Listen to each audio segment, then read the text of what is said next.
There we go. How about now? At some point, though, I mean, regardless, we are here for the Silph Arena 2023 World Champions. Yeah, you're the Okay, optimal I think we're ventriloquist. in. Yeah, we were just miming to make sure you're all paying attention. But welcome everyone in for the 2023 World Championships here in the Silph Arena, the last ever World Championships.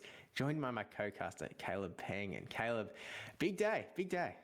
Yeah, big day and big final day for solo Silph. I know we have the Silph Worlds faction still going on at the moment as well, but this is going to be hopefully a good one too. I mean, we had some incredible battles over the past 4 years now, and it is all coming to an end in our first ever organized PvP grassroots. So very excited to be here. Very excited to see some incredible battles, and I'm sure there's a lot of nostalgia for a lot of people tuning in.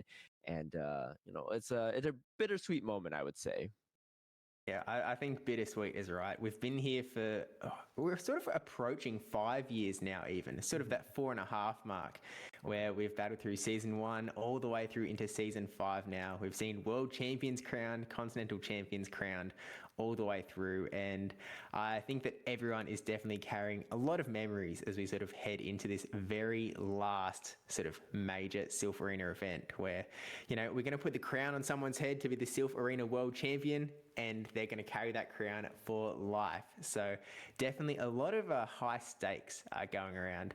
But of course, it would be remiss to sort of talking about memories over the last sort of 5 years to not sort of mention the passing of Burnabus. Obviously a very sort of a large moment in the community. Burnabus was a really incredible battler and an incredible human. He not only was at the top of the sort of leaderboards for quite a while, but he was also incredibly strong in Silph factions as well, competed in like the All-Star Invitational. It was just a really incredible person. Yeah. I think every interaction that I had with him, as well as everyone else sort of in the community, it was always a positive one. After his passing was sort of announced, it was pretty clear from everyone that everyone had a lot of love for Burnabus, and every message that was sort of posted on Twitter was so incredibly positive. Yeah, I agree with you 100%. I mean, I first met him through team formats. It was actually through the Go Team Up format before Factions even started. And, he was just an incredible person. I looked through all my messages with him, and he was just like had the greatest sportsmanship, right? Was always so kind. And like, anytime we battled, it was always a fierce back and forth. But yeah, a huge loss to the community. I think definitely inspiration for many people to be at where they are today. And so, our hearts definitely go out to his teammates, his friends, his family. He was just a fighter through and through, right? Like he was battling in factions in like, grassroots tournaments in Silph and ADL and stuff while still, going through his cancer treatments as well. And, he never really made any excuses. And, we're definitely very sad to lose him. Yeah, definitely a very large loss in the community. So if we can, we are going to take a moment of silence while we sort of bring up a message from the Chicago Stars for Burnabus.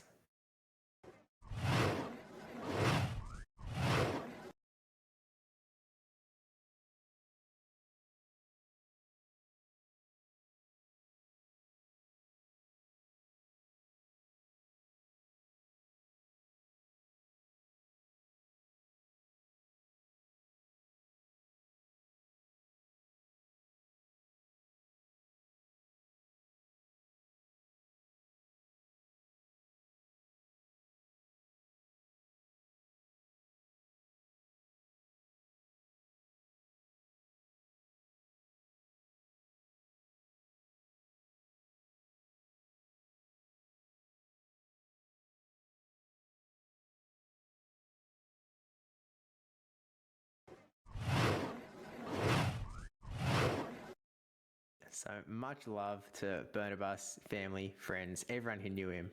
And I'm sure that we'll do our best to sort of carry on Burnabus's sort of positive spirit going forward and of just positive vibes. Because if everyone was a little bit more like Burnabus, the world would definitely be a better place. But with that said, we are here for the Silph Arena World Championships. So what we're going to do today, we're going to have 16 of the world's best competitors coming in from the 4 Continentals tournaments that we had 2 weeks ago, as well as some of the sort of other qualification methods as well. For example, top of the Silph Global Leaderboards, last year's Silph Arena World Champion, and of course, someone from the battle tower that was held this year as well. So Caleb, do you sort of want to give us through a couple of these names that are on here?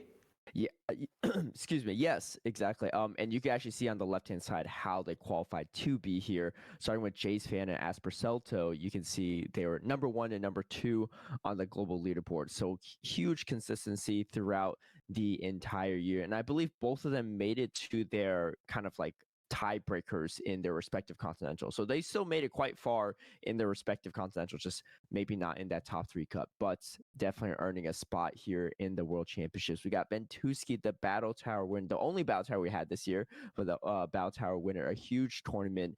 I believe it had like over 260 something people. It was a very stacked tournament.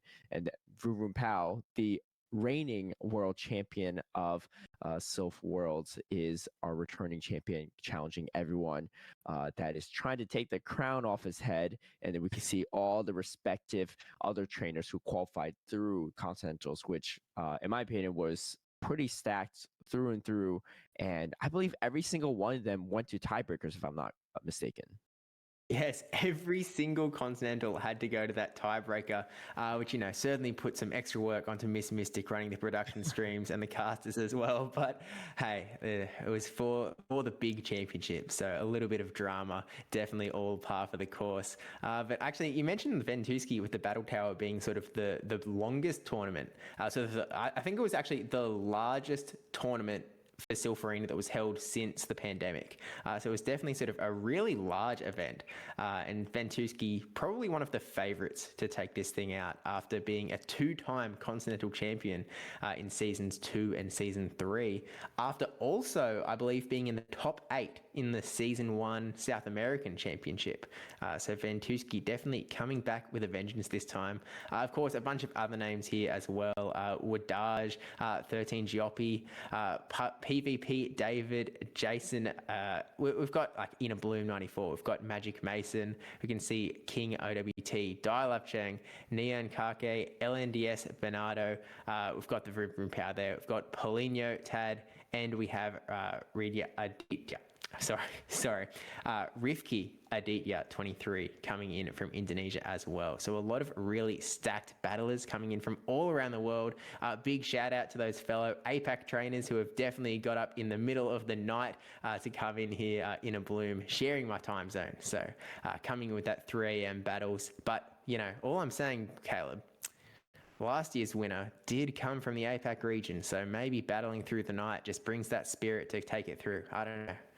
Yeah, I mean, if Inner Bloom and some of these other competitors battle through the night, the sun might be rising by the time they are crowned champion. But yes, this is a live tournament, which is very exciting for everyone. There is no script here. We don't know the results.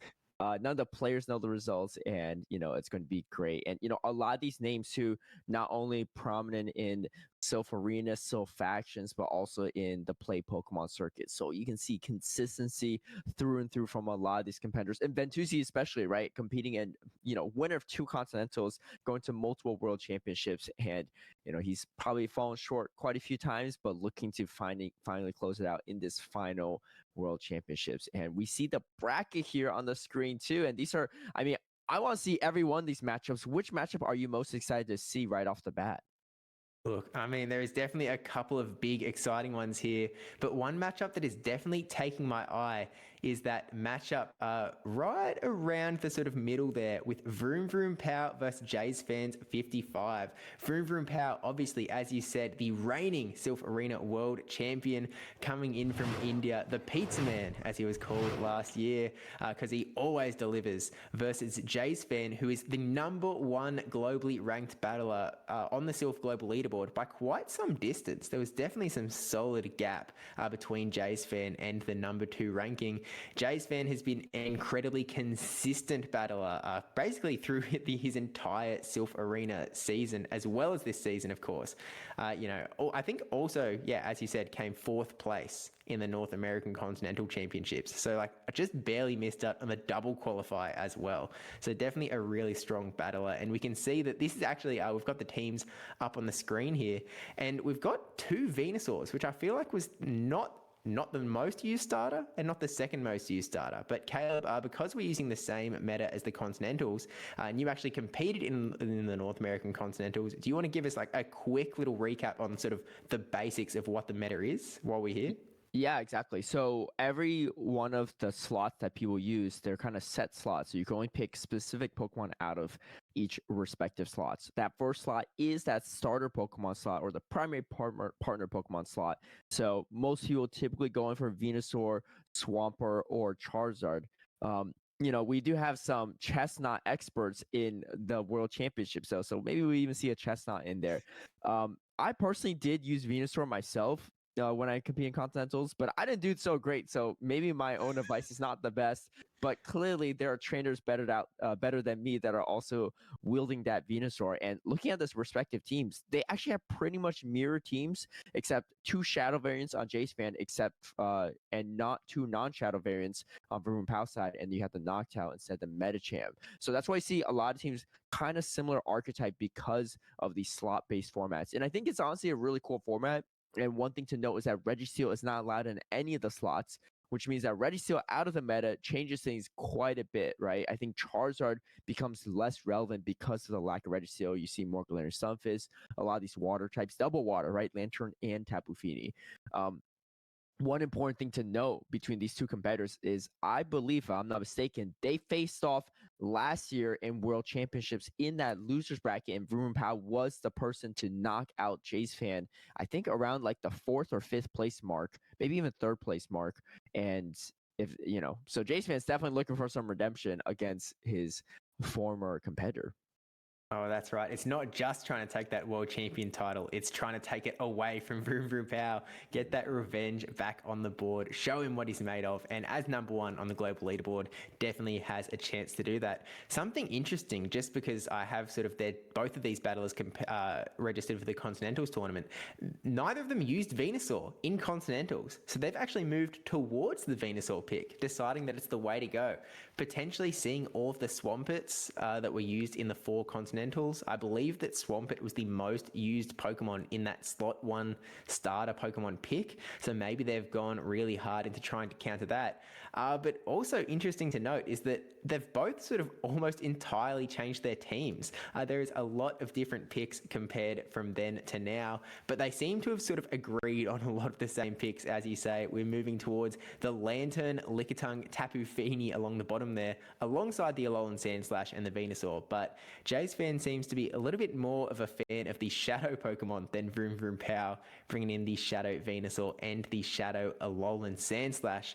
One of those Pokemon bringing in the 3 words in there just to make it nice and long, alongside Shadow Alolan Ninetales, who takes out the same slot, I believe.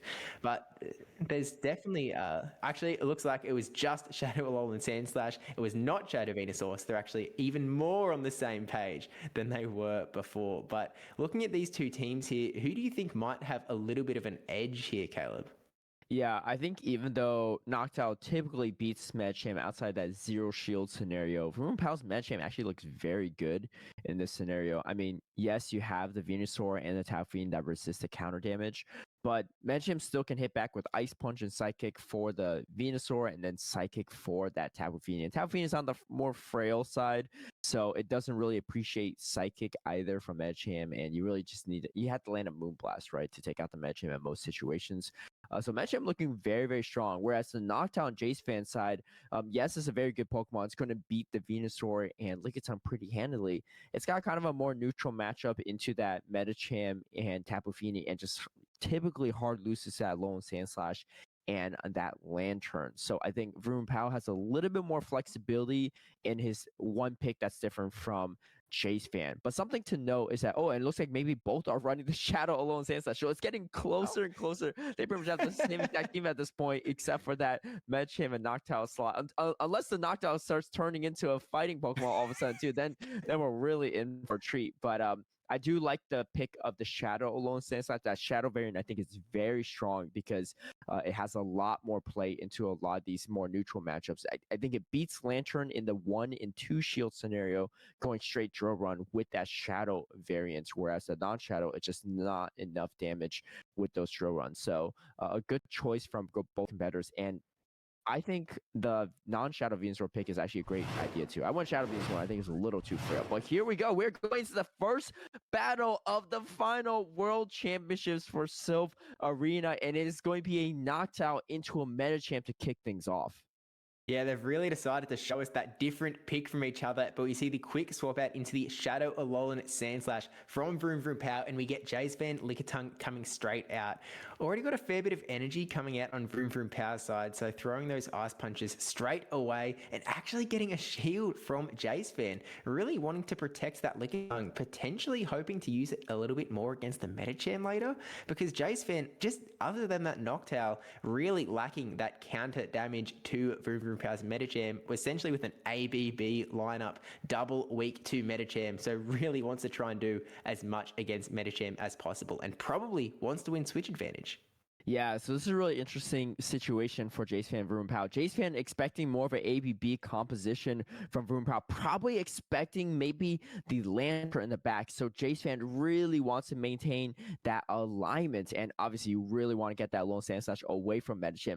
Vroom Pow, though, I remember very specifically saying last year that he is a huge fan of ABA teams, and we see that right here on the screen. There's really no clear check to this Noctowl outside the Lone Sand Slash, which is quite low on health already, but Vroom Pow leveraging that ABA strategy, taking his opponents off guard. You can see Jace Fan expecting a maybe ABB format, but Vroom Pow actually relying on the Medicham to try to take out this Noctowl, or at least whittle quite down. And, I don't think Jace Fan's going to appreciate that Lickitung in the back once this Noctowl's taken out. No, I mean, and this Noctowl already getting so low, it's sort of getting to the point that even if Vroom Vroom Power sort of loses this Medicham, that Lickitung is going to be able to come in and probably do a chunk of damage and take down that Noctowl as well. But Medicham stocking up a ton of energy here. This Ice Punch, Jace Van needs to shield if he wants to protect this Noctowl. And again, he doesn't really want either the Lickitung or the Alolan Sandslash to come up against this Medicham, especially when it is still so healthy. So Jace Van finally pulling the trigger on that Sky Attack, and this will take out the Medicham, but there's still a lot to push through in the back.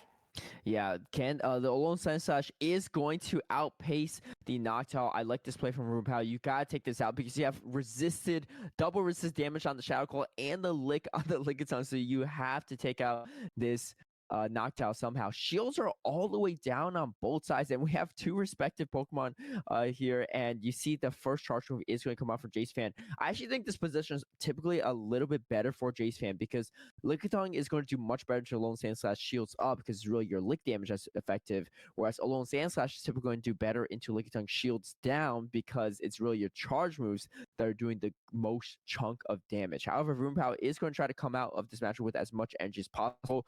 Jace Fan not allowing too much overfarm here, coming straight away into Alolan Sandslash and going straight for that first drill run. Yeah, Jace Fan has seemingly done pretty well to get himself into this position where he does have that Alolan Sandslash, being able to throw the big drill runs, getting really close to KOing that Lickitung. Vroom Vroom Power really not with a lot of health, ready to take on these charge moves with shields down.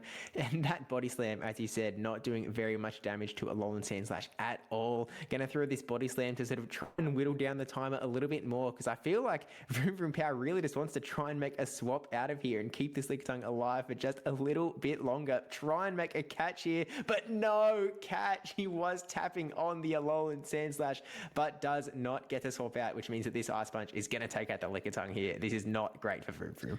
Yeah, that would have been an epic catch. I think it still would have been quite close because Jace Fan's Lickitung still had a decent amount of health left. Not in lick range for sure, but Jace Fan able to close out the first battle, finding a way to play around Vroom Pow's ABA team. I think I'm curious here to see how Vroom Pow adjusts. Does Vroom Pow maybe go for a more traditional ABB team into the second game, or saying, you know what, I'm the ABA expert here. I'm going to double down and find a way to beat Jace Fan without having to go ABB, especially if he loses that lead. Yeah, because I mean, it was looking really good for Vroom Vroom Pout from that get-go. Even with like the Ice Punch being shielded up by Jace Fan and getting drill run after drill run to land onto Jace Fan's Pokemon, it felt like Vroom Vroom Pout was really setting him up to be in quite a good position with that Medicham. But in the end, it just wasn't able to put out enough damage onto that Noctowl, and we ended up seeing a lot of energy from Jace Fan's Lickitung being able to be thrown onto Vroom Vroom Pow's Lickitung, weakening it down for when that Alolan Sandslash came in, and there just wasn't enough health left on Vroom Vroom Pow's side. I'm kind of thinking, originally I was like, well, Vroom Vroom Pow's Medicham is really hard to hard counter, and Jace Fan, I mean, he's managed to come out with only a single soft counter to Medicham and take it away. Mm-hmm. So I don't think that Jace Fan really needs to move into harder Medicham counters potentially, but Vroom Vroom Pow sort of has to think a little bit more about what he wants to bring and whether that Lickitung in the back really did him a lot of favors, because I feel like it just didn't really work out against Jace Fan's team, and I'm not sure that there's a lot that you're really using that Lickitung for. Obviously, you have that Grass Power Whip that's going to be really nice if the Lantern or the Tapu Fini do come out, but if you don't see either of those Pokemon, you're kind of just a Pokemon that is there for bulk, when you could be relying on some other bulky Pokemon on your team that could do a little bit better. So I'd like to see that Lickitung get swapped out, but what do you think? Yeah, I think it's possible that Rumpao could have also stayed in, played out that zero shield scenario with the Medicham into Noctowl. Typically speaking, Medicham is going to win CMP there, and you at least can grab shield off of Jace Fan and just come in with their lone Sandslash. Because looking at Rumpao's side, I mean, I think Rumpao does have the team composition advantage. There really aren't any hard checks to that alone Sandslash on Jace Fan's side. Yes, you have the Lickitung, but you're also doing just resisted charge moves. And that's about as best as it gets for Jace Fan. Jace Fan was able to align that matchup into the lone Sandslash. I think Rumpao just plays for shield advantage maybe and tries to sweep with that lone Sandslash. I expect that lone Sandslash to come into every single game for Rumpao for sure.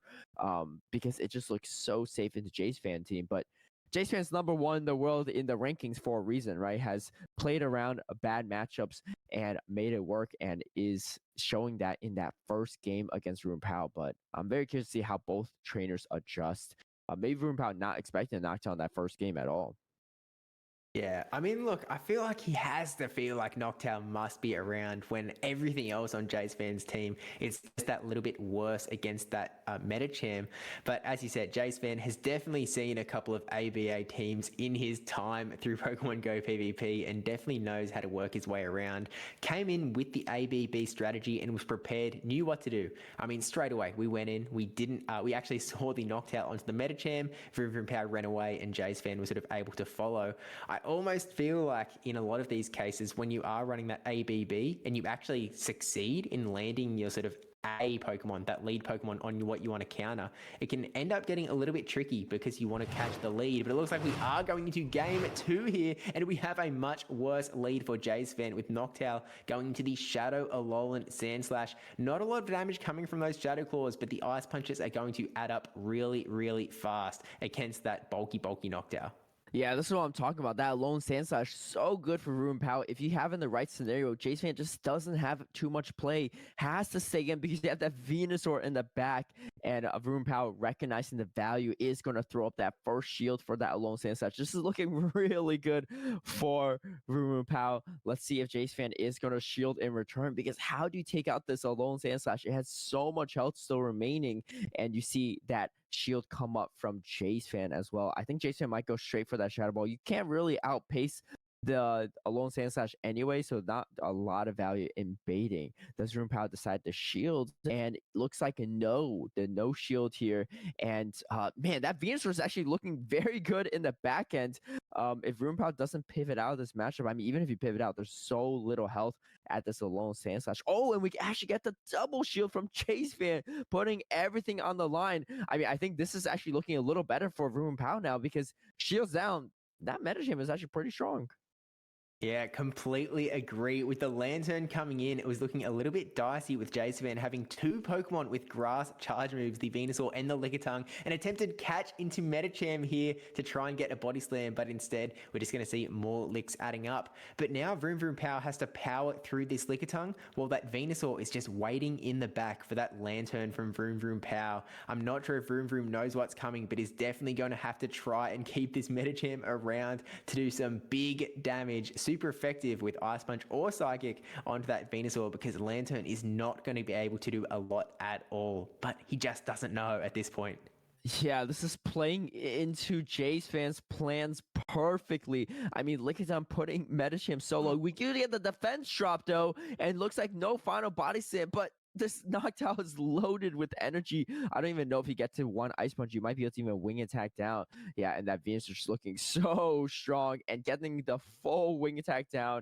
Once we see that Lantern, Vroom is not going to appreciate seeing this grass type in the back. I mean, this is the tough part about Lantern, right? It's kind of polarizing his matchups. Very strong into these flying Pokemon, into the fire Pokemon, but Venusaur, it just has zero play. And Jace fan looking like he's going to be able to close out this first set of battles against Vroompao, getting a little bit of redemption from last year. But if I'm not mistaken, this is a double elimination format, so Vroompao is not completely out of the tournament just yet. Yeah, we actually saw Vroom Vroom Power go through the same thing last year, losing and sort of sweeping up through the losers bracket to come back and become the world champion. So definitely not going to set him back too far. But this Lantern, I mean, it looks like Jaceban is just going for a full farm down just to be as disrespectful as possible. I guess there was that shield still in play for Vroom Vroom. So able to bring it down there. Do we see a KO through the shield? We do not. So Lantern potentially will be able to take out the Venusaur here, but there is still that Noctowl in the back, which would be a very stylish way to close it out with a Noctowl countering down. Okay, not even going to see that. Simultaneous KO. We still get the drama. Yeah, the non-shadow variant Venusaur hanging on there with a lot more bulk. And yeah, impressive first set of battles from Jace fan. I mean, that second one looked so dominant. The first one was kind of back and forth. I thought it looked really bad for Jace fan at first. I'm like, wow, you have no shot at taking out this alone Sand Slash. Is looking so strong, ABA strong into the team, but that is a downside. Lone Sand Slash a little bit on the frail end, and because of that, Jace fan was able to play it out. I mean, I think that just shows the game knowledge from Jace fan, right? Knowing exactly how to play out these matchups that look so bad on paper, and to maybe everyone viewing it. But Jace fan said, you know what? I'm not worried, right? I know what I'm doing here, and yeah, going to move forward in this bracket. I have to wonder if Jay's fan, when he had that Noctowl into the Alolan Sandslash, was he thinking, well, his Venusaur was in the back?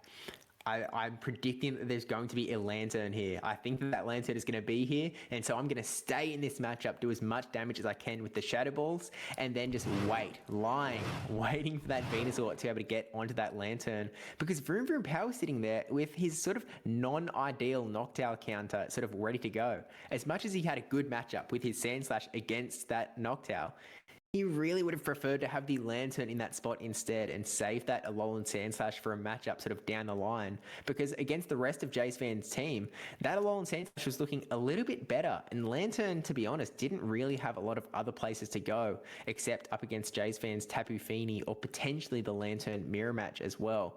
So it's a little bit rough, because obviously you don't want to swap out of that matchup, because it's like, well, I'm in a pretty good spot here, and with Vroom Vroom Power running that ABA weak to Noctowl, there isn't a lot that you can do to sort of get yourself into a position, because obviously if you swap into your Lantern, you're just going to see that Venusaur come straight out, and you're going to be in an even worse position up against Jay's fan. So it's a tricky spot to be in, and unfortunately I think a little bit it just came down to team composition, with that Sandslash being in the lead potentially instead of the Lantern. I think that things could have played out quite a bit differently if Vroom Vroom Power had the Lantern in the lead, but it was certainly a little bit more of a risky pick.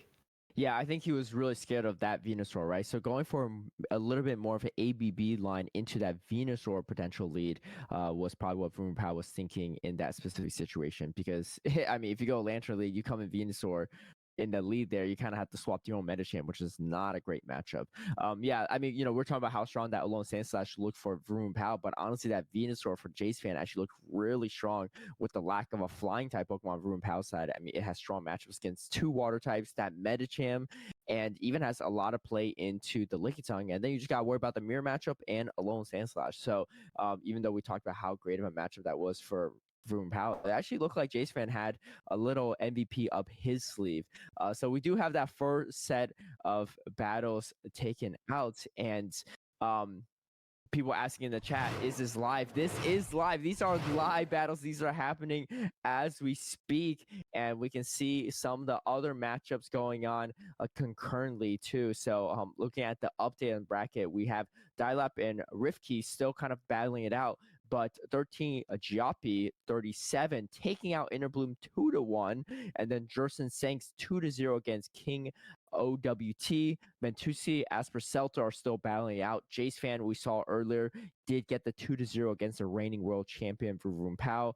And then Nyan Kake versus Wadash 2-0, a matchup I really want to see. We don't see a lot of Nyan Kake on a lot of streams in general for Silph or maybe other formats too. So that's an impressive one too, because Wadash is definitely one of the most talented trainers, not only just in North America, but the entire world.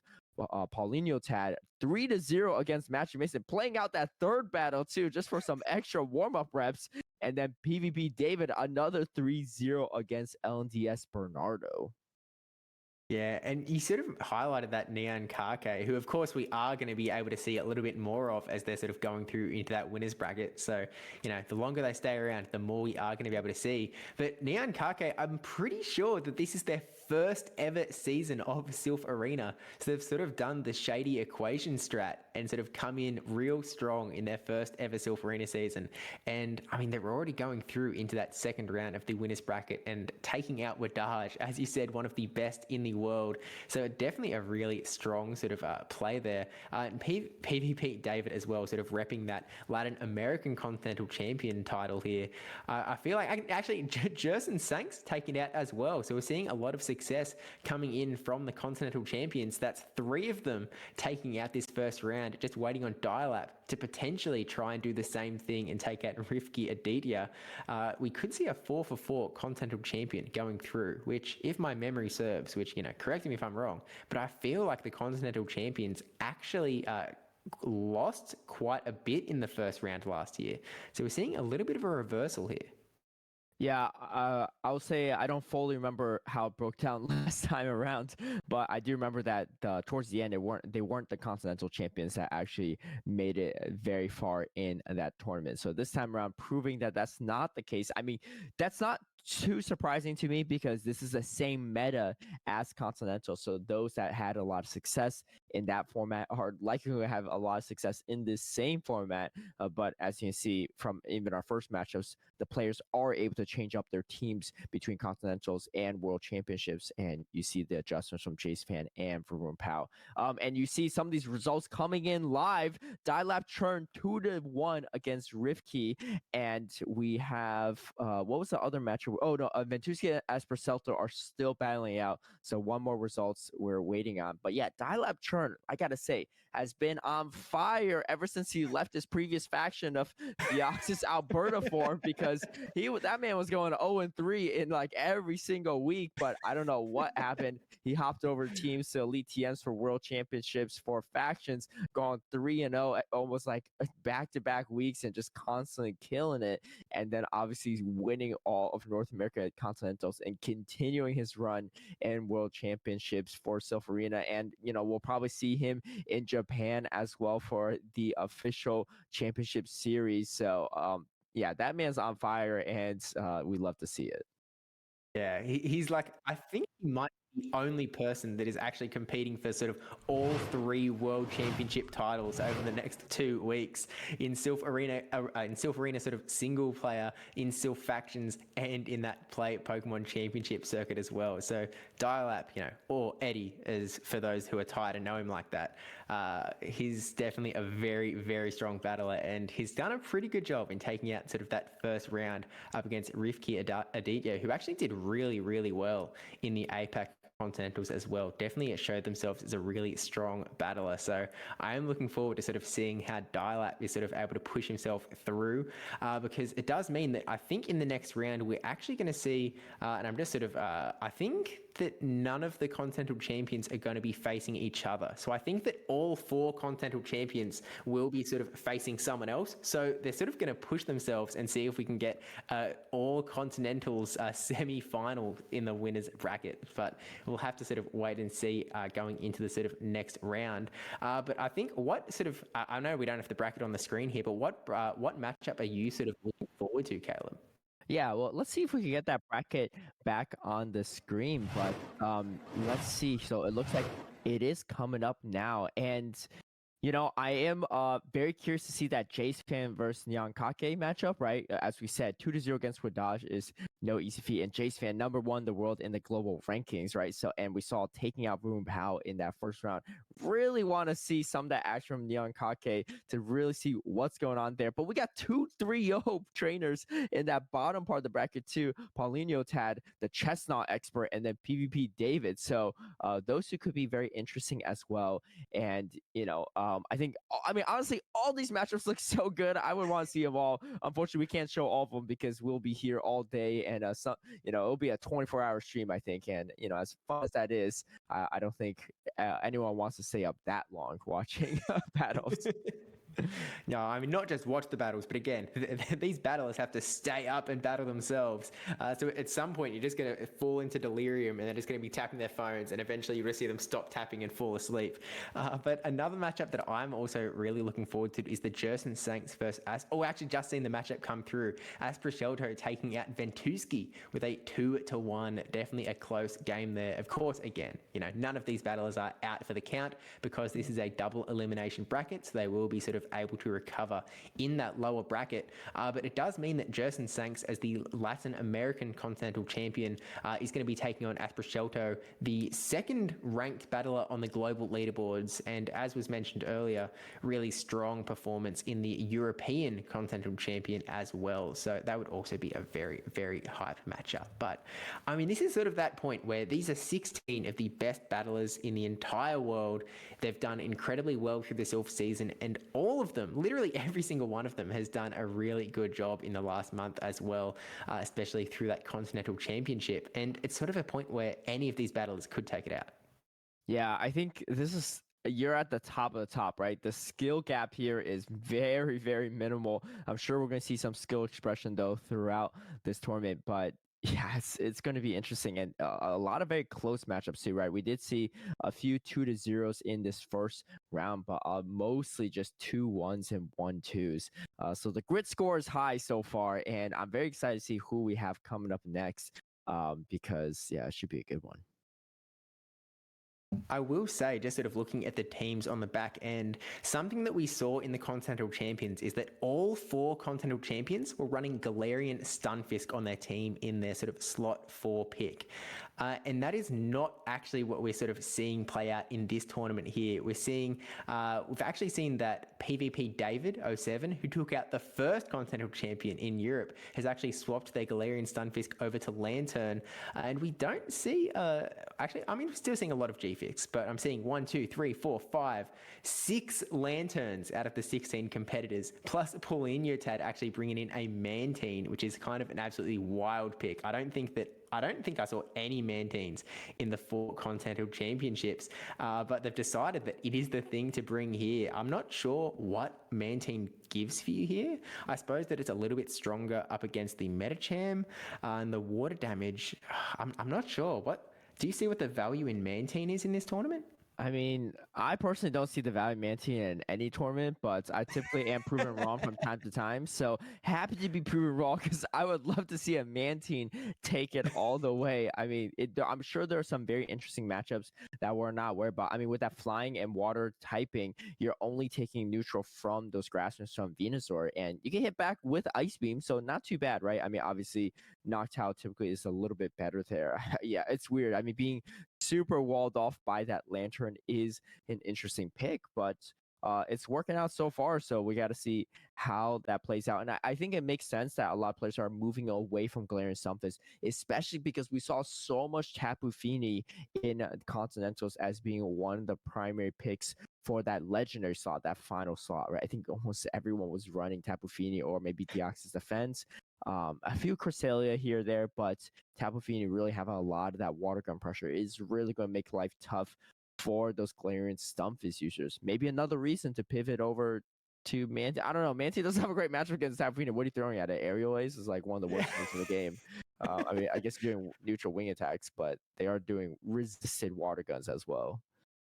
I mean, look, I'm ready to eat my words. If, like, you know, he's obviously taken out the first round, right, against Magic Mason. So clearly having that Mantine on the team is not holding him back too much, because taking down Magic Mason is certainly no feat. I mean, actually, Magic Mason does actually have a Shadow Charizard on their team, as well as the Metacham. So maybe this Mantine has just been able to find itself into the one team that can actually do really well against. Although, worth pointing out, that Magic Mason actually also has a Lantern on the back end as well. So there is that sort of hardest of hard counters for that Mantine. So I'm not entirely sure how it can do. Speaking of sort of big picks that are sort of waiting in the wings, a pick that was a really highlight in the APAC Continental Championships that I was lucky enough to be able to watch through.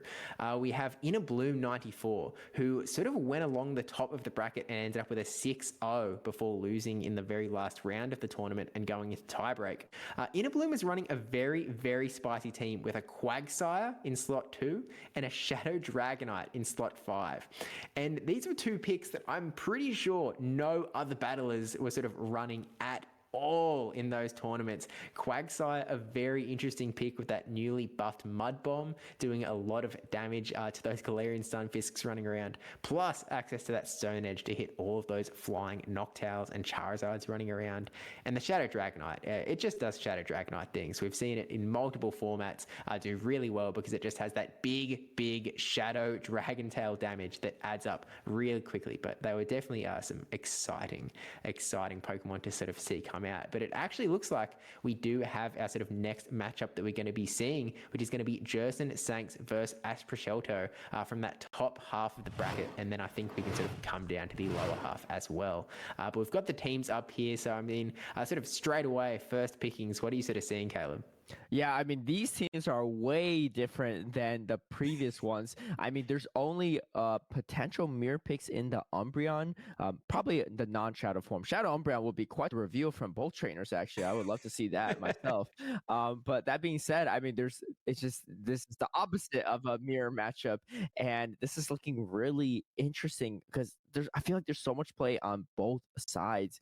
I think that Pelipper looks actually pretty strong for Jerson Sanks if he can avoid that Lantern. And I think Jerson Sanks' team is particularly built around being strong into Lantern. I mean, you have kind of more neutral matchups with Deoxys Defense, but Umbreon just beats it straight up in those neutral matchups. Galarian stuff is fantastic with that Earthquake, and you got Venusaur, the hardest of counters for that Lantern. Pelipper can definitely be a menace into this team if it is aligned up in the right spots. But as for Celto, I mean, Shadow Charizard, it's very strong. I don't think it's very strong into Jerson Sanks' team. I think we probably get that benched quite a bit. But Lickitung actually looks pretty good. I would say Lickitung actually has a lot of play outside of that Umbreon. So I think we see a lot of Lickitung play from Aspercelto in this matchup. Yeah, you mentioned the Pelipper from Jerson sort of being that big, dangerous pick where if it gets that bit of energy advantage, if it's got a shield advantage, it can do a lot of work against really all of Asproshelto's team. And usually that Shadow Charizard would be the same role on the other side. But yeah, Jerson Sanks' team is just not very willing to have to face off against that Shadow Charizard. Or other way around, sorry. But we have the sort of Azumarill and the Pelipper with that double water sort of already giving it a bit of a wall. But you also have that Galarian Stunfisk with a single Rock Slide sending Charizard to the moon and back. And like, you've got the Venusaur, but even Venusaur can do that fair bit of damage against the Charizard, but it just doesn't really have any targets on Jerson's team. So I do think you're right that Shadow Charizard is probably going to sit its way over on the bench for the remainder of this matchup. But hey, I've been wrong before. But I think that you're right that the Lickitung sort of really is providing a lot of that bulk for Aspercelto's team. It's actually built an interesting team where you have the Shadow Charizard with, like, you know, one of the frailer Pokemon in Pokemon Go PvP, and then you have a ton of bulk surrounding it with the Medicham, the Umbreon, the Lantern, the Lickitung, the Cresselia, just trying to really bump up that PvPoke team build bulk score on this team to round out that Shadow Charizard. And maybe that's sort of how the strategy's been built, to keep all of those shields for the Charizard. But when you don't really have an opportunity to use your Charizard, I guess you sort of have some extra shields to use on the rest of your bulky Pokemon. I think with the shields in play, you potentially give Medicham a little bit more of a play as well. And it's sort of weird to say that when you're up against a water fairy like Azumarill, a flying type like Pelipper, even the Frenzy Plants coming through from Venusaur hurt quite a bit. But Medicham is just such a powerful pick. It's got such a good stat product in the game, and you're able to get those Ice Punches and Psychics through that can really sort of hit a lot of the meta. And in a weird way, one of the Pokemon that you sort of don't enjoy facing a ton is the Umbreon, just because you don't have that fighting type charge move. Unless, Aspercelto definitely could have brought one in. We've seen people run Dynamic Punch in these big tournaments before, Caleb. Yeah, that's my personal favorite moveset, is the Dynamic Punch Ice Punch combination. But Psychic does give you some valuable coverage, and you really need it for Azumarill. So I'm not really sure if Aspercelto is going to go that far off meta. And, you know, Shadow Charizard and Umbreon is such a strong pairing, really only broken up by that Water Fairy core. And you do see that on Jerson's Sank side. You know, I think I was talking about the Pelipper earlier, but looking more at this matchup, Jerson Sank's Venusaur looks so strong. Just completely walls off that Cresselia, unless you're running Future Sight, which most people are not. Walls off that Lantern, fantastic shields up against the Medicham, has a lot of neutral play into that Umbreon, and like that, you only have to watch out for that Charizard on Aspercelto's side. But the problem is you have double Water and Galarian Stunfisk on Jerson Sank's side. Also, you have the bulky neutral matchup of Umbreon. And even Deoxys Defense can land a move to take out that Shadow Charizard. How do you deal with this Venusaur is probably the biggest question Aspercelto is asking himself right now, because that thing looks like it's going to cause so many problems in this upcoming matchup. Yeah, and he's going to be really tricky. It's almost like you need to rely on your Medicham to try and just line up with the Venusaur, as opposed to lining up to things like the Galarian Stunfisk or the Umbreon, where you have that super effective counter damage. And I guess you are really hoping that you can try and get some neutral damage through with the Lickitung or the Umbreon. Obviously, Umbreon, like, there is the opportunity that you could be running Psychic on Umbreon. I think it's sort of a little less common, and in this meta, I don't think I saw any Psychic Umbreon sort of being in play. It was just a lot of last resort, especially when there's so many other Umbreons sort of running around in that slot 3 pick. But it's going to be a tricky one to work around. And I think that, I mean, look, we should say again, Aspercelto is the number 2 globally ranked in the world and has definitely fought through tough matchups before. So I don't think that we can sort of count Aspercelto out here. We've seen very strong picks in the first round that were able to be played around. So I think that there is a way through here. Potentially, there's not as much room to sort of do an ABB-ish strat against that Venusaur.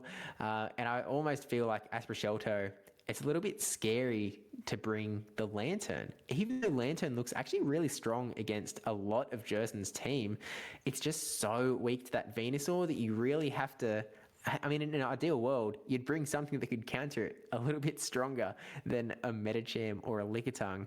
I mean, look, maybe this is the reason that Cresselia could be running that Future Sight, just for that extra little bit of coverage. But it's also possible that Aspercelto sort of come in here not expecting a whole lot of Venusaur based on the Continental Championships. I mean, I think going through all of the competitors' teams in this tournament, back in Continentals, only 3 out of 16 were running the Venusaur.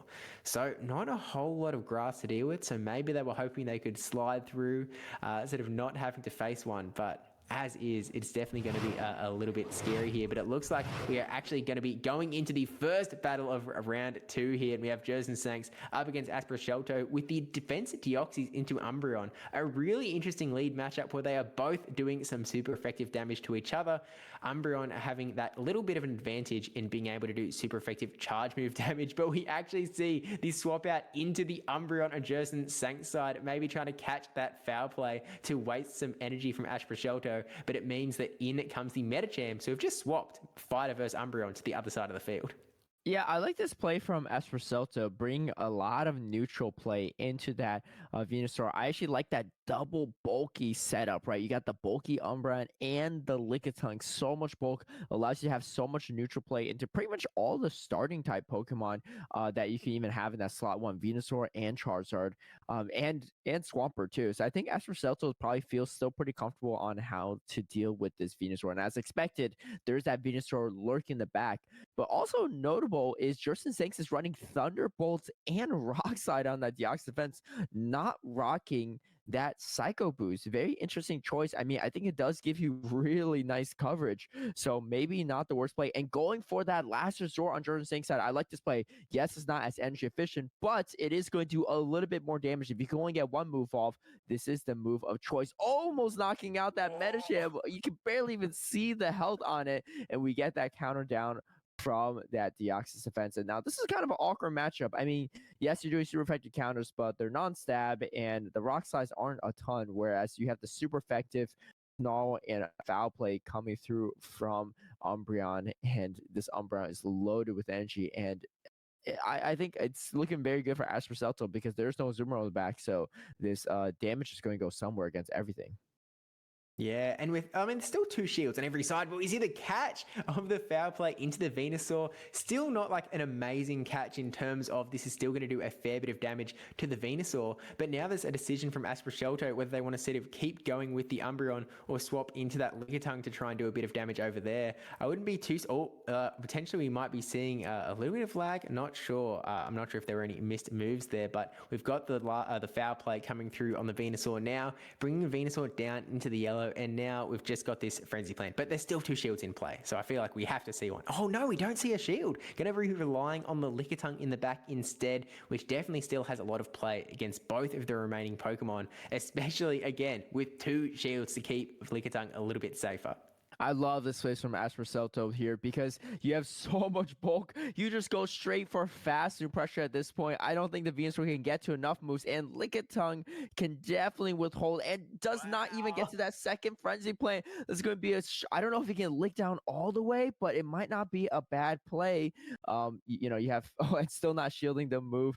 Maybe expecting the Psycho Boost. We haven't seen the Psycho Boost yet, so Aspercelto does not know there is no Psycho Boost, but the lack of Psycho Boost is definitely going to be handy, and you see it going to be almost a complete lick down against this Deoxys defense, and the bulk is going to reign supreme for Aspercelto in this first game.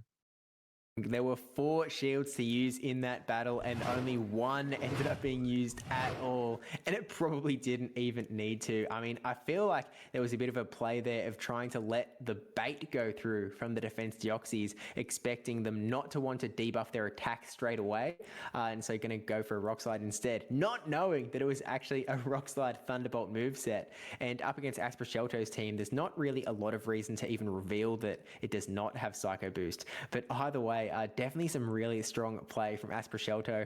As you said, a really good decision to sort of just let the Umbreon go when that Lickitung was in such a strong position, able to lick the Venusaur all the way down, and then also lick down all of the defense Deoxys as well, and throwing no charge moves from that Lickitung at all. Did a really good job in just being able to outbulk and power through. Jersen Sanks didn't really have a lot of opportunity to use their shields. I think that Aspera Shelto was in like a pretty strong position all the way through. Potentially, if you shielded up the foul play a little bit earlier from the Umbreon, you'd be a little bit healthier going into the Lickitung matchup. But then you would just start seeing those body slams fly really quickly. And without the sort of more of a nuke move in Psycho Boost, I don't think you'd be doing enough damage anyway. So I think that shields or no shields, Aspera Shelter was in a pretty strong position there. But it does mean that Jerson Sanks is going to have to think a little bit more about that Lickitung Umbreon combo with all of that bulk, and with your only fighting, sort of fighting type user, the Defense Deoxys, taking super effective damage from both Umbreon and the Lickitung, you're in a little bit of an awkward position. So I feel like you maybe have to try and go for a little bit more of a neutral play against them, sort of relying, you already brought in the Venusaur, but relying on it even more. You could try and go for the Pelipper play, potentially, but there's a lot of risk there when Lantern's just lurking around. Yeah, I think as for Celto's strategy here is just going for straight bulk. I mean, look at his team. You got Umbreon and Lickitung, two of the bulkiest Pokemon Great League. You also have Cresselia, super bulky. Lantern, one of the bulkiest electric type to date by quite a margin. And then Medicham, the bulkiest fighting type Pokemon. Yes, you have Charizard, but I mean, you don't really need any shields to be spent. And you can see on both trainers' side, I mean, there were 3 shields remaining combined between the two of them at the end. As for Celto just throwing not very hard-hitting moves from bulky Pokemon, putting Jerson Sanks in a weird position. You don't really want to shield a body slam on your Deoxys defense or a foul play, but you got to shield something eventually, and I think maybe Jerson Sanks is going to have to try to make that adjustment for that second game. I did see somewhere in chat saying, are trainers allowed to TM between rounds? If I'm not mistaken, they are not allowed to, so they are locked into these movesets for the entire tournament. So that is interesting to see because Jerson Sanks is going to be rocking that very unconventional Deoxys defense moveset. And here we go into game number 2. It is going to be Venusaur into that Umbreon to kick things off. And we see the same exact lineup from Aspera Celto in game number 2. Yeah, still seeing a lot of bulk on Aspera Shelto's side for sure, but the foul plays are going to start adding up here onto the Venusaur. This is a little bit of a good spot for Jerson Sanks in trying to get the big neutral damaging Venusaur onto the Umbreon, where these Frenzy Plants are going to be adding up. Hopefully we see a few more shields being used here, but Aspera Shelto definitely does not need to burn it straight off the bat. It's being able to keep Umbreon healthy enough to be able to get these foul plays off. And still no shield from Jerson Sanks. I mean, one of these guys is going to have to shield the next move, or we are going to see a KO pretty soon, but we'll see if we finally get one on the field. Yeah, I mean, this is going to be a matchup where switch advantage is quite important. Do we see a shield come up from Aspera Celto's side, or maybe going down 2 shields, going down or not shielding at all, trying to go for this final move, and is going to reach against Venusaur? This is such a weird position for Jerson Sanks. Do you want to preserve this? And it is going to be Jerson Sanks pulling the trigger on the shield on the first out of these 2 trainers and getting the full bind whip down. That's huge because this energy is going to be meaningful pretty much against anything in the back. Of course, there's a Charizard. You don't really want to throw a Sludge Bomb, but other than that, you could safely go Frenzy and is going to go for that Frenzy Plant against this Medicham. This is going to be so nice, and we do see that first shield come out from Aspera Celto. Yeah, really nice pressure coming in from that Frenzy Plant, because really it does not want to take it into the Lickitung to weaken it down, or into the Medicham either. But we see the Defense Deoxys coming in against this Medicham because you really don't want to just throw your Umbreon out to take those super effective counters. The Ice Puncher's not going to do a whole lot, and the Psychic's not going to do a ton either. This is really a little bit of a war of attrition because no one is throwing any big hard-hitting charge moves, but Jerson Sanks is now going to reveal that they have the Thunderbolt. Aspera Shelto burning the shield here and sees that Thunderbolt hit that Protect shield, but we've got the Lickitung versus Umbreon both just sort of hanging out in the back. We could potentially see a really long bulked out battle here because I'm not really sure how this ends up going in terms of the fact that this Medicham is just so bulky. The we even see a catch of the Thunderbolt into Lickitung. Yeah, that's a huge catch. I mean, Aspera Celto definitely has a better Medicham versus Deoxys defense matchup now that we know there's no Psycho Boost. I mean, yes, this is not a great matchup for Aspera Celto, and there's still a shield on Jerson Sanks' side. This is definitely Jerson Sanks' game to win, and taking all that resisted damage from the Lick. I mean, this is bulk on bulk action, but Umbreon is typically going to come out on top unless you come in with just like a million energy on Lickitung side, which is not the case.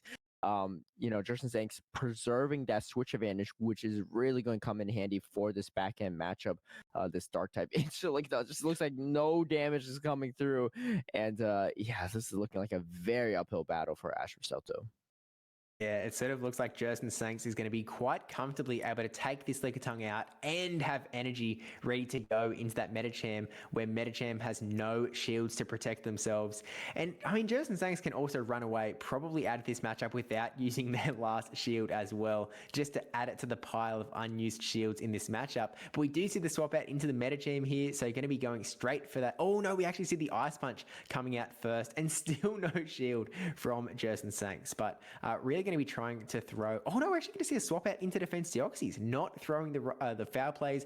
Wanted to keep them for a little bit later and using up the Defense Deoxys in this matchup. I do think that this is sort of the way to go and use up a little bit of that energy from the Medicham. Shield up here and presumably going to just go for that Thunderbolt to try and land a bit of damage onto this Medicham before Umbreon can get the chance to potentially finish it off.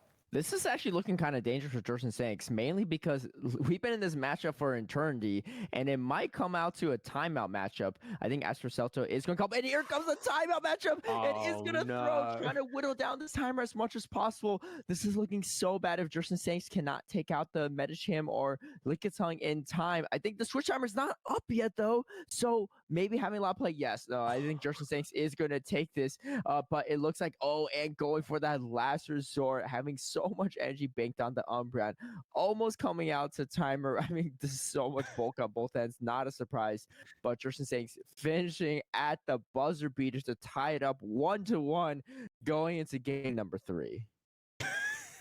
I mean, look, when Aspercelto has built a team with so much bulk, I think that this is one of those win cons that has been keeping in the back pocket as something that can always come out because you never know which Pokemon are going to be left in the end, and potentially is going to give Jerson Sanks a little bit of food for thought. Maybe I need to try and make sure that these Pokemon go down so we do not see a potential tiebreak in the end either. But it's hard when you don't have those hard-hitting charge moves either, with great bulk becomes not great damage, and so you really give Aspercelto a lot of opportunity to sort of whittle away and keep these Pokemon around. And with just a little bit more health on that Medicham, maybe the game could have gone in that slightly different way.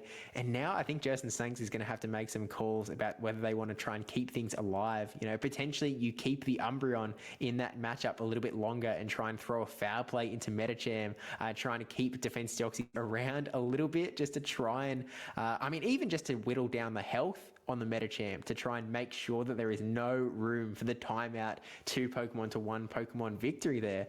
But it does mean that we do tie up the set with a 1-1.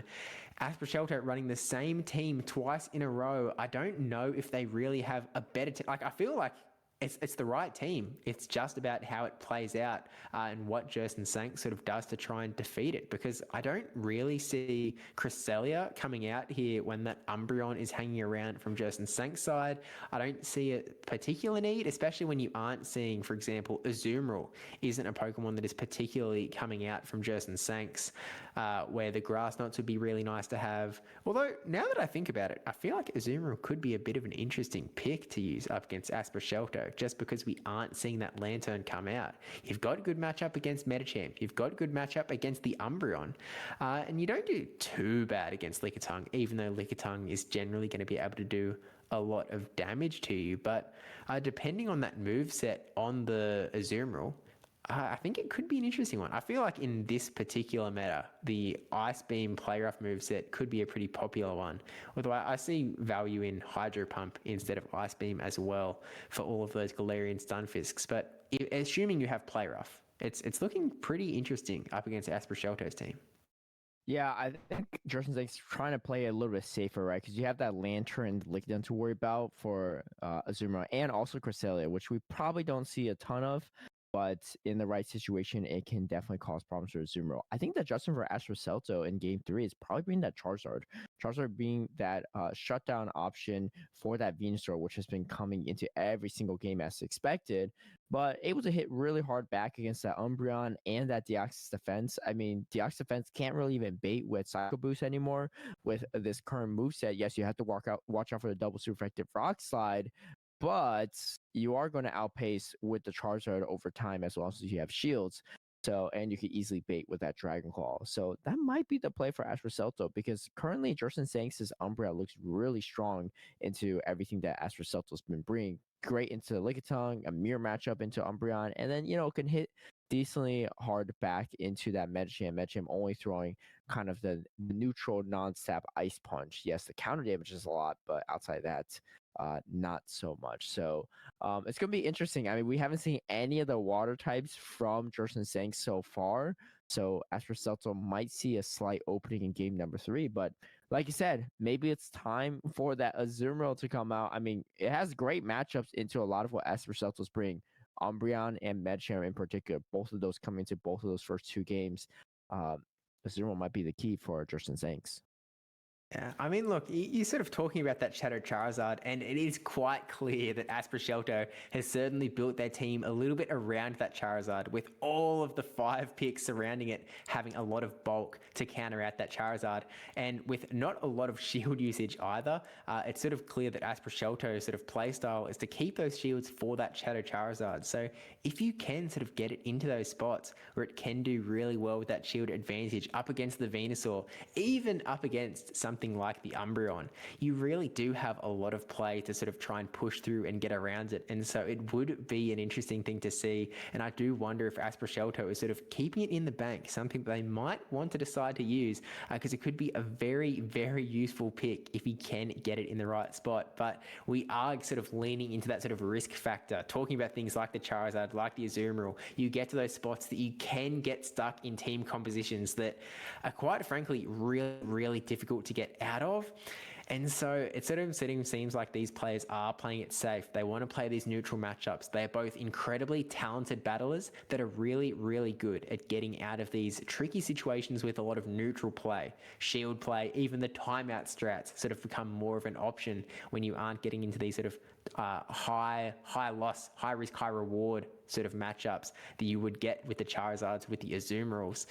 But maybe sort of after you play 2 games against each other, you start to think, I think I see a chink in this armor. I think that I can see if I just play this Pokemon and I play it right, if I build this team around the Charizard that I've built so many teams around before, I might be able to push my way through and take that victory, because only one more game is what they need to win to get through to the next round of the sort of the World Championships here.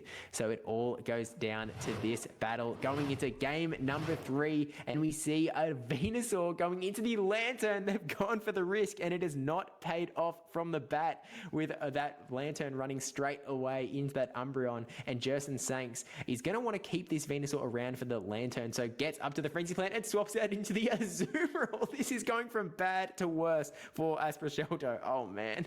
Yeah, a huge catch for Jerson Sanks, but not so bad for Asper Celto. If you look at the backline matchup, this is kind of exactly what you want with that safe swap Umbreon. You want to draw out the Azumarill if there is one, and because of this, now that Charizard looks really free. Yes, the Venusaur has a bit of health remaining, or a lot of energy on the Venusaur, but it's still going to be a tough matchup against that Shadow Charizard, and Charizard can definitely go to work against this backline. Yes, Umbreon's pretty bulky, but your true counter to this Charizard is now being drawn out from this Umbreon.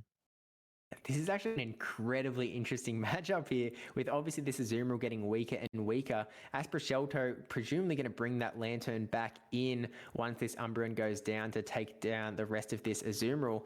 And then it's going to be a little bit of a question of, how much energy can Venusaur have to throw up against that Charizard, because, even a Frenzy Plant really does put that pressure onto the Charizard. And so we're actually seeing a Water Gun Lantern. So a little bit worse against that, but here's the swap out, and we get the Charizard into the Venusaur. Jerson Sanks sitting here wondering what to do, throwing the first Frenzy Plant again, putting a lot of pressure onto that Shadow Charizard, so forcing the first shield, and already at another charge move as well. So just going to keep it back to back with the Sludge Bomb now, trying to, and we do see the second shield, but this Charizard is definitely going to be a danger for Jerson now. Yeah, I mean, but Jerson still has 2 shields remaining. I think as long as you shield up this Azurmo, you might be good. I mean, doing a full farm down from Astro Celto's side, and Astro Celto coming straight away in with the Azurmo. Do you have time to pivot out if you are Astro Celto? You want to throw these Blast Burn right away, trying to force out those final shields. And no, it looks like one Ice Beam is going to come through. And this is Shadow Charizard. It is not known for its bulk. Can it hang on against a neutral Ice Beam? It barely does.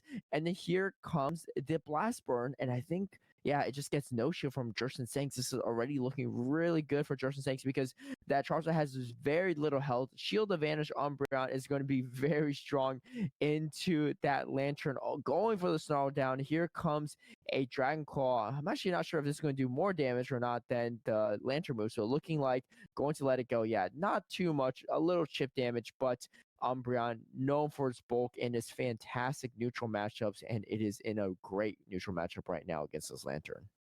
Yeah, really huge to land that Ice Beam onto the Charizard so that you can get that full Snarl down. And now in this really neutral matchup, as you said, Umbreon is definitely in its element, able to throw these foul plays just essentially back to back to back, keep throwing them on, twiddling down the health on this Lantern. Probably going to need to, I mean, potentially you could go for a last resort here to do that little bit of extra damage and you might be able to get a Snarl down, but Jerson still not deciding to burn that last shield, wanted to keep it to the very, very end. But at this point, yeah, going to go for that last resort. And I don't think it'll be enough to KO. I think you might still have to get a Snarl down, but with that one shield still in tow on Jerson Sank's side, there is not a whole lot that Aspera Shelto can do. And one Snarl, okay, still going to have to burn a shield. Actually, it's getting close to another charge move here. Is it going to be enough? Yeah, I don't know. It's going to be very close. Maybe you eat the Snarl damage on the Charizard and looking like just barely getting to the serve after Celto playing out of his mind in this game. We did not think it was possible, but here comes that Lantern beating the Umbreon with a sliver of health left. And it looked like Charizard was the key in that final game for Ashra Celto. I mean, you got to think about this. This is a Water Gun Lantern into a Venusaur in the lead, and then a counter swap Azumarill into that Umbreon, but drawing out that Azumarill, putting it low enough so that the Charizard could take it out was the key to victory for Ashra Celto. And, that it doesn't get closer than that. I mean, look, it was pretty clear. I was counting it out for the count. I was like, okay, game done. Let's wrap up here. We can wash our hands off. But no, I mean, look, IVs don't matter until they do. And this is definitely a day where they mattered, keeping that Lantern alive and being able to water gun, take out the Umbreon with the charge move, being able to just get there. It was really sort of, I mean, heads up play in knowing exactly what to do, where the win con was. I mean, even like after taking the Ice Beam to the Charizard, it was just like looking so grim, because I was like, well, I'm going to get Snarl down here. That Umbreon is going to have not only energy, but a shield going into that Lantern matchup in the back. I actually think that the swap out into Lantern was probably key, as opposed to sort of letting that Umbreon sort of keep whittling down that Charizard down. And, maybe Aspera Shelto was still in that mindset of, hey, the timeout strat is there if we keep this Charizard alive for a little bit. But, it depends on how many charge moves we can get off. But the last resort, I mean, I thought it was the right play. It was the only play. It was like, can this do enough damage? I need that extra little bit that last resort is going to do to me, as opposed to the foul play, and try and push it through, but it just wasn't enough, and able to take it out with a 2-1. A really close set for sure. And such a comeback from that lead and counter swap. Yeah, Astro Celto really optimizing his charge moves really well there in the end, getting every little water gun through whenever you can when the Snarls are coming in. I think the win condition for Jerson Sanks in hindsight was probably shielding that Azumarill and then bubbling down the Charizard so you could get a play rough off. I mean, you get that play rough off on the Lantern, it's pretty much game over. And that Lantern was running water gun, so it's pretty hard to water gun down that Azumarill. Throw a play rough, swap over to Umbreon, Charizard's out of the picture. You can't even go for exact swap later too. But of course, everyone looking at that situation is like, this looks like it's Jerson Sank's game, but Astro Celto not giving up, hanging on there. And that grit is what gets you this far into the World Championships and this far as a top tier trainer. So huge congrats to Astro Celto moving forward and taking out the first Silph Continental Champion. That's true. That's true. And of course, it is double elimination. So not going to see the last of Jerson Saints going through into the sort of losers bracket. Still will be progressing through and still has that shot at the World Championship title. Because I think, last year we certainly saw the losers bracket. I think the year before, Dunebug was able to come through the winners bracket. So we've seen both flavors. So this is sort of going to be we'll see how things go, I guess. Because I think the year before that was when Speediest Chief became World Champion, and that was in a round robin format. So this is only the third of the sort of double elimination World Championships. But if we can take a look at the bracket to see how the matchups have sort of been developing on the back end. So I think we do have sort of one other result here in a Dialap coming along at the top, keeping the Continental Championship dream alive a little bit and taking out 13 Giopi in round 2 of the winners finals. So Dialap going into the winners semi-finals and really keeping his eye on that triple World Championship title. But it looks like we've got Jay's Fan versus Neon Kake and Paulinho Toad versus PvP David still waiting to be played. We've also got a result down in the losers bracket with Magic Mason keeping their dream alive. We have 2 results coming in from the losers bracket with Magic Mason taking out LNDS Bernardo and King OWT actually taking out Ventuski. It would have been an absolutely brilliant matchup, I'm sure. Definitely sad we didn't get to see it, but look, Ventuski still, I'm sure, played really well. We see a 2-1 result on both of Ventuski's battles. First against Asprashelto and then up against King OWT. So, I mean, let's be clear here. This is like 16 of the best battles in the world. They are all incredibly talented trainers and deserve a huge amount of kudos for getting themselves into the World Championship with, I think, Ventuski playing in 4 out of the 5 essentially World Championships of the Silph Arena sort of history. So Ventuski definitely going down in the history books as one of the best who ever did it, we'll say. But still waiting on results from Vroom Vroom Power versus Wadaj, another really interesting matchup, and also Rifki Aditya versus Inner Bloom. Looks like I'm seeing a 1-0 on the scoreboard, actually for both of them. I'm not sure if that's just there, if there's a 2-1 coming, or if that's just an update as the results are coming through. But I think that we might be seeing Jace Fan versus Neon Kake potentially having our dreams come through, sort of coming next up on the screen. So Caleb, you're getting your wish. Yes, that will be an interesting one too. We do see the 1-0 so far. Maybe they're just live updating us on the scores, or maybe it was a 2-1 victory. Still waiting for the reports from Inner Bloom and Wadaj. But we're gonna have to see how that plays out. A lot of really great matchups so far, and yes, we do have the elimination of some of these trainers, but like you said, this is 16 of the best trainers in the world. There's no shame in that. Even making to this world stage is no easy feat. I mean, there've been close matchups. I know Dunebug had an incredible run 2 years ago, but that is a hard one to replicate because, these are, everyone has gotten so much better at the game over the course of a couple years, and we could just see it in these first sets of battles. No, exactly right. These are definitely, look, they're putting on a fantastic show, we'll put it that way. These are definitely some of the best in the world, and I'm really looking forward to see the next couple of rounds unfold. As we sort of getting everyone sort of set up on the back end, I can say also that Rifki Aditya, who's sort of sitting there in the sort of losers bracket, was actually the only sort of unique starter Pokemon in the Continentals to sort of come through here, because they were actually running Meganium on their team. Which at the time I was kind of going, I don't know about this, but they've brought it into the World Championships as well. Rifki Aditya bringing that, I think they've actually brought the exact same team that they brought into the Continentals with Meganium, Metacham, Alola Ninetales, G-Fisk, Pelipper, and Regirock as well. So another person that sort of brought in 2 Pokemon that no one else in the World Championships is bringing. Obviously getting taken down in the first round, but no easy feat to take down Dialap either. So interesting to see the result up against, up against Inner Bloom, who is the other sort of really spicy trainer in this tournament with the Quagsire Shadow Dragonite. So it's going to be a little bit of a battle of the spice going on down there. That is definitely an interesting one.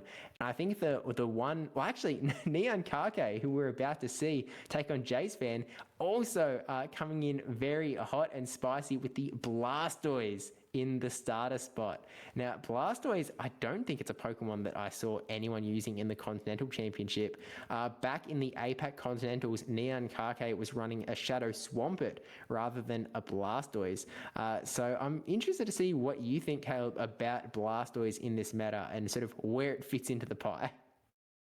Dude, I don't know if it's even in the pie. I mean, Blastoise, I don't really see how it fits at all. But again, these trainers are doing something here to get to this stage, and I'm very excited to see how they're utilizing it. Meganium as another one too. I mean, Meganium sounds wild in a meta where there's Shadow Charizard and there's Venusaur, and you're not even resisting the counter from Metacham. Yes, you're a little bit bulkier, but I'm not really sure what the coverage is for, and you have nothing really effective you can even throw at the Charizard, and it's an interesting situation. Yes, you're a little bit better into Galarian Stunfisk, but I don't know. Meganium was great in season 1 of GBL, and that's about it. So it's looking for its time to shine again, and maybe it'll have a little bit of play here. But yeah, it looks like. So you said we have Jace Fan and Yankake coming up next, is what I heard. Yes, I believe so. Yeah. That's yeah. That's going to be an interesting matchup because I think a lot of people are very curious to see how that is going to play out. I don't think we've seen a lot of screen time for Neon Kake in the past, maybe outside of the Continentals weekend being showcased on stream, but it looks like this is going to be the team matchups. And I'm going to talk about Neon Kake's team because we've already seen Jace Fan's team, and Neon Kake is running a Blastoise, might be even a Shadow Blastoise with Noctowl, Alolan Ninetales, Galarian Stunfisk, Lickitung, and Deoxys Defense. I don't know what I'm looking at here, but this is pretty wild, I gotta say. If I were to guess, that's probably a Powder Snow Alolan Ninetales because you definitely want some additional coverage for that Venusaur, and I mean, hey, even Meganium at this point.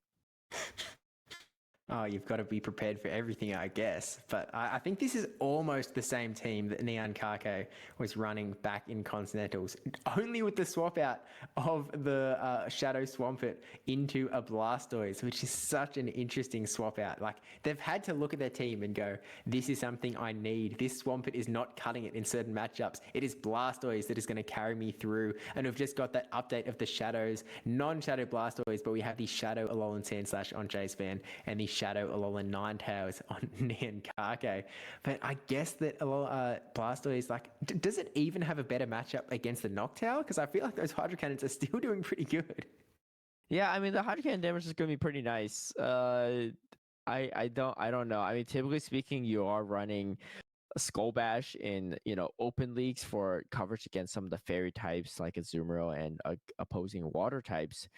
Maybe you run Ice Beam. I don't know. I feel like Skull Bash is probably still the play into Lantern because Lantern is going to be just too strong, and Tapu Fini. I mean, double water on the side of Jace Fan. I don't know if we see that Blastoise come into play or not. We didn't see. We did. We did see Jace Fan's. No, we didn't see Jace Fan's Lantern in the first round. I think it was it was Vroom Pow's Lantern. So I'm just curious to see what that moveset is. Is it Water Gun or is it going to be Spark? It potentially could be Water Gun, but we're gonna have to wait and see. I mean, I think Lantern looks very good into the team of Neon Kake if it is going to be Water Gun, having play into pretty much everything. Not great into Lickitung, but we saw that Lantern in a bad matchup, such as the Umbreon, is still going to be able to power through a lot of times. But yeah, I mean, looking at these teams, what do you think is looking strong on both sides, Steve? I mean, what I'm sort of noticing on Jay's fan side, especially sort of up against Neon Kake, is that there isn't a counter user. So there's no fighting type damage coming through from Jay's fan. And when on Neon Kake's side, you've sort of got the Galarian Stunfisk, you've got the Lickitung. Noctowl has the normal typing, as well as that flying typing. But there's a lot of things that sort of make it a lot more neutral. And I mean, what have we seen having success in these neutral matchups for the stream so far is that Lickitung. So I feel like Lickitung, I mean, you've just got that neutral play against everything. You've got really nice matchups up against both Lantern and the Tapu Fini. Not that we've seen a lot of love for bringing Tapu Fini so far, but I feel like the Lickitung, in addition to having the mirror match with the other Lickitung, you're not in the greatest spot up against that Noctowl or the Alolan Sandslash, but you're all right up against Venusaur, able to do at least a little bit of neutral damage there as well. I feel like when you sort of want to have some bulk on your team, and Neon Kake doesn't have like the bulkiest team in the world, there's definitely some bulk there. I feel like you either want to bring that Lickitung or, I mean, I was going to say, the Noctowl, but it's scary. I almost feel like it's sort of one of those risky picks where you can get yourself into a really tough spot where you're up against a Lantern, like we saw in the end of in the previous sort of game. But there are ways around it. So I feel like Neon Kake, I mean, look, I'm looking at this team basically as a team of 5, right? I'm not looking at that Blastoise coming out at all. I'm seeing, so maybe that Noctowl, the Lickitung, you could bring the Defense Deoxys as well, so you sort of have that counter into the Alolan Sandslash. I mean, we don't know the moveset on Neon Kake's side yet, so it could be that same Rock Slide, Thunderbolt, spicy moveset we saw before.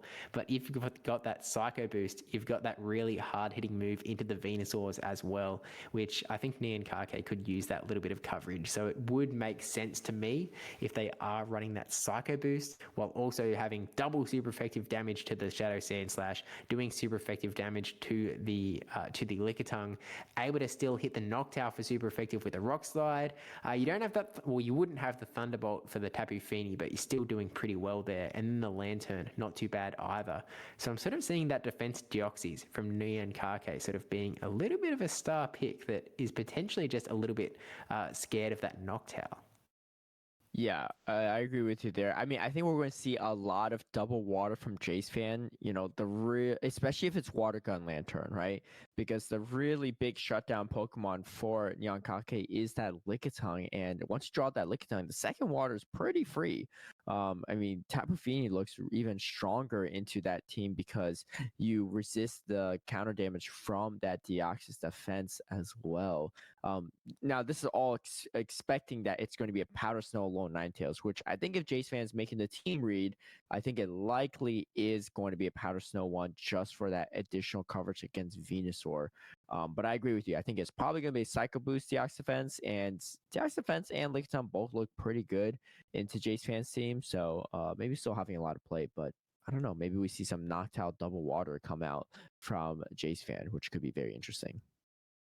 And it wouldn't be the first time we see some ABB action coming in from Jay's fan. Definitely a fan of the strat. And it's just a question, but it actually looks like we're going to be going into the very first battle of this round 2 winners battle between Jay's fan and Neon Kake. And we have Battle of the Bulk in the lead with a Noctowl going into the Lickitung. Definitely in Noctowl's favor. So we actually see a quick swap out from Neon Kake into the Dapper Hatted Noctowl, which is, an interesting play here because Jay's fan has the Lantern just sitting around. So as much as you did get the opportunity to get a fair bit of energy to get this one essentially extra Shadow Ball off onto the Lantern, this still isn't a great matchup here because this is also a Spark Lantern. So it is going to get to these Thunderbolts even faster and really put that pressure onto Neon Kake. So I feel like you kind of have to let this go, but there's not really a hard counter to this Lantern in the back either, at least actually still able to get to this Shadow Ball, which I think is huge because now it's a little bit easier to take down neutrally. Yeah, as expected, it looks like Jace fan is running that Noctowl double water user. It is going to be Spark and not Water Gun, but Spark still putting in so much work into that Noctowl and getting so much value. The problem is, even if you get licked down this Lantern, this Lickitun's not going to be able to hit the Noctowl back very hard. And then we have a 2-shield Tapu Fini in the back for that Galarian Stunfisk. This is looking a little bit, as people would say, RPS, rock, paper, scissors, row, Clark, a bow, maybe. And here it comes. It's going to be or maybe it's Rochambeau. I don't know. I'm getting confused with the faction's name. But either way, this is not a great situation for Neon Kake. Yeah, getting rock, paper, slark up in here, but we've got the Noctowl taking these body slams on the chin. Not going to be too worried about this. And yeah, that Tapu Fini is just sitting, waiting in the back. We haven't seen either of them sort of hit the field yet. So potentially, both of them could be sitting in the back, sort of hoping that they know what is in the back of the other person's team. Nian Kake ready for an unfortunate surprise when that Tapu Fini does sort of come out here. You could, I was going to say you could swap out, but we actually see a catch of the Sky Attack into the Galarian Stunfisk. Nian Kake bringing out every possible stopper they can, but it just means that we're going to see the Tapu Fini come out now and just water gun all the way through this Galarian Stunfisk, who, I mean, Tapu Fini doesn't even need to shield this Earthquake. It's a bulky Pokemon. Yeah, I mean, maybe if you bait perfectly, if you're Nyankake, there is some play. I mean, otherwise, you just got to hope for a potential hidden power. But no, not even getting the baits on the rock side. A huge no shield call. I mean, at this point, if you're Jason, you could potentially just water gun down, but is going to throw this Surf. Still pretty solid situation for Jace fan. Nyankake trying to do everything he can, going for the second rock slide, but you still have to throw 2 more rock slides to even come close to taking out this Tapu Fini. I just don't think you have enough juice in the tank left at this point. And you can see this water gun damage just adding up so quickly, forcing Nyankake to shield once again. Maybe you have time to pivot out to the Lickitung, but I mean, you can't much shot down this owl either way. And here comes that final rock slide being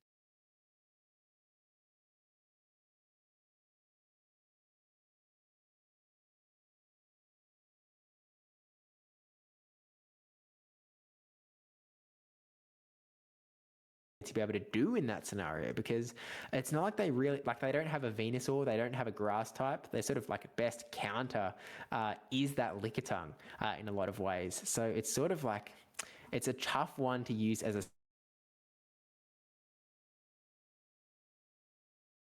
some real fancy strats here and go, I'm so confident that you would think this is.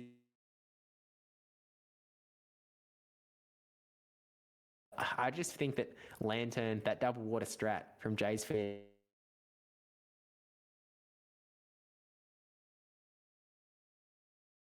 for that, and I don't. It's hard to leave Noctowl at home alone. Big counter to the.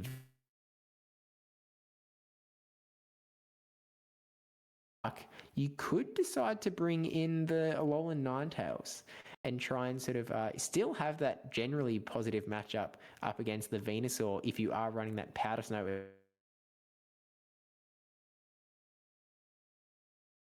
Able to get at least one good charge move in there to try and whittle down its health and sort of be able to finish it off with the Lickitung in the back. But I don't know, is there a need? Does it have to happen? Do we see the Alolan Ninetales?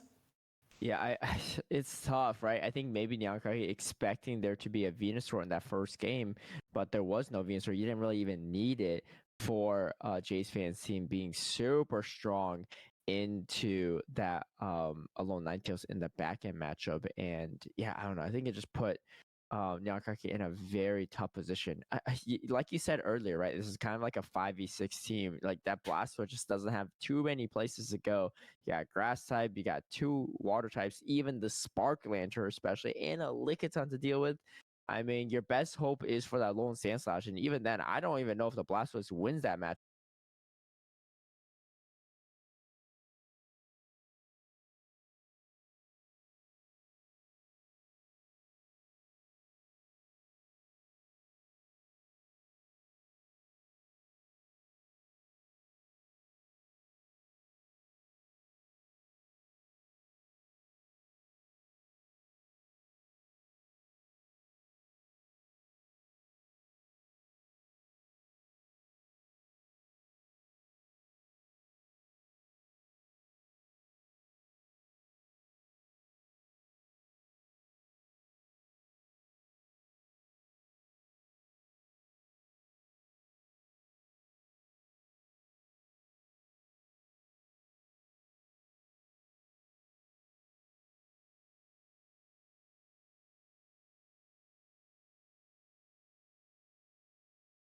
Oh, it's okay. Yeah, it's a little slow on my side too, but it looks like this lantern is gonna try to play this out and is throwing a final surf as like it's maybe trying to go.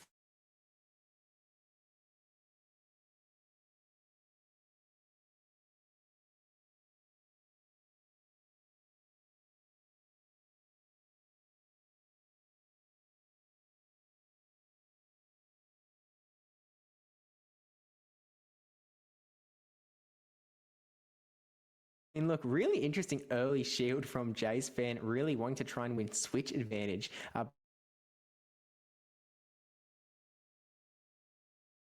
All on the bait.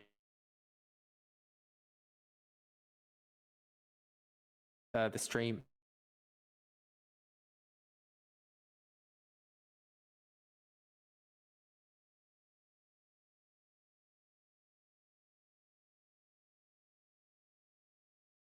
This, I think that this matchup might be going.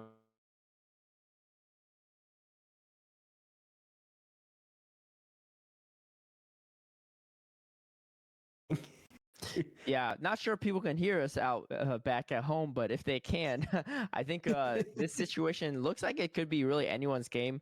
Nyankake trying to preserve that switch advantage for that potential backhand matchup.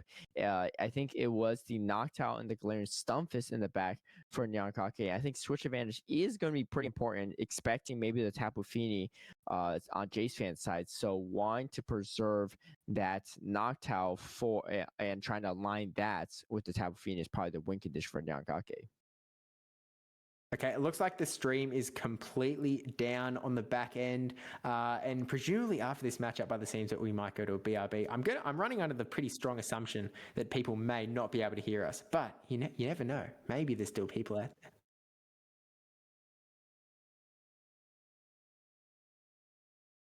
Okay, it sounds like we might be back as of now.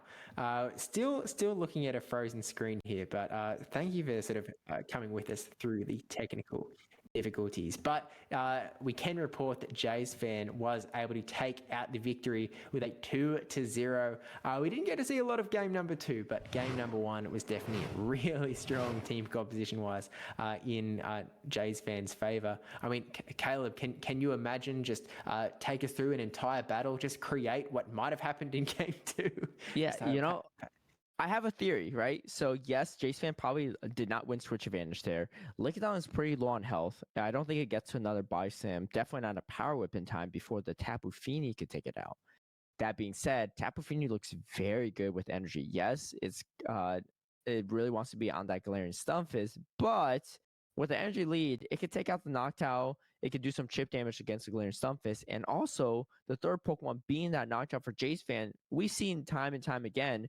Noctowl is actually not that bad into Galarian Stunfisk, right? Yes, you're resisting the mud shot damage, and you do take some damage from the rock slide, but you hit back quite hard with that shadow ball damage. So, and if you have a certain breakpoint, you could do even better into that Galarian Stunfisk.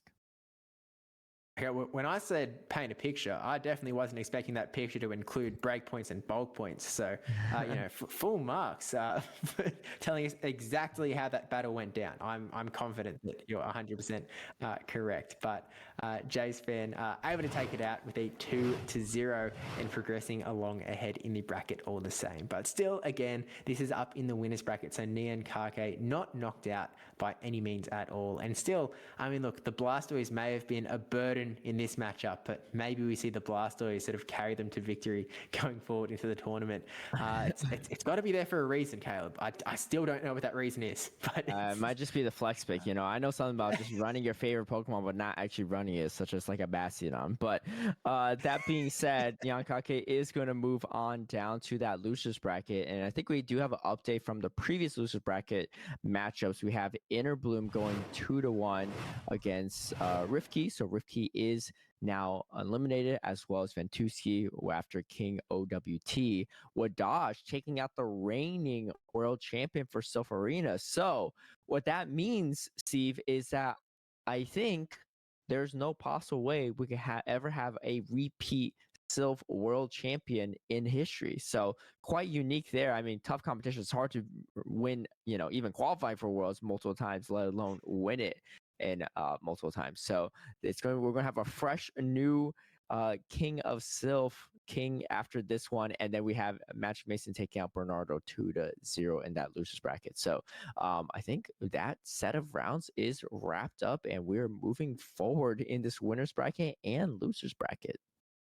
Yeah, I mean, look, Vroom Vroom Power sort of brought the World Championship home to APAC for the first time after it had been in North America for the previous 2 seasons with Speediest Chief 2 and Dunebug 97.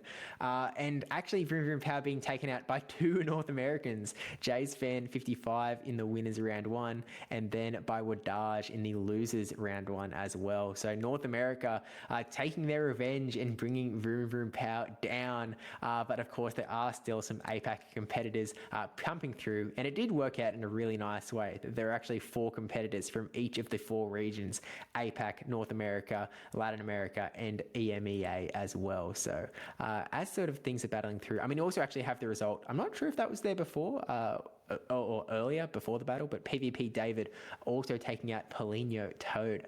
So we actually had, we've got 2 of the Continental champions still alive in that sort of semi-finals, and in such a way that we could see a Dial-Up versus PvP David Continental champ versus Continental champ in the winners final. So the dream is still alive, but maybe sort of one match pushed up down the line. I'm not entirely sure which matchup we'll be seeing sort of after this, but I mean, between Dial-Up versus Astroshelto and Jay's Fan versus PvP David, I mean, who do you see as the sort of most hype matchup between the two? I think we might be going to the losers bracket after this, but out of those 2 in the winners, which are you most hyped to see a little later? I think Dial-Up and Astraselto would be a great matchup. We might not see on stream, but that should be a good matchup either way. I mean, you can see the scores on both ends. Super close games in the first 2 rounds. Jay's Fan on a tear, though. Back-to-back 2-0 in World Championships is no easy feat, but definitely making quick work of the competition. PP David, though, kind of also on a similar track, 2-0 and then a 2-1. So only losing 1 game to Paulinho Tad.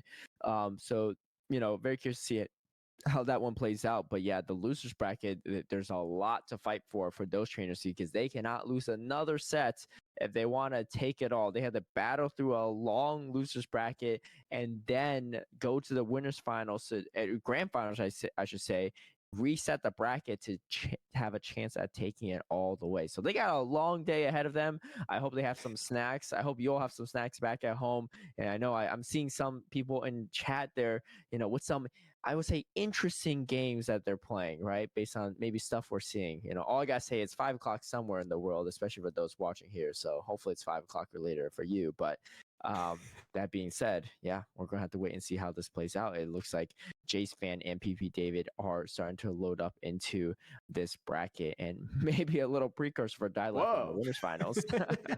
And Dial-Up really showing his confidence, jumping straight into that grand final.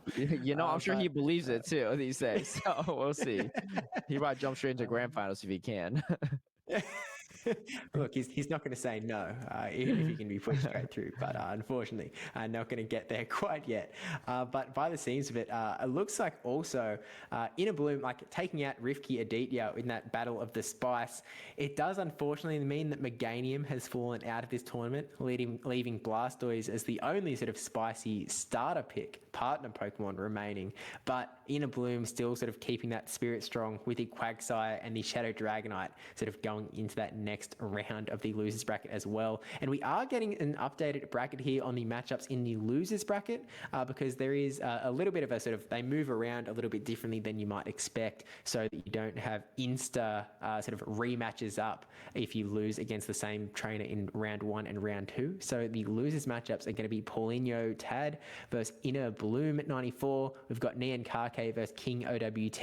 We have Jerson Sanks versus Wadaj. And then we also have 13 Gioppy versus Magic Mason. So I think I think that we have a lot of sort of across region sort of battling here. So sort of keeping all 4 regions alive through this tournament as well. I mean, Latin America and EMEA both have not had a world championship come home yet. So they sort of want to, in this last opportunity to ever become the Silph Arena World Champion, bring that thing home. And up in that winners bracket, we do have we actually don't have anyone from Latin America, but we have 2 battlers from Europe and we have 2 battlers from North America. So Europe definitely getting terribly close to getting that World Championship title, but Latin America are keeping well and truly alive down in the losers bracket for sure. But hey, I can be a little biased. I can keep the APAC hopes alive, even though we are down in the losers bracket. I mean, speaking of bias, our friend Amanda Lumberger is definitely rocking that bias, right? This is the thing that just shocks me, right? She's always, she got the bias for the EMEA region, right? Always touting how they're some of the best battlers in the world. Meanwhile, she's all the way from Iowa, United States, from the North America region. Kind of a little weird there, But that being said, she can root for whoever she wants to. It seems like whoever she roots for typically is gonna take a early exit from these kind of tournaments. So maybe she's not rooting for EMEA for once. But yes, we do have 2 Europeans still in that winner side, and Asher Celto playing out of his mind in that second round that we saw on stream. And so definitely going to try to make keep Amanda's hopes and dreams alive, as well as PvP David. Look, I think it's best for all of the Europeans if potentially Amanda is not out there rooting for the Europeans, because her exactly. There's some juju coming in with her big predictions. So maybe for the best that she roots for someone else this time around. But regardless, I mean, look, Dialap, as much as he had those previous hopes of going straight to the grand finals, I think Asper Shelto is certainly a trainer that is going to give them a run for his money for certain. Going to be really putting that pressure on with probably 2 of the best. I mean, look, these are definitely 2 of the best battlers in the world. These are 16 of the best battlers in the world. But I think Jays Fan versus PvP David definitely going to be huge for sure, with PvP David carrying that Continental Champion title, which is, a really nice medal to have around your neck, and was also sort of the meta breaker a little bit, in the sense that they had to play the first Continental Championship tournament of the 4 as well. Because I feel like usually APAC is the one that sort of comes out first and sort of lets everyone know what the meta is going to look like. But this year we saw Europe taking that sort of front and center stage day 1. And so PvP David sort of going in a little bit blind and able to take it all. And I definitely saw a pretty solid shift in the sort of following tournaments of people following PvP David's lead in copying his team a little bit more, where I think he sort of, I think Umbreon usage in particular really started to rise after PvP David was able to take it out. PvP David actually had a bit of an interesting team back in the Continental Championships, where he also had I think he was running an Altaria in slot 2 alongside the Umbreon. So Altaria was a very interesting pick that I don't think anyone else that has qualified was running on their team. It was a very unique pick, and I guess a little bit like that Shadow Dragonite pick from Inner Bloom, in just getting that dragon damage a little bit less oppressive though than the Shadow Dragonite. How do you sort of feel about that Altaria pick? We should probably fact check. I don't think he's decided to. Oh no, he is. Oh no, Paulinho Tad is running the Altaria, but he has dropped it for this tournament. So we still have an Altaria in play. Yeah, I mean, Altari is going to have a much better matchup against stuff like Lantern, right? Compared to something like a Shadow Dragonite, because you could just tank the moves from Lantern much easier. But you do have to go for the more energy-intensive Moonblast in that situation. Altari is just known for his bulk, right? Having great matchups against, Noctowl, having a great matchup against Umbreon, right? Not a lot of things can outbulk Umbreon, but I don't necessarily say it outbulks it, but having access to that Moonblast and that Dragon Breath damage just really adds up against Umbreon. We've seen a lot of Umbreon and Lickitung as well. So, I mean, I think Altair could be well positioned in a lot of games. It's just not as safe as some of the other potential flying Pokemon like Noctowl. Noctowl at least has Shadow Ball for those steel types. And for those fairies, I mean, I guess you have Sky Attack too against most of the fairies too. But Altari being double weak to ice and just having that Dragon Breath damage resisted by steel, it makes it a lot more polarizing of a Pokemon, which is why I think I can see why a lot of people are choosing not to run Altaria. But yeah, Altari could be quite good in the right spot. Yeah, I mean, now that I'm sort of looking at it a little bit deeper, I think you're absolutely right, by the way. But that one Altaria is hanging on Paulinho's team with the Mantine as well. So they've gone for a very non-traditional double flyer strat without bringing in that Noctowl. So very interesting decision sort of in there. But I mean, Paulinho, Tad, facing off against Inner Bloom. So again, we've got a little bit of a spice versus spice. Inner Bloom managing to find all of his fellow spicy competitors going through the bracket. So that'll also be a really interesting matchup that I'm looking forward to seeing for sure. But it looks like that the next matchup we're going to be seeing on stream is going to be Dialap versus Asprashelto, that North American Continental Champion up against the global number 2 in the world. And we've got the teams up on the screen here. We just saw Asprashelto's team, so we'll take a little bit of a look at Dialap's here, who's running that Venusaur, Noctowl, Alolan Sandslash, Galarian, Stunfisk, Lickitung, and Tapu Fini. Obviously, Dialap did incredibly well in the Continental Championships, but he's actually changed up his team because I'm pretty sure that he was running Shadow Charizard in the previous team. So he is yet another competitor that has gone from the Charizard into that Venusaur. Venusaur attracting a lot of attention here. But I think actually, he's also made a swap from Cresselia to Tapu Fini. And had an Azumarill instead of the Noctowl as well. So Dialap making some big adjustments going into the World Championships here. But up against Asprashelto's team, what are you sort of seeing straight away, Caleb? Yeah, I mean, Astrocelto is no stranger to facing off against Venusaur. Venusaur looking pretty strong into Astrocelto's side, and even though it could not even get the Charizard completely locked into the Venusaur in that final game against Jerson Sang, still able to come away with victory. So I think Venusaur might not be as big of an issue for Astrocelto. Looking at it more carefully, though, I think Noctowl actually looks pretty strong for a Dialap churn. I mean, you having neutral play into that Charizard, for the most part, decent into the Medicham, very strong to Lickitung. Having a lot of play into Cresselia, that Shadow Ball really hits hard, and then kind of neutral into that Umbreon. I think you really just got to avoid that Lantern, and you should be in a good spot. But Charizard's pacing to moves are pretty scary too. So in that matchup, I'd rather be the Charizard in most situations than the Noctowl, especially because you could bait so easy with Dragon Claw. Astrocelto, on the other hand, again, that's Lickitung looks super strong outside that Noctowl matchup. Umbreon looking pretty strong. I actually really like Umbreon in this matchup because the Tapu Fini has to land that Moonblast to do any significant damage into Umbreon. Meanwhile, Umbreon resisting the ghost damage from that fast move damage from the Alolan Sandslash, the Lickitung, being just a little bit bulkier than Noctowl in a lot of situations typically can usually outbulk Noctowl, having great play, neutral play into Venusaur and Galarian Stunfisk. I think we see Umbreon in every single one of these games for Astrocelto. Yeah, I mean, look, Asprashelto definitely showed themselves as a big fan of that big bulk, especially leaning on that Umbreon Lickitung combo a little bit earlier. But I think that this is finally the game that we are going to start seeing that Shadow Charizard action coming into play, being backed up by that bulk so that Asprashelto can sort of lean into the shield usage on the Charizard, because there's just so much that it can hit there. It's got the, a single Blast Burn is probably going to take out 3 Alolan Sandslashes, as well as being really good up against the Venusaur. Got play up against that Noctowl, as you mentioned.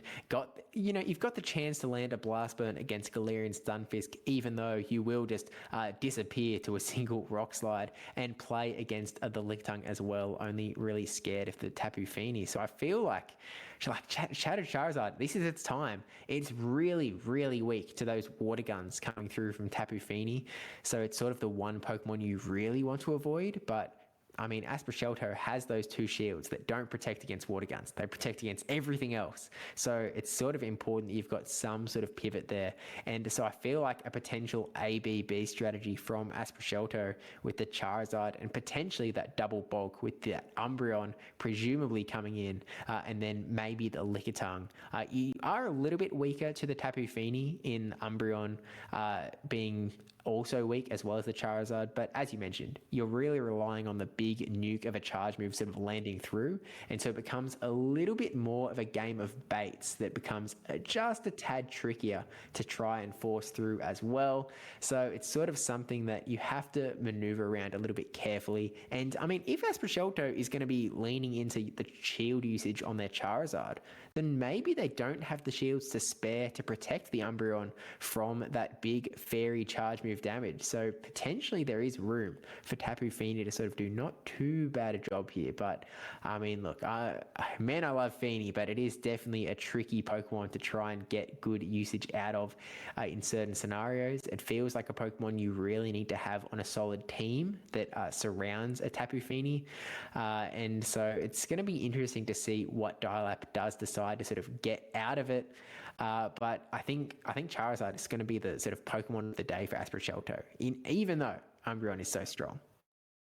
Yeah, I mean, that's interesting. I actually, I don't know, personally speaking, but looking at it, I don't know how strong Charizard is because it gets outpaced by the Alolan Sandslash and the Glaring Stunfisk, and then, Tapu Fini is a hard wall to it.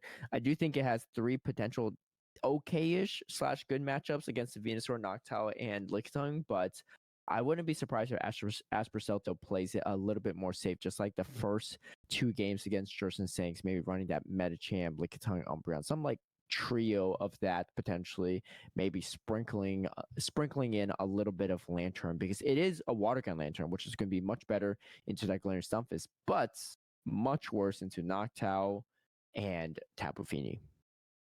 Okay, look, maybe my hope is just a little bit high. I just want to see that Charizard sort of come out and do its thing. Just please let me see that Charizard double bulk. It's like a very different sort of ABB in weak, well, squishy, non-squishy in the back, but it's something that I'd like to see. I want to see some big blast burns. I want to see a Shadow Sandslash just melt into complete nothingness from a single blast burn. But like, you do mention being outpaced by a Alolan Sandslash, for example, but it is where you're investing both of your two shields. And if you're Dialab, I think Dialab is a person that plays a lot of neutral matchups from all of the matchups I've seen from him in the past. And so it's not something he's going to want to see. But we have the game one coming through with the Galarian Stunfisk into Medicham. And as much as this is a fighter versus steel type, Dialab I've seen play this matchup many times in the past. This time actually deciding to swap into the Lickitung, a very neutral matchup where you are taking super effective damage from those counters, but are able to do quite a bit of damage back, and actually no shielding this Psychic straight off the back, which is definitely going to bring that health bar right on down into the pretty deep yellow and the defense debuff as well. That is so unfortunate for Dialab here, because now this Lickitung is basically guaranteed a certain demise. Yeah, I think the Lickitung is not maybe in the worst spot after the debuff, because this gives the Medicham a little bit less farm. But no, not getting off that second Bison. Okay, I stand corrected. That is not the ideal situation now, because not getting off that second Bison is going to cause some trouble for Dialab. And here comes the Venusaur, which is going to be interesting. I mean, Venusaur actually looks super strong into the backline of Aspercelto, but unfortunately is going to have to come in with Venusaur and does a last second shield on that Ice Punch. Can you get the Vine Whip down before the Ice Punches reach, and throwing, and catching actually on the Galarian Stunfisk? I like this play. Bank all the energy, and now Galarian Stunfisk actually having a lot of play into the entire backline of Aspercelto. Here comes that Water Gun Lantern, which you want to avoid on from that Venusaur, but Venusaur is loaded with energy, and I don't think one surf's enough here. I think this Earthquake is going to come through, even if Dialab chooses not to shield. I think Dialab is going to save the shields for that Venusaur. Here comes an Earthquake. And do you shield if you're Aspercelto? Probably not. I mean, you just don't have too much play with the Lantern against the Venusaur. Is going to get hit by a hard-hitting Earthquake. And this is actually not too bad. Oh, Aspercelto being very patient, trying not to throw any additional energy, does not want to give the opposing Venusaur. You see a little, standoff here from both trainers. Who's going to finish him off first? You see Aspercelto is going to finally Water Gun down, only leaving one Vine Whip worth of energy to be farmed off of. I mean, this is still an interesting situation, because Dialab turned almost at 2 back-to-back friends, but actually this is the clone version of Venusaur too. You don't see this very often, but kind of an interesting setup. Yeah, that clone Venusaur coming in didn't get to get a whole lot from that Lantern, but still, I mean, with already having so much energy, it really does put the hurt onto that Lickitung, getting those shields off the field. And like Venusaur, like it can take a body slam, but it's pretty squishy. And with Dial-Up still having a shield in the bank, definitely worth using one here because now you can get to that next Frenzy Plant. You can bring that Lickitung down in health a little bit. You still need to get to another Frenzy Plant if you try and want to take this out.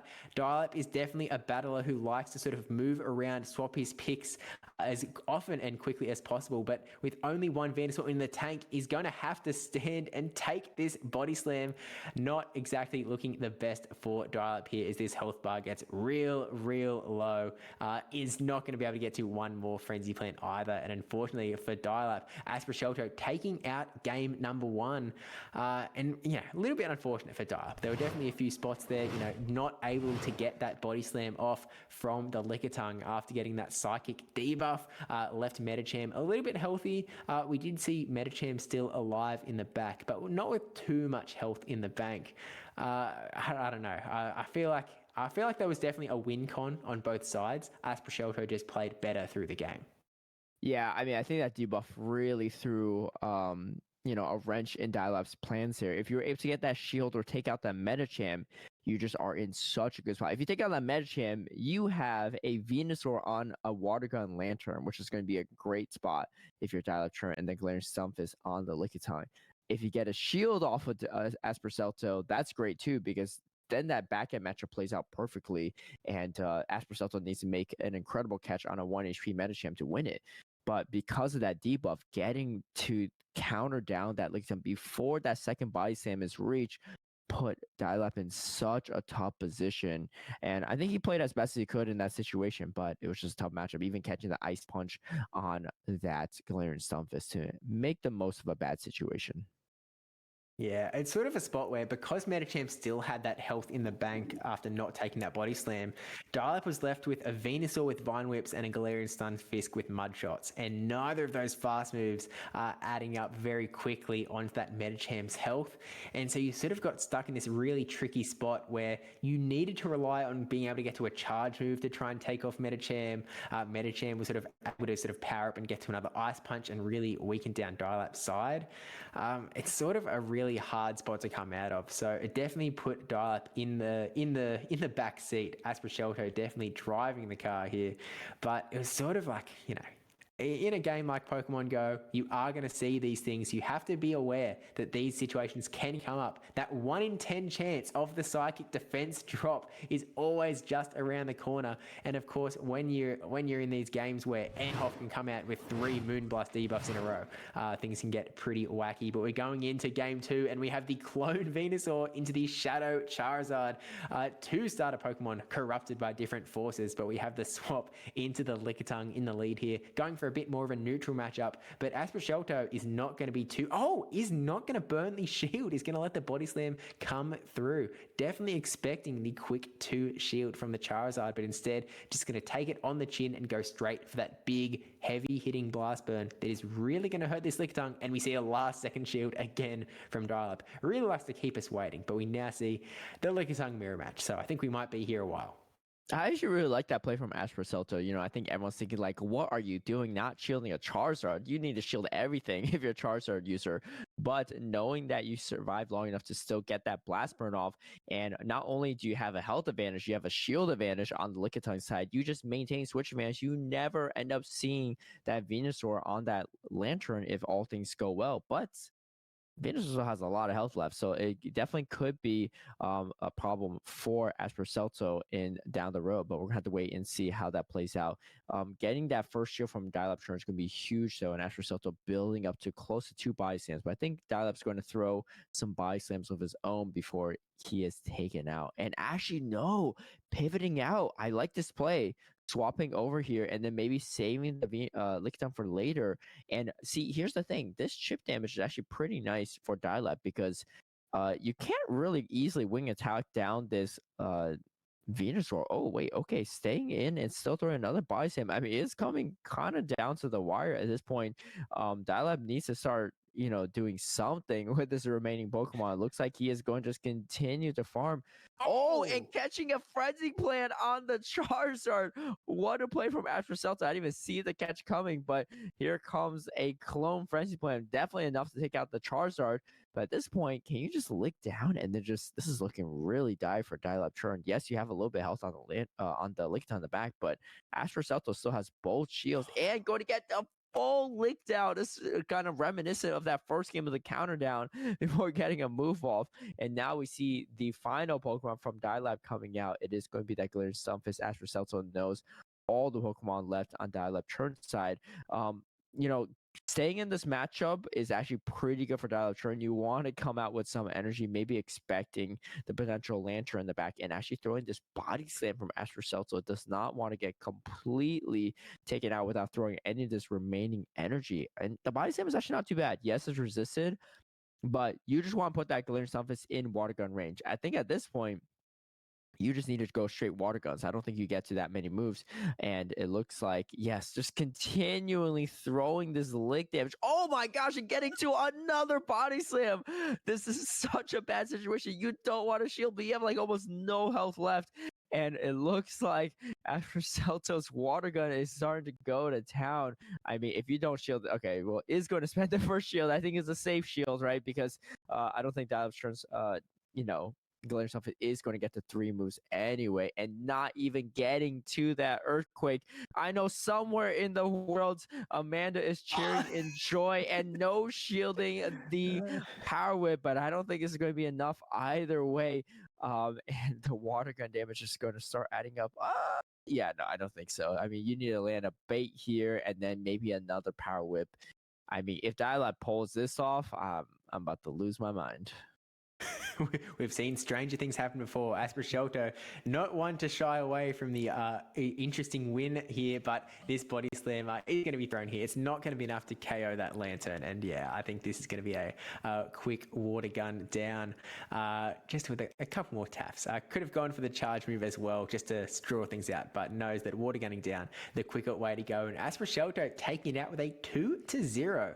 I mean, look, that first game definitely came pretty hard down on that psychic debuff, but game 2 we just saw again that, as you pointed out, that same scenario where Dialab was just so close to getting that one extra charge move through, but all of the energy just got thrown out. And if that one charge move got to go through again, it could have been a very, very different game. I actually think, again, if Dialab was able to get that Frenzy Plant through, I think we actually would have seen Dialab able to take the victory in the end. And again, we saw some catch action. We saw a lot of sort of tricks and trades to try and make it through, but Aspercelto just stayed calm.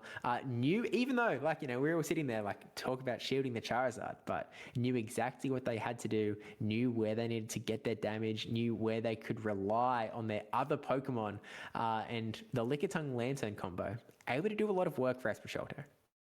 Yes, most definitely did. And, again, Venusaur looking pretty strong to Aspercelto's team, but finding ways to play around it. I think in game number 1, Aspercelto just had a very solid matchup. But game number 2, just making all sorts of catches, making all sorts of reads as well. I mean, typically speaking, you're not swapping in Charizard to catch moves from Venusaur.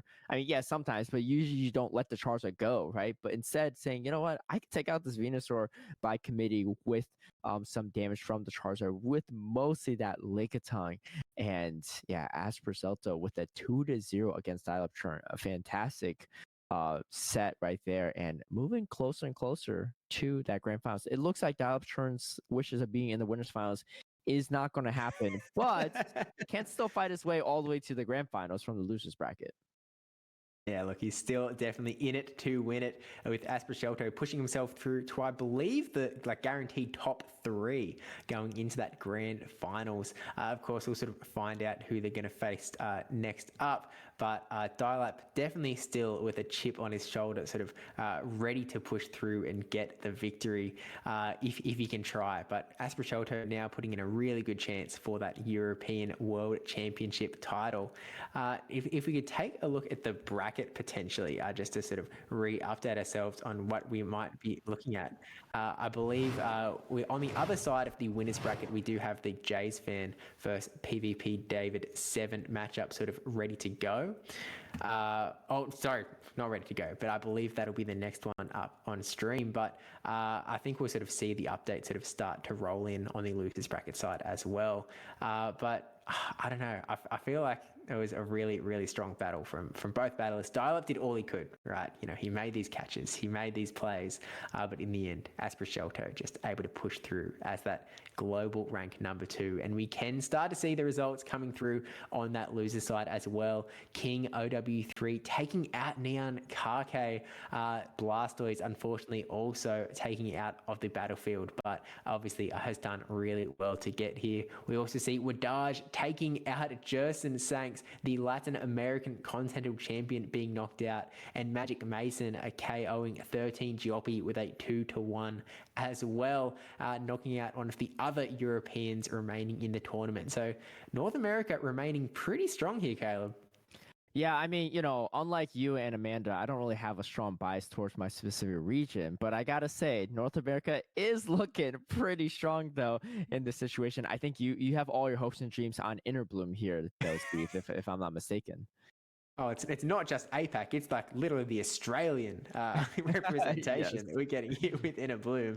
And, you know, I mean, not only do I love the Australian vibe, but I can't get away from loving that spice pick as well. That Quagsire is definitely just calling my name. So, you know, if I'm putting my bias chips on somewhere, it is definitely going to be all in on that Interbloom.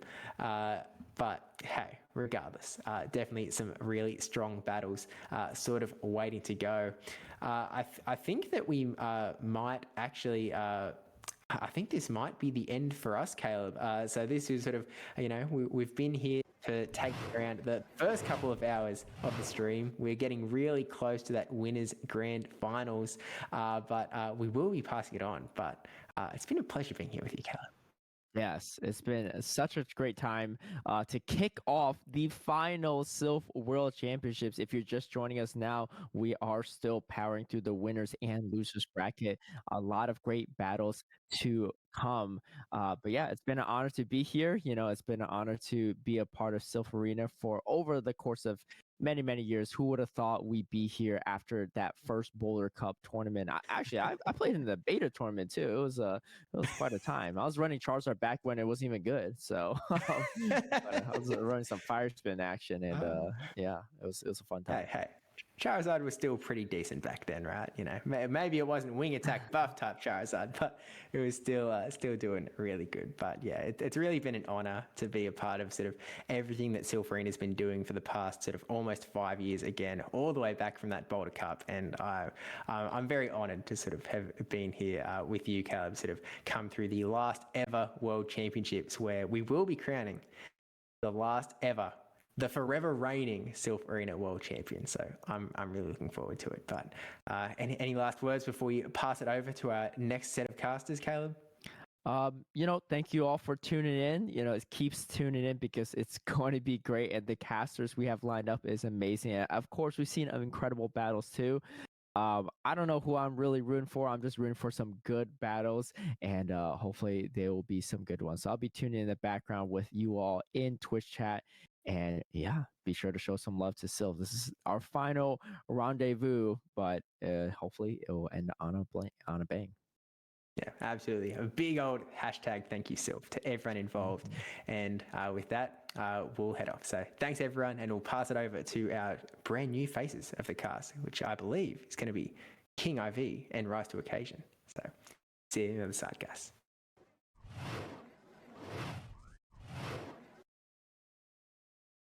Yo, what is going on, everybody? King, great to see you. I feel like it's been a while. It's been a little bit. Last time I saw you on stage, so it's good to see you again. You're looking very dapper today. I appreciate it, man. You as well. And I just wanted to start off by saying it's a pleasure to get the chance to cast with you, and just for the final Silph World Championship. Silph's where I got my PvP start. I remember my senior year of college, I was looking to graduate. That's when the pandemic hit and everything went remote. And I found out about these local Pokemon Go PvP tournaments. I'm like, oh, I go to Raid Hour every Wednesday, but I can battle. And I started finding these local tournaments and got started in Silph, and that's where I got my PvP start. And everything kind of went from there. So being here, calling some of the best players in the world's matches is a pleasure. Yeah, absolutely. I'm sure you've told the story many times, but how did your first tournament go? You know, I did 2 in-person local Silph tournaments before things went remote. And I actually went 3-1 in my first tournament. And I was kind of the new guy that nobody knew. So I remember after 4 rounds, it was like, oh, okay, so who won? And 2 people were like, oh, I think there was a 2-way tie. These 2 guys both went 3-1. And I had to kind of like raise my hand. I'm like, I think I also went 3-1. They're like, oh, it's a 3-way tie. So first tournament went 3-1. I think second tournament I went 2-2 and tried to improve from there. How about you? What was your first Silph tournament experience? Yeah, my first tournament experience was actually Caleb brought up that before Boulder Cup, which was the first official cup, there was a beta tournament. So I went to the beta tournament up in North York, which is a part of Toronto. And yeah, I won that tournament, beat one of my friends in the final. I actually remember at the end, near the end of the match, I had Altaria. This is when it had like Dazzling Gleam. It still has Dazzling Gleam, but before it got Moonblast. And I remember like Dazzling Gleaming and Umbreon. And I'm like, it's over. And it actually did not KO the Umbreon. I'm like, oh shoot. And I had to keep tapping there. But I almost threw the game because I thought the game was over. Then that's when I realized how tanky Umbreon is. So we're definitely going to be seeing some Umbreons in this tournament. We're going to be shoutcasting it. I'm sure there's going to be many times when I think the Umbreon should have fainted, but it'll end up still surviving. Yeah, absolutely. The dreaded Umbreon Metacham match that's always seemingly good for the Metacham, but sometimes can go the other way. And we may not see that in our next matchup because Jay's fan is taking on PvP David here. 2 absolute titans of battlers. And Jay's fan, as we know, the global rank #1 on Silph this season, has been probably the most consistent battler over the last 2 Silph seasons, along with players like C. Leonardo in terms of their high global ranking. And PvP David, an example of someone that's constantly on the GBL leaderboard. And that's something I've been noticing watching the Silph World Championship. You have players from both sides of the coin, players that have been Show 6 Titans and players that are more so known for their GBL prowess, but have shown that carryover into the Show 6 format. Yeah, I think one consistent thing when you see these really great battlers is that they're great all the time. They're always on, whether they're playing in GBL, whether they're playing in Show 6 Pick 3, whether I'm sure they're doing some auto rec battles there. They probably take no battles off and they're always on point, which allows them to really refine their skills and perform at this really elite level against the very best competition. And looking at this matchup between the two, I felt playing in Continentals that slot 2 was a really pivotal slot in order of which Pokemon you're picking. Noctowl Metacham, probably the most common 2 Pokemon in the Open Great League. And it's really pivotal what you're going to build around them in that slot 2. So Jay's fan opting for the Noctowl, David opting for the Metacham. And in terms of the more unique picks on each side, we see Jay's fan with the Venusaur as his starter Pokemon in slot 1. And of course, David with the Charizard. That's not where Venusaur wants to be. But other than that Charizard, it seems like Venusaur has a lot of play against David's team. Yeah, I think we've seen this early in the tournament as well, where Jace fans, Venusaur is really strong, and there's only one check. And that one check, Charizard has 2 really difficult matchups in the form of Tapu Fini and Lantern. And even the rest of the remaining matchups are pretty challenging when shields are still up, especially since Charizard does not take fast moves that well. Yeah, and I feel like we've seen a lot of Lickitung play throughout this tournament. If you look at that slot the vast majority of battlers have elected to go with Lickitung in that 5th slot. And David has the Umbreon as the harder punish to the Lickitung. Jace Fan has the Noctowl. So both trainers do at least have a punish where neither Lickitung is completely free as a pivot or a safe swap. Both players have something that they can use to punish that and get ahead. Yeah, no, absolutely. And what kind of strategies do you envision each trainer trying to deploy? Like if you were in PvP David's shoes or you were Jay's fans in Jay's fans' shoes, what kind of strategies would you try to deploy? You know, that's a good question. These two battlers, I've played Jay's Fan quite a few times in Silph, and I think he's just exceptional at maximizing his play and not making mistakes. We talk about the top ranked players. We see Jay's Fan global rank #1, and sometimes I think there's a misconception that the #1 ranked players are going to pull off these 1,000 IQ big brain plays that no one sees coming. But with Jay's Fan, I think he just is really technical and doesn't make many mistakes. And if you're off on your counts or your energy management, he's gonna make you pay. So I expect him maybe to use some of his bulkier mons like Noctowl and Lantern and try and set up that Venusaur as a sweeper with shield advantage. Yeah, no, absolutely. I think if you can draw out that Charizard, that Venusaur is going to be free and going to be very difficult for PvP David to handle. Mm-hmm. Absolutely. I think the Cresselia is a unique pick as well. I don't know how much play we're going to see out of it for David because that Alolan Sandslash is awfully scary. And the Lickitung, the Venusaur, the Noctowl, all I would say have slightly favorable matchups towards that Cresselia. So I've heard casters in the past mention Cresselia is almost like a more consistent pseudo grass type in the meta because of that spamminess of getting to the grass knot. But Jay's Fan seems to have some nice coverage for it. Yeah, I know, absolutely. It's going to be challenging, but going to need to rely on either the Lickitung or Cresselia to keep those water Pokemon in check so that Charizard can remain on the field and hopefully line up with the Venusaur. And that's a heck of a mind game, right? Like he's got 2 hard punishes to the Charizard in those 2 water types. Does Jay's Fan just disrespect it, thinking there's no way David brings the Charizard? Does David think Jay's Fan's not expecting me to bring it, so I am going to bring it?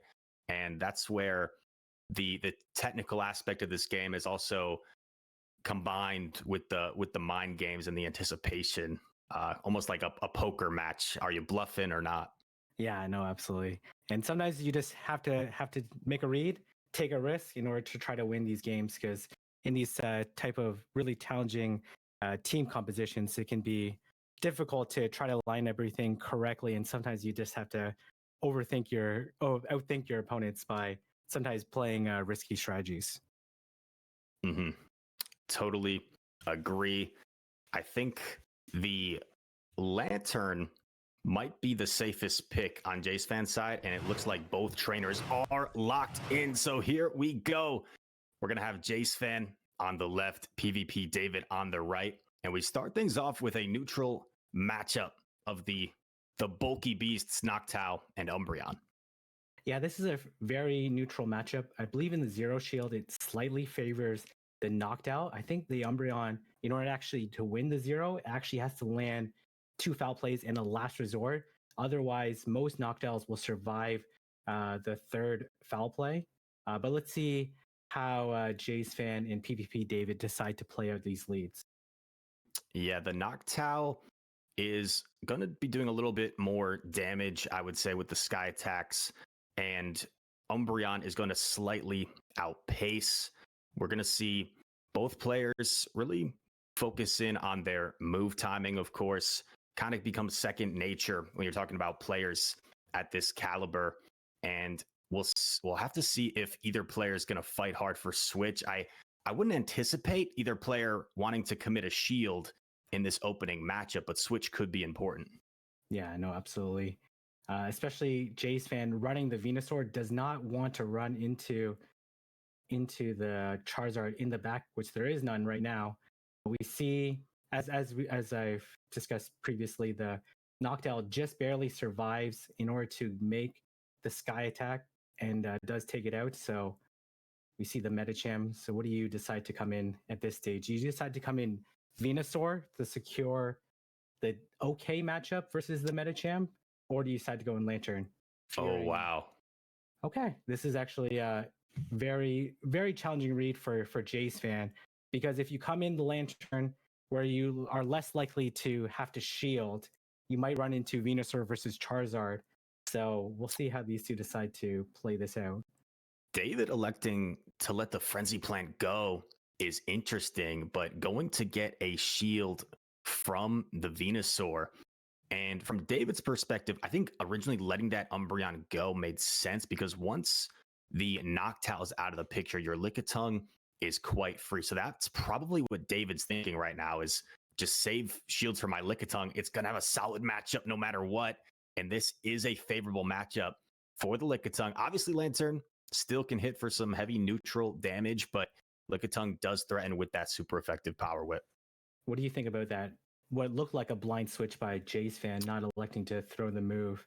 Maybe was fearful of the potential Charizard coming in and just decided to switch out right away, not electing to throw the move, but likely was going to farm down the Medicham. So we do see the shield from Jay's fan in order to shield the power, which is a nice shield. And we see the Surf bait. And David, still considering whether he wants to commit a shield, finally puts up that first protect shield.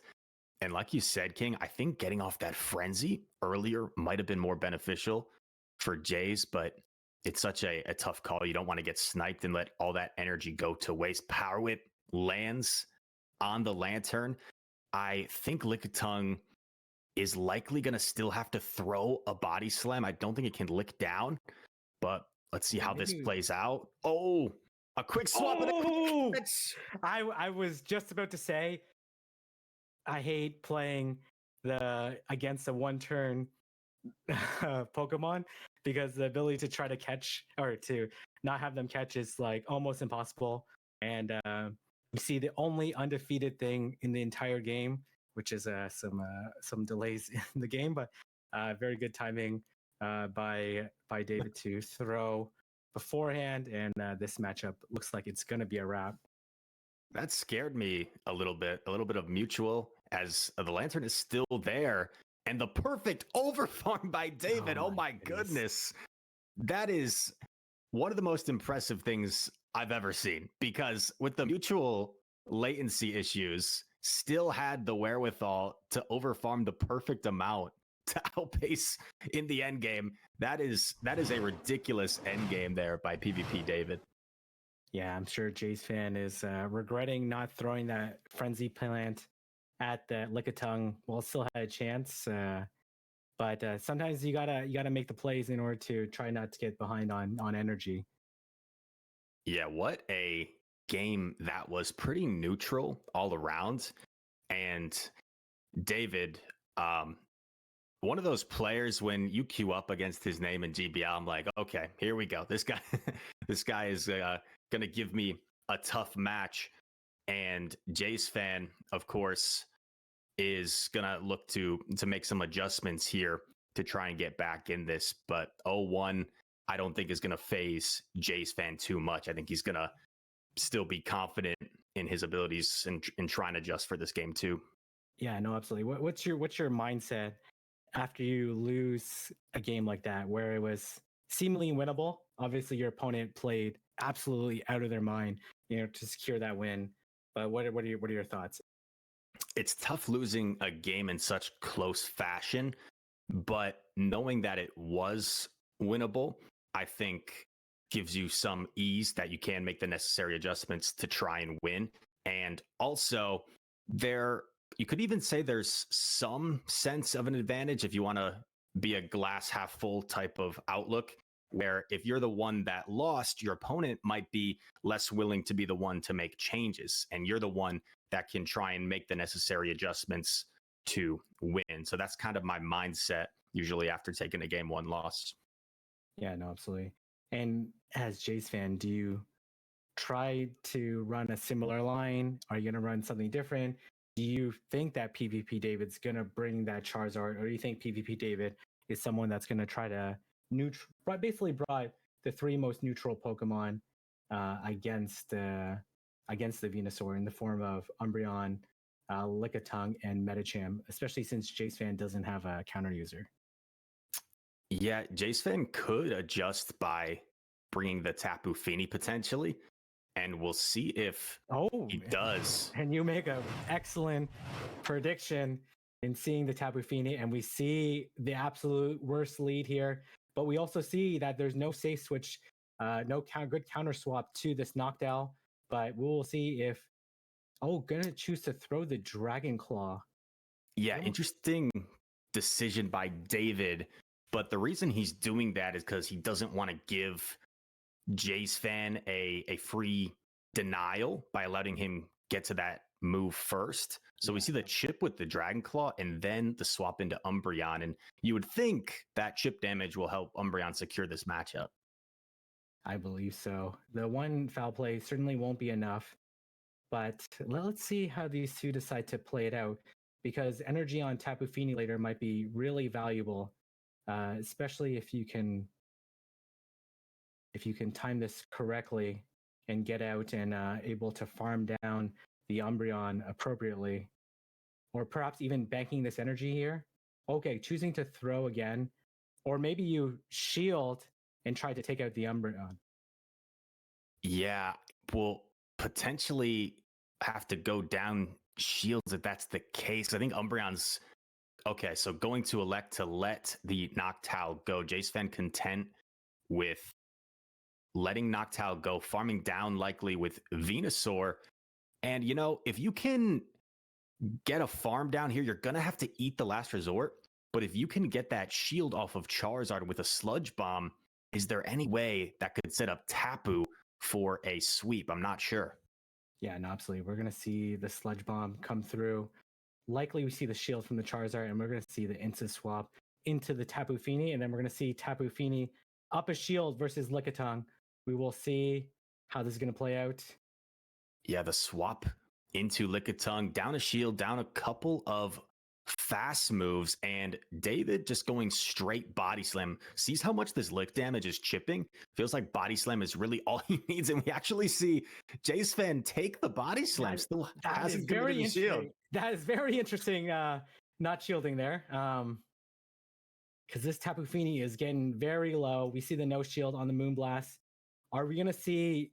Oh man.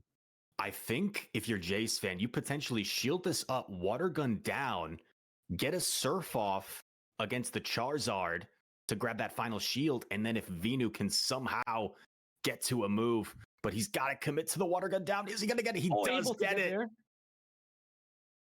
I like the one water gun and then throwing, because you're going to have to give up the fast move regardless. And we're going to see whether or not this Venusaur has enough health in order to get to the move.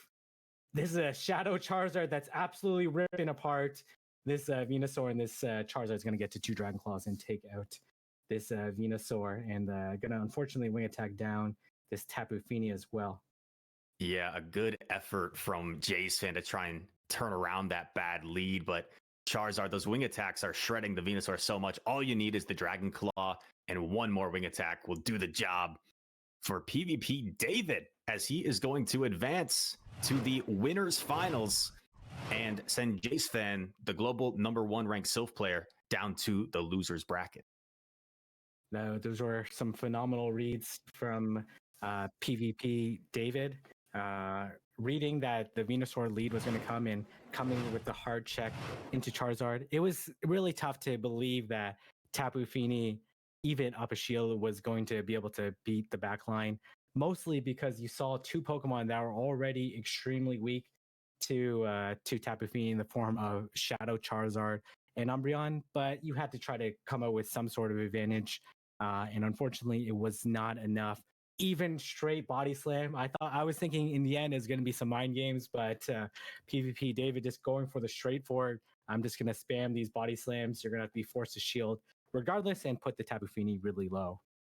Yeah, you have to wonder if there was any chance for Jace Fan if he shielded up the body slam and then came out with more energy, but I'm not sure.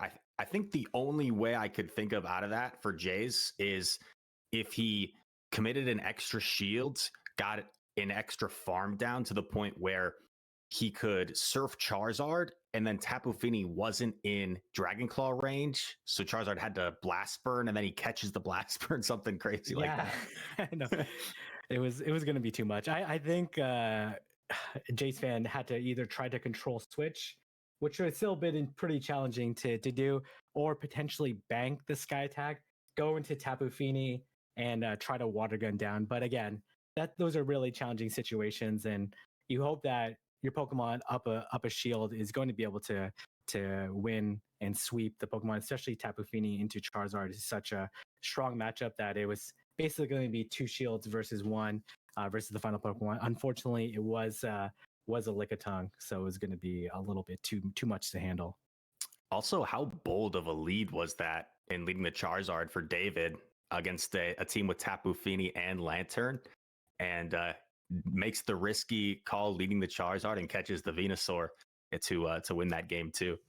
Yeah, especially if Jace fan would have made the correct prediction there, and likely would have safe switched into to Lickitung or into Umbreon, which can be met by both pretty hard counters in the form of Noctowl and Tapu Fini. But really well played by David, and we're going to be seeing David play in the winners final shortly later.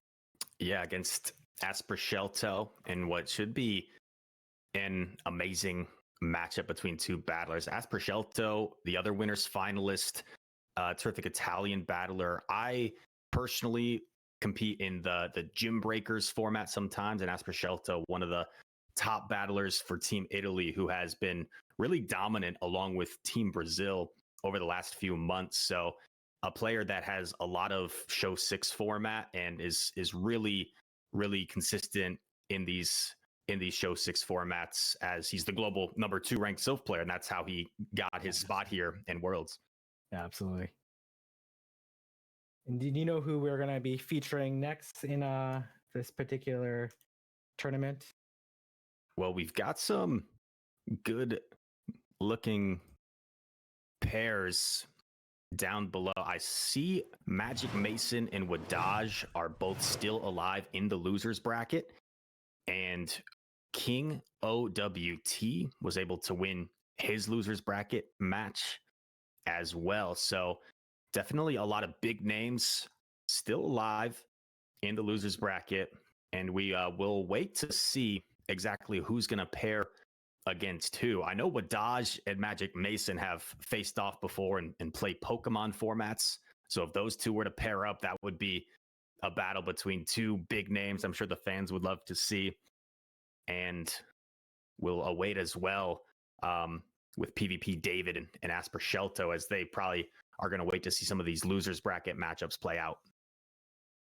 Yeah, if you're a EA fan, you're feeling pretty good right now that you're going to be able to potentially bring home the world champion with both our winners finalists from that region.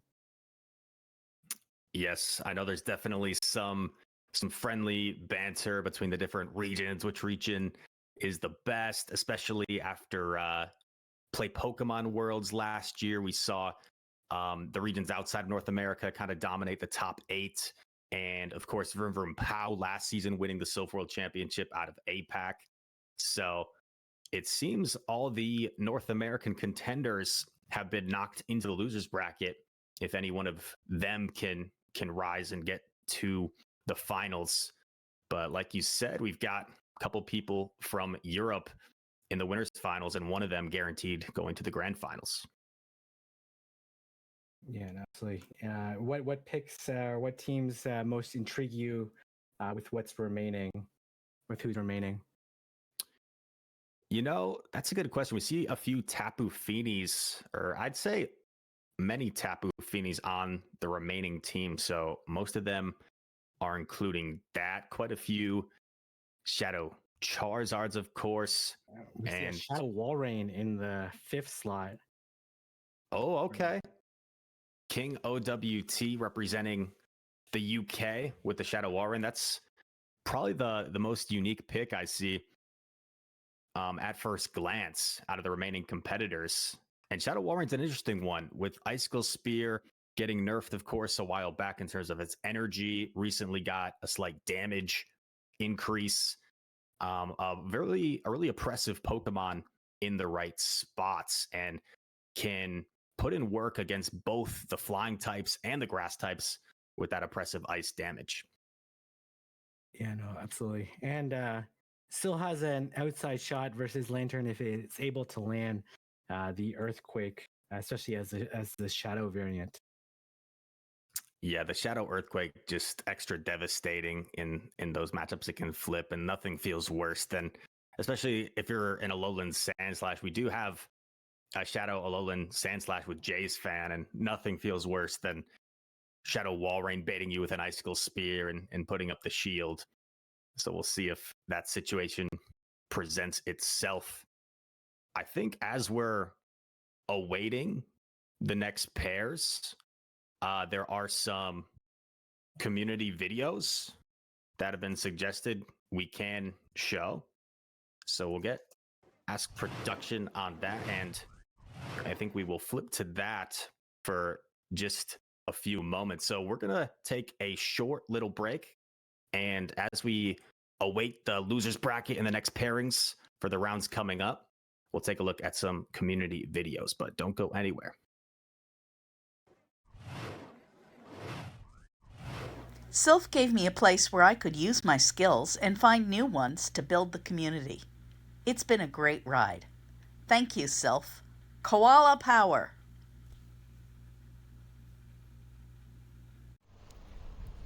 Thank you, Silph, for everything we've done together. Thanks to all the players I faced during the solo competition. Thank you to all the faction players we faced with the Chevalier. And thanks to all the referees I've worked with. And I hope we can meet together in future events, which are remote or local ones. See you soon. Gracias, Silph. Since the news came out, I have been thinking so much about the way that you have changed my life, and about all of these people I met through Silph that I can now call my close friends, and all those places I have traveled to that I would have never went to if Silph wasn't a thing. So I am having such a hard time choosing just one favorite Silph moment, and I think that my favorite one is just the whole journey. All of the good, all of the bad, all the stress and all the fun we have been through, and every single tournament, meetup, event, Discord call, or trip I have met with these people I met through Silph. You have changed the way that PvP is and that was supposed to be, and I think that everyone is just grateful for that. So I will just say thank you, Silph. Thank you for changing my life. Thank you for all of that, and I will miss you so much. Hello, battlers. This is Hurricane Kaz here to say thank you, Silph. 7 years ago, I was chasing down my very first Pidgey in a local park by myself. But today, I've befriended and get to battle some of the most incredible trainers in the world, and it's all thanks to Silph tournaments. So good luck to everyone competing in this incredible finale. Hey everyone, I just want to say thank you so much, Silph, the entire team. You guys were instrumental in creating an environment for all the battlers, all the trainers, everyone who played Pokemon Go, and you're going to be severely missed. Thank you so much for all your hard work, and best of luck in the future. Hey, it's me, Leander, or probably better known to most people as Leandro, and I want to really say thank you, Silph, for everything you've done for us, for the game, and also for me. For all the game, the community, and especially PvP wouldn't even be remotely close to where they are now.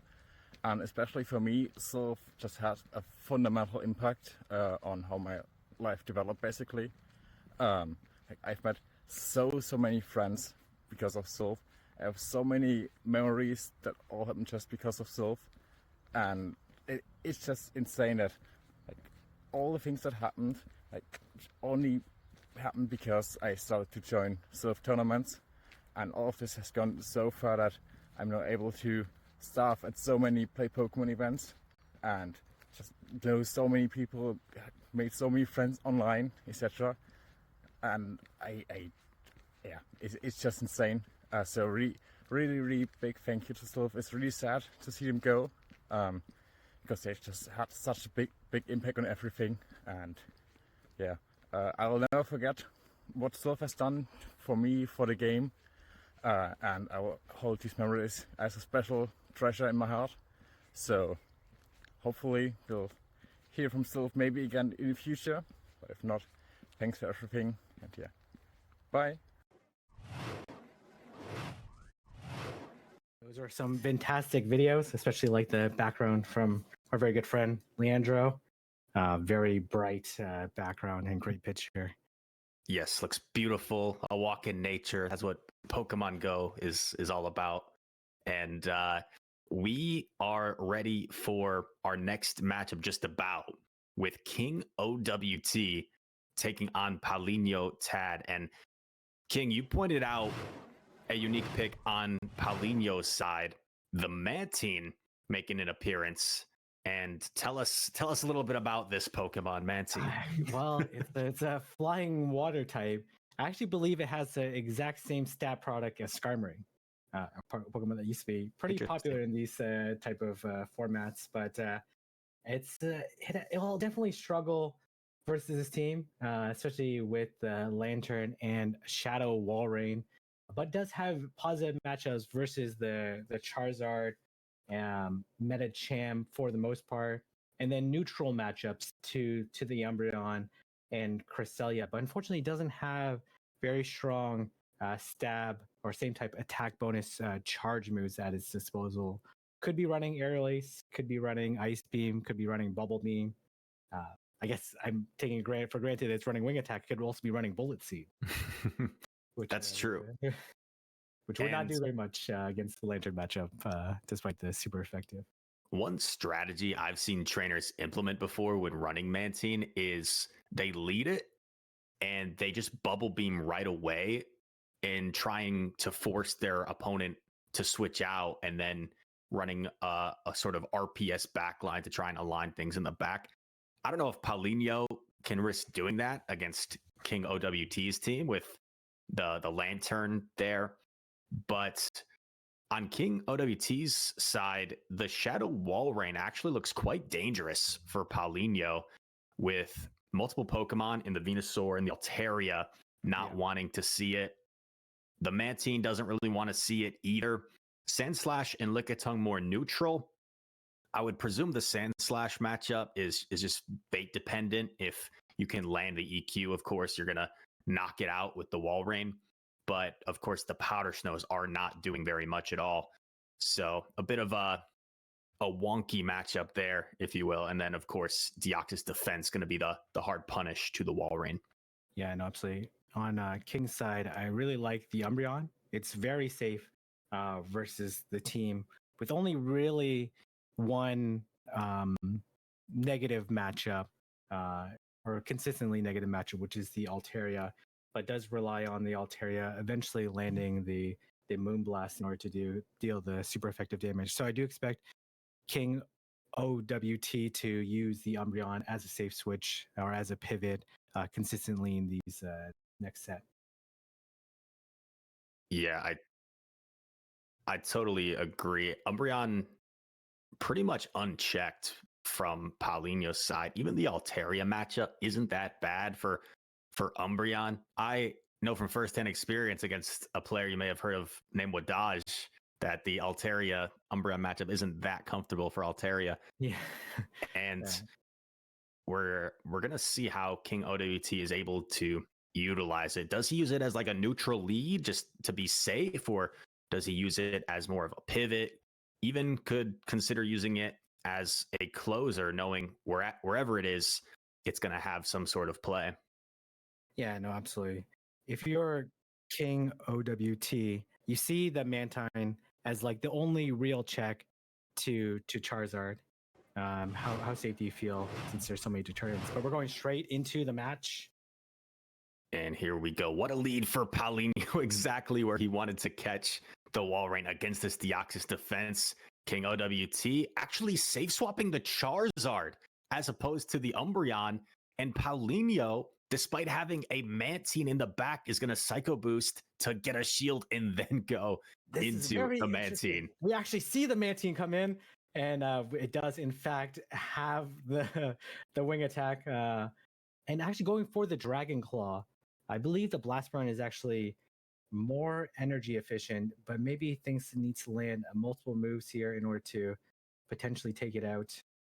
I guess you do get the double Dragon Claw off before the debuff. So I was thinking the same thing, King. I thought Blast Burn made more sense there, but maybe King OWT knows something that we don't. And we're actually seeing straight for the Ice Beam. Paulinho not expecting a shield, wants to make sure that this knocks out the Charizard. Interesting here. We're going to see the Walrein likely full farm down.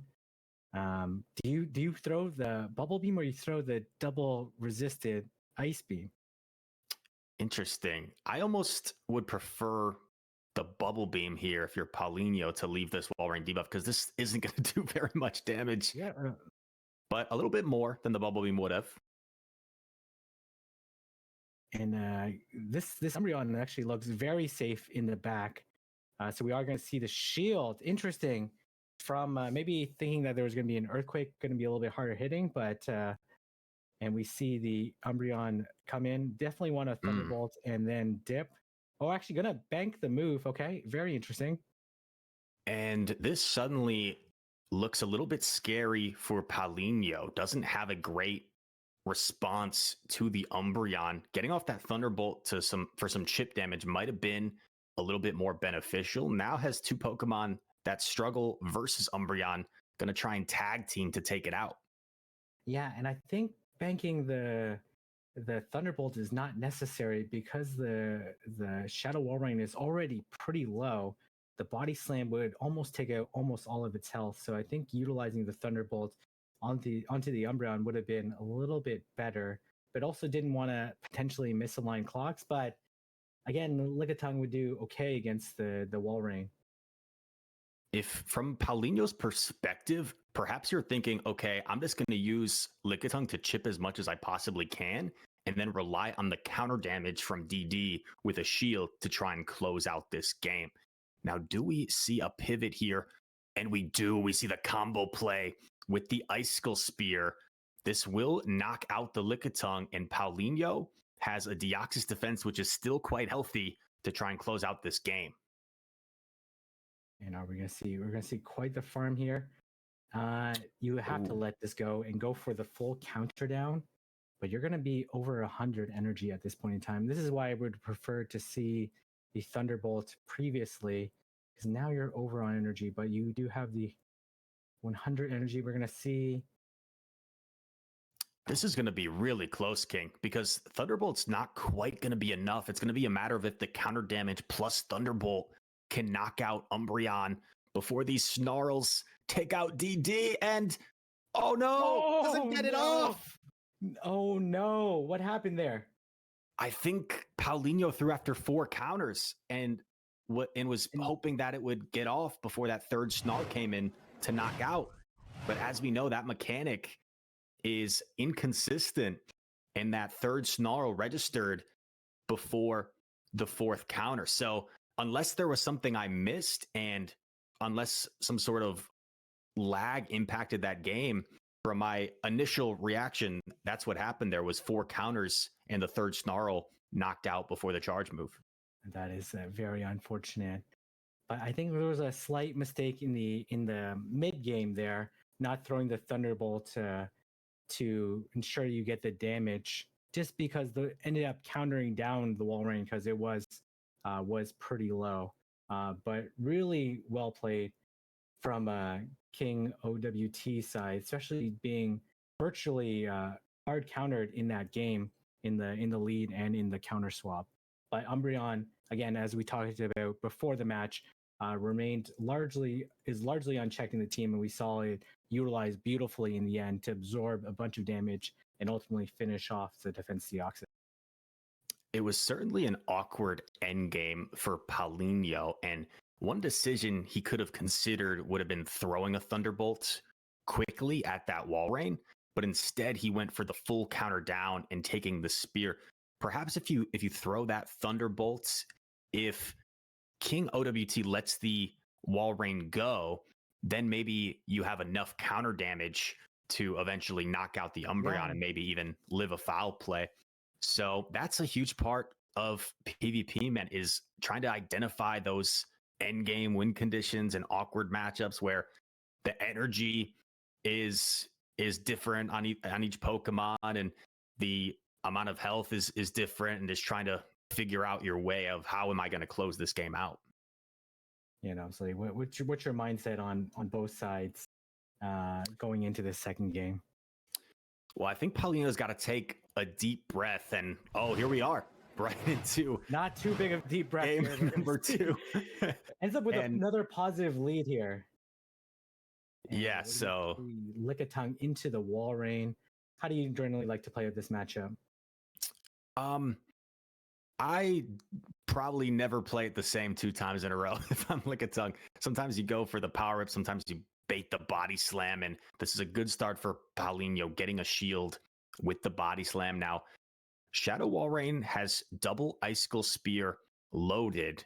We're going to see if double spear is enough to knock out. Looks like Lickitung should barely hang on here. So Paulinho is going to elect to let this go and get off the body slam that he has loaded. And you do have to be careful of the potential catch here. Oh, the attempt to catch there, but Paulinho saving the power whip. But this is not the best matchup here, and we see what's in the back. You know it's going to be the Umbreon, and we're going to see a very interesting end game here between these two. But going in the Altaria to try to avoid this wall rain matchup at all costs. Do you no shield this and then farm down with the wall rain again? It looks like that's exactly what King OWT has in mind, and this Altaria had to throw pretty much immediately. So wall rain, no time here, going in right away. This wall rain has loads of energy, but how do you play this? This wall rain has so much energy, but yeah, you must know that there's an Umbreon in the back, and we're gonna see how. Yeah, the Umbreon in the back looks pretty treacherous to deal with for Paulinho. It seems we just have King OWT's perspective at the moment, but Umbreon is looking to put in some work. Still 2 shields, though, to hide behind for the Deoxys defense, and it is going to be able to output a lot of counter damage here over time, but these non-same type attack bonus counters aren't doing as much as you'd think. A combo play from the Lickitung. Lickitung did have quite a bit of energy. Is there any world where the counter damage from DD can close this game out? I don't know. Umbreon fully maxed out with energy and is going to have to start unloading these foul plays. Yes, I think this Umbreon is just going to be a little bit too much to deal with. And we see double up here. Should be able to secure this win. This Thunderbolt is certainly not going to be enough. And has the 2. Okay, gonna choose to snarl it down in fashion. Gonna save us about 20 seconds worth of time by choosing to snarl down the defense Deoxys. Yeah, King OWT with a very impressive performance there.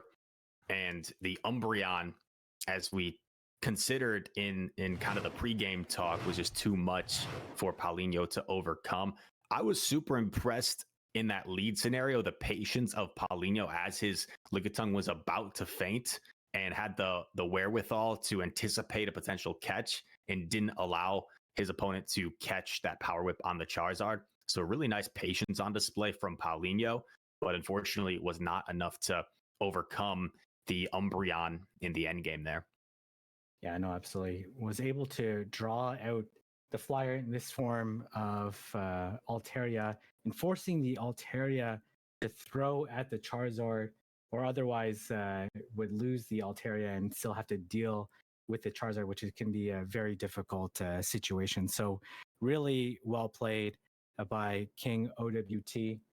Phenomenal gameplay, losing the lead twice in each of the games, and still able to come out with a very comfortable victory in very similar fashion by snarling down the defense Deoxys. Yeah, an incredible run for King OWT, who I looked at personally when I was trying to build a team for Continentals, because he had played in several practice tournaments. And I think this guy had won like 3 practice tournaments for the Continentals meta. And he has proven to be one of the top players, it seems, in this specific meta as he keeps on winning. And that said, 2 other players that know a thing or two about winning are Wadaj and Magic Mason. And these 2 players are going to be taking the field in our next matchup. 2 players that the community is definitely familiar with, have had so much success on the Play Pokemon circuit.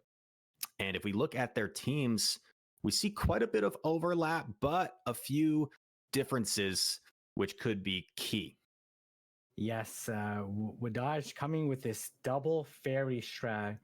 This Alolan Ninetales looks to be a menace for the team, and especially hard checking the Medicham in Umbreon potentially. So this is going to be a pretty interesting situation. We're going to see how well Magic Mason's going to be able to utilize the Charizard to potentially check the Alolan Ninetales and Venusaur.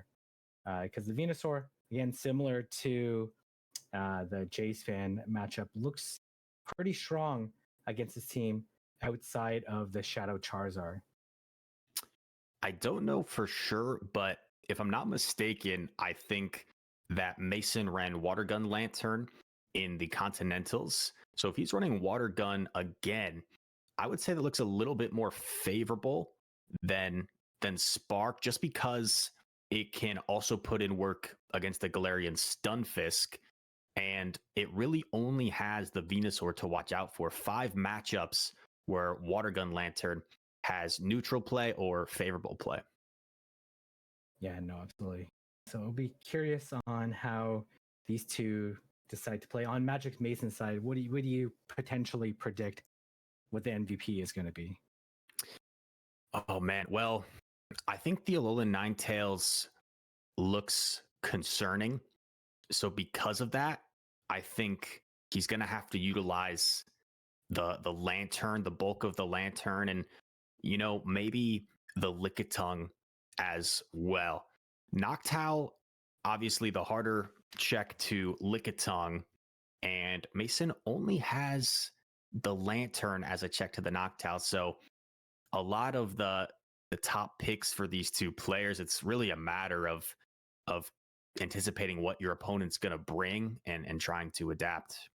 Is this a potentially a case where the lantern looks pretty strong, especially if it's a water gun variant, but is it too much reliance on the lantern? Does the lantern have to do too much in this matchup? Potentially check the knockdown, check the Galarian Stunfisk, use as the bulk for against the potentially charm Shadow Alolan Ninetales. Is it too much for it to handle, like, despite it being looking pretty decent against this team? Yeah, that's a fair point. And that's one of the things with Lantern is if you're Water Gun, right, even a matchup that on paper should be favorable, like Tapu Fini, might not be the most comfortable. If they shield up a Thunderbolt and they land a Moonblast, suddenly you're in Surf range. Lickitung, of course, another neutral matchup. Assuming the Alolan Ninetales is Powder Snow, Lantern should do pretty well there. But the Water Gun, and once again, that's just my anticipation. Who knows? It could be Spark. Mason could have switched up for the World Championship format. But that's one of the things with Lantern. Sometimes it looks really safe against your opponent's teams, especially if they don't have a grass type. But is it really neutral? Are you hard punishing things, or are you just kind of getting caught up in slightly positive matchups and then just giving Wadaj a potential Vine Whip down?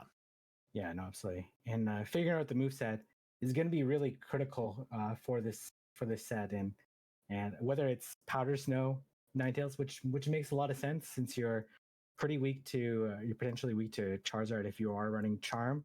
Figuring out that moveset, figuring out whether it's Spark or Water Gun is also critical. So these there's definitely some moveset considerations to figure out how you're going to realign and play out your game plan. Yeah, I wouldn't be surprised if Mason elects to bring the Charizard here game one, because if you're with Dodge, you know Mason's bringing Lantern most likely. And if you're Mason, you know the Noctowl is pretty good, and that Noctowl Venusaur core just seems like it's almost a must bring for Wadaj. I don't know, King. Maybe I'm getting too ahead of myself with these predictions, but a lot of mind games going in here. I think our players are now in the battle screens and going to take their time selecting teams. But Magic Mason versus Wadaj, man, these two guys have faced off quite a bit. And King, I remember Wadaj saying in one of his Play Pokemon interviews, who's the player he doesn't want to face at Worlds? And he said Magic Mason, because he feels like every time they play in the Play Pokemon circuit, Mason has beaten him except for once. I think once Wadaj has returned the favor. We'll see if he's able to do that again. You know how you were talking about Jace Fan plays very technical, very straightforward type player, always precise. I feel like Magic Mason is, as his name implies, is one of those players that just pulls a rabbit out of his hat and it's actually a tiger, then eats you alive, right? So it's he's a very tricky player. When I've watched many of his battles, I've showcasted many of his battles, and he always pulls out some very tricky gameplay and is a very unconventional player and very difficult to read in terms of gameplay. So tries out all the tricks in order to try to flip around negative matchups. So you can never quite count him out of any particular matchup, even if the team composition is very, very challenging. I'd have to agree. It's funny with those fitting names, right? I feel like Dancing Rob is so good at dancing around and finding win cons. Magic Mason, like you said, pulling a rabbit out of his hat. And as a teammate of mine with factions and gym breakers, there are times we're in voice chat and he's like, I think I'm going to do this. And in my head, I'm thinking like, wait, why are we doing that? And he finds win conditions that I didn't even see at the moment. So Magic Mason, a big name on the scene, the Toronto Play Pokemon Regional Champion. And of course, Wadaj has just been on an absolute tear as of late in pretty much every format. But here we go. Game number one between these two, and a terrible lead for Magic Mason. And we're going to see whether or not he's going to be able to pull a magic trick out of the hat here. Actually choosing to throw the Frenzy Plant. This is very interesting. Is there any particular reason to throw this Frenzy Plant? Wow. Okay. Making a read here. Okay, now I know why throwing the Frenzy Plant. Making a read that there's is it the Tapu Fini?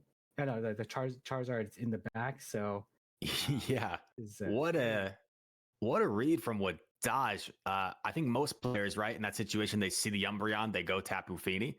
He anticipates that Mason's trying to lure out the Tapu Fini, so chips with the Venusaur and then goes into Noctowl to just try and secure his alignment. And if you're Wadaj, as long as you keep your Venusaur aligned with the Lantern without going down a shield or without going at some sort of disadvantage, you should be in a pretty good spot. Interesting not throwing the Sky Attack before the Umbreon got to the move here, but it's pretty safe. You also give the Lantern a little bit less farm, a little bit less of a spark down here.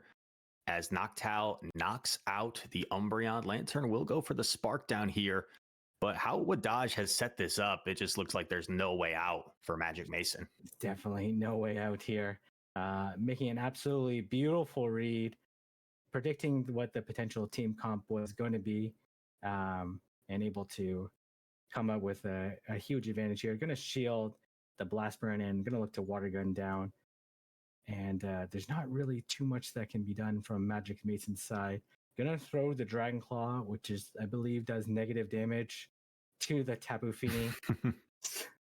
And Wadaj going to take it on the chin. And with all this energy, Lantern's not even going to have a very comfortable time getting rid of this Tapu Fini. Never mind the Venusaur that's still in the back. We do see a shield from the Moonblast. Oh but it's my a goodness, debuff. that is And that is just insult to injury against my Magic goodness. Mason with the Moonblast debuff. And it seems like that always happens, King, in the Go Battle League. Like, you're in a terrible position, and then the RNG just gets you as well, like, just to add insult to injury. Yes. Yeah, no, absolutely. There's no mercy here. I don't even know if this Surf will, with KO with the debuff there, so it didn't really even matter if it's going to. Do you throw the move here, or do you let it farm down? Potentially, I would throw the move here just to get a sense of how much the damage is. Maybe try to read what the IVs of the Venusaur are, but also just save a little bit of time and think about the next match. I know Magic Mason's one of those players that likes to take a lot of notes, so I'm just envisioning him playing right now, and he's just not even looking at the screen at the end, just taking notes. Right.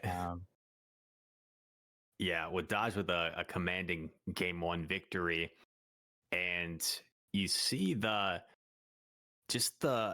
thoughts going on from what Dodge had an idea in mind, because I don't think that's something that you just decide in the moment. Like, he swapped Umbreon. Oh, he probably has this in back, so I'm going to Frenzy, and then I'm going to go this.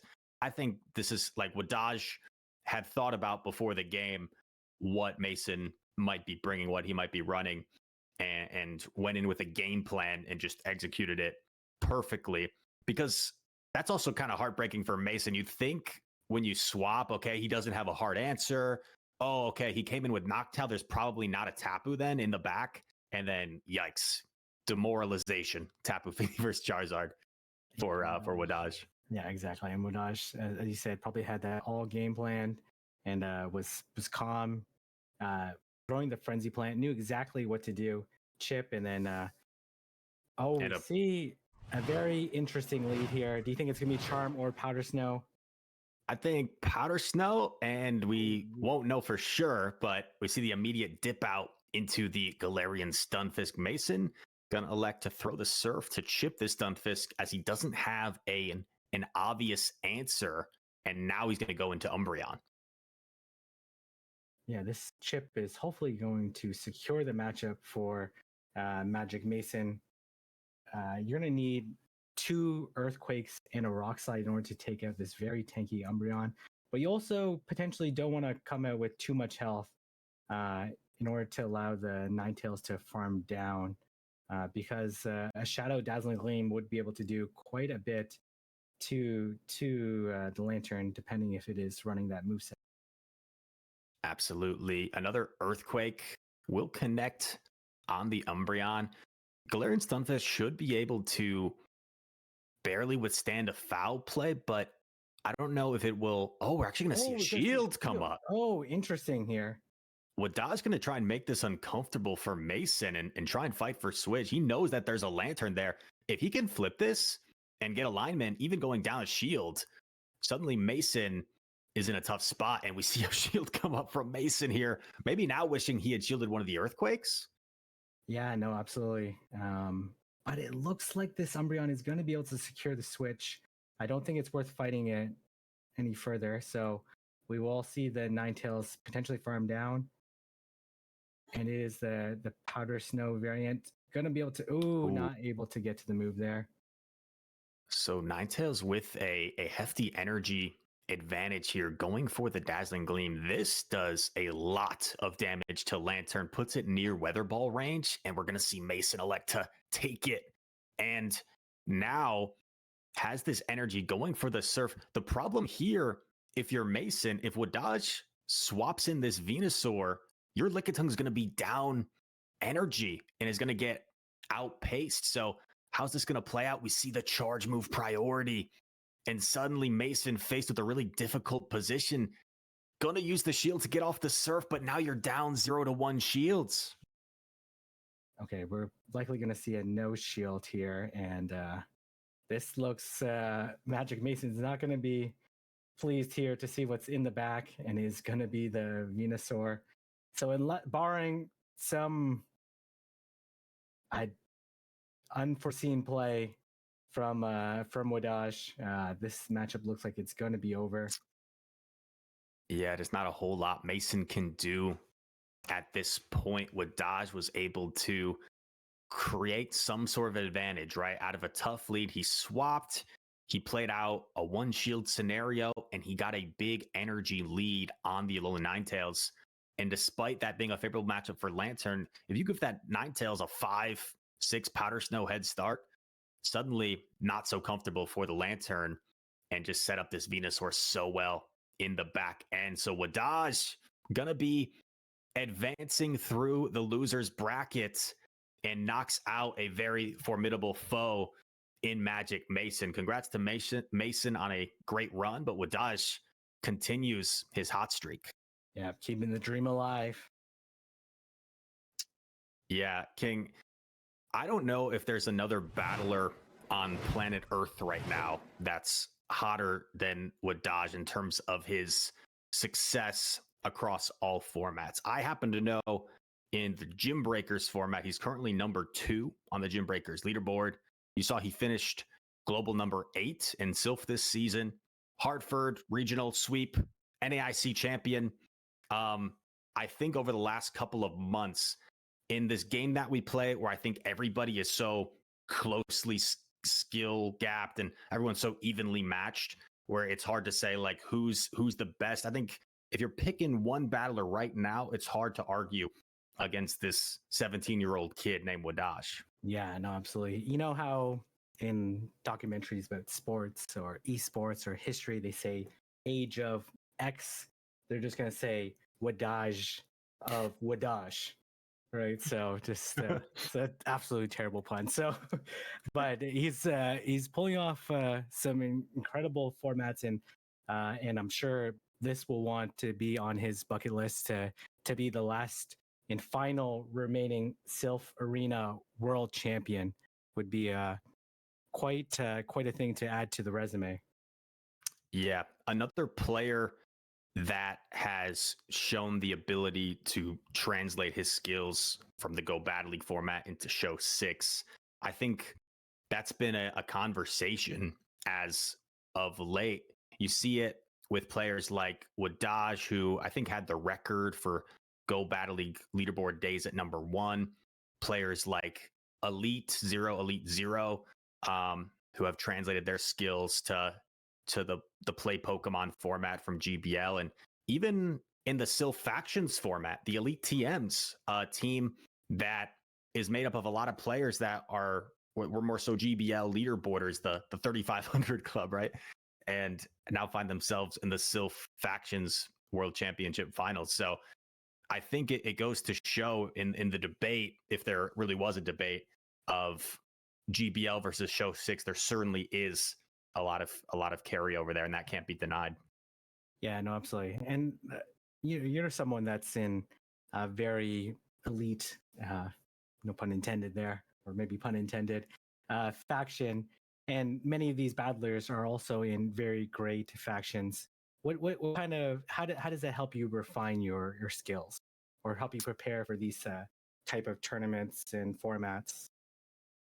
You know, I always have liked trying to pick the brain of other top battlers.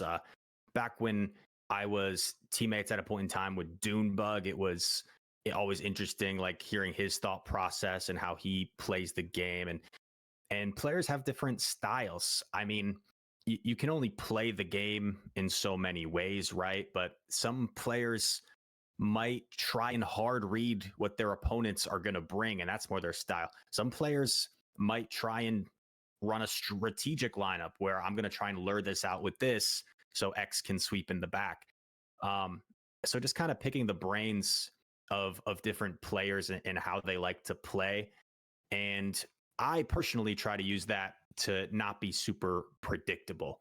And maybe the top battlers can not only play ABB, but can also play different types of strategies as well. Yeah, no, absolutely. I'm sure being inspired by watching some of your teammates play phenomenal, or seeing how they make even the smallest adjustments and change it to your type of playstyle can make you, again, as you said, a little bit less predictable and make it more challenging for your opponents, especially at the very top. I'm sure all these battlers have played each other's number of times in several different formats, and they go back and watch the footage or remember this person likes to bait, or they like to catch here, or they like to wait here. So, but it looks like we're going to be getting into the winners final. Do you want to talk about these? When we get a moment, we're going to be taking a look at these two teams here. Whose team do you favor? What do you like on each team? They're pretty similar. Are they exactly the same? Yeah, it looks like they are between Asper Shelto and PvP David. We see Charizard. Yeah, it is a mirror match confirmed with Charizard, Medicham, Umbreon, Lantern, Lickitung, and Cresselia. I should specify the Shadow Charizard variant on both sides. And we have two incredible players here in the winners finals. Asper Shelto, the Italian stallion, against PvP David, a young trainer from Stockholm, Sweden. I've met PvP David briefly at the Play Pokemon Worlds last year, a very talented young battler. And King, when you have a mirror match like this, you're both running the same team. How does that impact your thought process at all, your strategy? Like, how am I going to figure out a way to beat the same team that I'm running? Yeah, in some ways, it's. I played in tournaments. I played in best of 5 formats where I had to play in virtually a mirror match, and in some ways, it's easier because you kind of already know inherently what your team's weakness is, and what from your team potentially core breaks it. So it makes it a little bit easier, but it also makes it a little bit more challenging as well, because they can definitely get in your head. What do you favor? I think the Umbreon. I think we're gonna see an Umbreon mirror. I was thinking the same thing, man. Unfortunately, Okay. we may see the Umbreon mirror match at some point. Okay, Go ahead. Okay, what are the chances we will see a timeout? Oh, honestly, I would kind of like to see a timeout. I think that would be fun, because how rare is it to see a timeout in these super high level battles on this stage? So I'm gonna go 40% chance we see a timeout. I like seeing that. If we see Lickitung and Umbreon on both sides, I think, and Cresselia, I guess that's a likely chance for a timeout. Yeah, no, absolutely. I also like the Lickitung on both sides too, which is just screaming for a long match here. But then the question is, who is going to risk bringing the Charizard, and who's going to risk bringing the Medicham, and who's going to make the correct read in order to play out those matches favorably in their side. Mm-hmm. And if a trainer swaps Umbreon, what is your response going to be? If you don't bring the Medicham, what else do you really have? So I think there's a very high percentage chance if one trainer loses lead and pivots into Umbreon, we're going to see maybe a chip and dip, a chip with the lead Pokemon and dip into one's own Umbreon to secure switch advantage. And when I played in the Milwaukee Regional, I noticed a lot of players were using that strategy with Lickitung. Lickitung was quite popular. And if they didn't have a hard punish to a Lickitung swap, a lot of players were chipping with their lead Pokemon and then going into their own Lickitung to secure that matchup. So that might be something we see here in this mirror match. Yeah, this is going to be a very interesting. Do you see play from Lantern on either side? Do we know? I can't recall whether they're running Spark or Water Gun on their Lanterns. I don't remember myself either, but I think Lantern looks fairly safe, especially if it's Spark. You have some soft counters in the Lickitung and the Cresselia, but Watergun Lantern, I want to say, beats Lickitung in the 2-shield scenario. And I would think Cresselia would be more of a hard punish than Lickitung, just because you're pacing a lot faster to those grass knots, which do nearly half health worth of damage to the Lantern. But the problem is, when you know Umbreon's coming on both sides, it's kind of hard to bring that Cresselia. Yeah, no, absolutely. And you might end up getting hard punished by the Charizard as well if you're not running Future Sights. Most are running Grass Knot, Moonblast as their variant. Yeah, and as we talked about during this cast, kind of the coming together of GBL elite players and some of the Show 6 Titans, Aspercelto, I think, kind of representing that Show 6 glory, with number 2 global rank on Silph, top player in Italy, and really representing the Italian scene. I know there's a lot of Italian players that were towards the top of the Silph global leaderboard this season. And David, I certainly came to know through the GBL leaderboards, and I mean, global 15 is nothing to scoff at either. So he's shown to be able to do it in both formats. So how confident are you as PvP David? Essentially, you haven't lost in this format, right? Like, you're undefeated in this format thus far, right? In the Continental run and in this Worlds run, but you're also facing the number 2 battler in Silph Arena. That's someone that's shown consistently strong performance throughout, and someone that you've probably seen perform quite well in your own region's tournaments. How high is your confidence, or are you cautious, or are you how would you feel going into this type of matchup?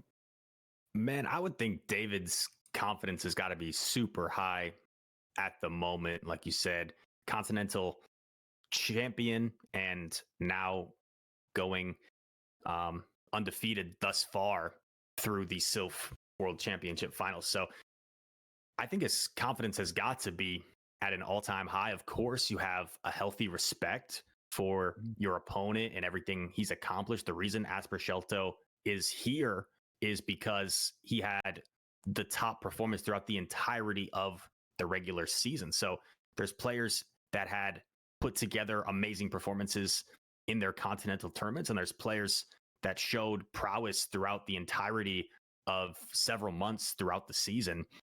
And sometimes it's about who gets hot at the right time. And if you can put together a spectacular run here in the finals, right now, David, as we talked about, along with Wadaj, like 2 players that are just really on a tear right now. Yeah, absolutely. And in this type of walk me through your mindset. You've been in this position where, you know, you're waiting for quite a while for your matchup to come up, right? You know who you're facing, you know who you're battling. Are you one that prefers to battle right away? Well, let's just get this over with. Or do you prefer more time to prepare? Or is there like a sweet spot in how much time you like to prepare before you feel like you're, you know, pulling your hair out, trying to go over potential matchups and potential leads? That's a really good question, King, because I've been in situations where I've had to wait several hours, and sometimes I like that because I know what my opponent's running, and I can think about in my head certain lineups I could run or certain lines to play things out. But sometimes the anxiety builds, but there's no more anxiety left to wait here, because our 2 players are locked in, and we have a Charizard into a mere Charizard. It's very interesting. So how do you like to play out this matchup? I think you gotta throw right away if you anticipate you win charge move priority. We see David throwing the Claw right away. There's really no reason to build up to Blast Burn, because Claw plus Wing Attacks is all you need in this matchup. Yeah, no, absolutely. And now we're going to see a shield come up from David. And let's see if they go for a charge move priority here on the second Claw. Oh, they actually do go for priority. I thought Aprichetto was not going to throw, knowing that potentially would lose. Oh, gonna shield. Gonna shield. And the awkward thing here is I do believe, okay, so gonna let it go actually, and willing to take the shield advantage in exchange for losing the lead as Lickitung comes in. Charizard is gonna reach a blast burn here, and actually stores the blast burn and pivots Umbreon. That's interesting. Okay. Oh, potentially trying to catch there. And we do see what we anticipated, the Umbreon mirror. But a lot of time has elapsed trying to build up the energy there. So we're going to see how this is going to play out between these two. Yeah, we talked about this mirror match and how this was a very likely situation. So these two Umbreons will exchange last resorts for a while. But that Lickitung has 2 body slams loaded, and PvP David has the shield advantage. So I think you have to save that shield almost no matter what for the Charizard. And then it's just going to be a matter of whether Lickitung up energy, but having taken a little bit of chip, is going to be able to beat that Medicham in the end game. Yeah, and this becomes super critical to keep track of all the energy because they're both over farming. They're both making it very difficult to track all the energy. And do you potentially try to put it into claw range? But I guess you only get one move off on the Charizard no matter what. If you're Aspercelto, like you could also consider preserving some energy and dipping out, but it looks like he's content just chipping away with his own Umbreon, going to absorb this last resort as David was just about maxed out on energy. Oh, Interesting. And going for the power whip here. Would Body Slam not have been enough? Yeah, I think Umbreon hangs on to a Body Slam and having the wherewithal. Oh my gosh, we're actually seeing a Dragon Claw bait here. And David's going to put it up. Is there any way Charizard reaches a Claw? I think it's 2 wing attacks away, but not going to bother. Just going to pivot directly into the Medicham. And this is going to be tough for Lickitung. I don't know if it has enough in the tank to knock out this Medi. This is going to be very close here, but this Charizard in the end might survive a Snarl and still make it 2. Oh, we don't see the... Is this enough? No, I think Lickitung will reach the Body Slam here, but it's not going to be enough to knock out the Medicham. Medicham's going to hang on. And does that Umbreon have energy? I've personally don't remember the status of this Umbreon here. Doesn't quite have the foul play, and the Medicham will knock out as Aspercelto takes down PvP David in game number 1. So obviously the critical piece of information is that PvP David's Charizard does win CMP, which obviously you got to evaluate how good or how high of attack your personal Charizard has. But gathering that information is useful, but shielding that CMP and then made it definitely challenging there. Yeah, and Aspercelto, despite losing CMP in the lead scenario, was willing to commit that second shield. PvP David elected to let his Charizard go, take the shield advantage. The awkward thing there is the Charizard still had enough health for Aspercelto to still pose a threat to David. So the other awkward thing, right, is if you're David and you do shield that, I think you're still forced to throw the claw, and then all you're basically doing is giving Aspercelto an opportunity for a catch or an opportunity to farm down and get a head start. So definitely an awkward situation where I don't think there's one right move or wrong move. It's kind of up to your judgment in the moment. Yeah, and it was interesting. PvP David decided to play out that lead, despite having 2 Pokemon there were slightly weak to Medicham, because it seemed like a very typical strategy of something really strong to Medicham in the front and then try to draw it out, put it really low, and then farm it down with Charizard afterwards. So choosing to stay in that matchup, despite the Umbreon and Lickitung being very safe against your own team, right? So yeah, and I thought that was still a very exciting game, King, despite seeing the Umbreon mirror match for a bit. Yeah, So we'll see if these two players make some adjustments here in game number 2. Ran 2 out of the 3 same Pokemon. Aspercelto was the one to gamble, bringing that Medicham, and was able to align it in a situation to deal some super effective counters in the end. And, you know, Lickitung, King, I do believe actually beats Medicham in the Zero Shield scenario. But like we talked about, these matchups don't always play out like a simulation. There's always a little bit of difference in health. And here we go. Game number 2, a spectacular lead for Aspercelto. well, we do see the Water Gun variant, and we see the Umbreon into the Lickitung, which is a reliable matchup for the Umbreon since it does resist the licks. But it will take quite a few foul plays to take out this Lickitung, and the Umbreon will be pretty low. But as long as you control switch, it's worth controlling the switch. And this looks pretty challenging for PvP David, seeing the lineup in the end. But you never know how these matchups are going to play out. Agreed. This is a brutal situation for Lickitung. These body slams, just you can slowly chip away. You can eventually get this Umbreon fairly low, but there's just no way Lickitung is going to be able to flip this matchup with these resisted licks. And as the body slams slowly start to chip away, I don't think you can ever switch out of here if you're David. And as long as Aspercelto keeps his alignment with that Lantern on Charizard, it's going to be a tough situation for David to climb out of. You know, silly. Oh, We actually do. Okay, yeah. Maybe hoping to draw. Oh, okay. Okay. Oh, man. Okay. Okay. I think David, in the GBL scene, I think that was just kind of his instinctual reaction. Yeah, absolutely. And then he remembered. He remembered he's yes. being streamed to hundreds of people around the world, and he's going to try and play this and fight this out. But he knows, obviously, based off that instinctual reaction, this is a tough situation. Yeah. No. Absolutely. As you said, PvP David climbs the GBL leaderboard, and knowing when to utilize the ever so strong ability of top lefting in order to save some time is quite critical in order to finish off your sets appropriately.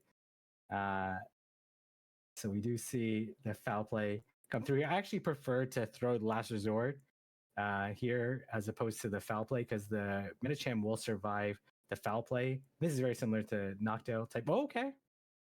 Yeah, it does get a nice snipe here with the Lickitung. The problem is Umbreon is still healthy enough, can probably live 2 body slams here. And PvP David, knowing that there is a Lantern. Oh, interesting play by Aspercelto, but I don't think this will matter too much, because the Water Gun oppressive nature is just going to be way too much for this Charizard to overcome, even with Charizard being up a shield here.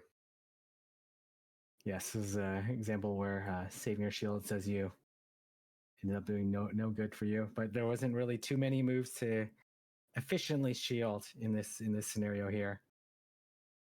Yeah, unfortunate for the Charizard. There are certain matchups where Charizard can really overcome when it has the shield advantage, like Swampert as a water type, but the bulky nature of Lantern, with it being able to resist the wing attacks as well and live a blast burn, just going to be way too much for Charizard here. And PvP David will go down here 2-0 to Aspercelto.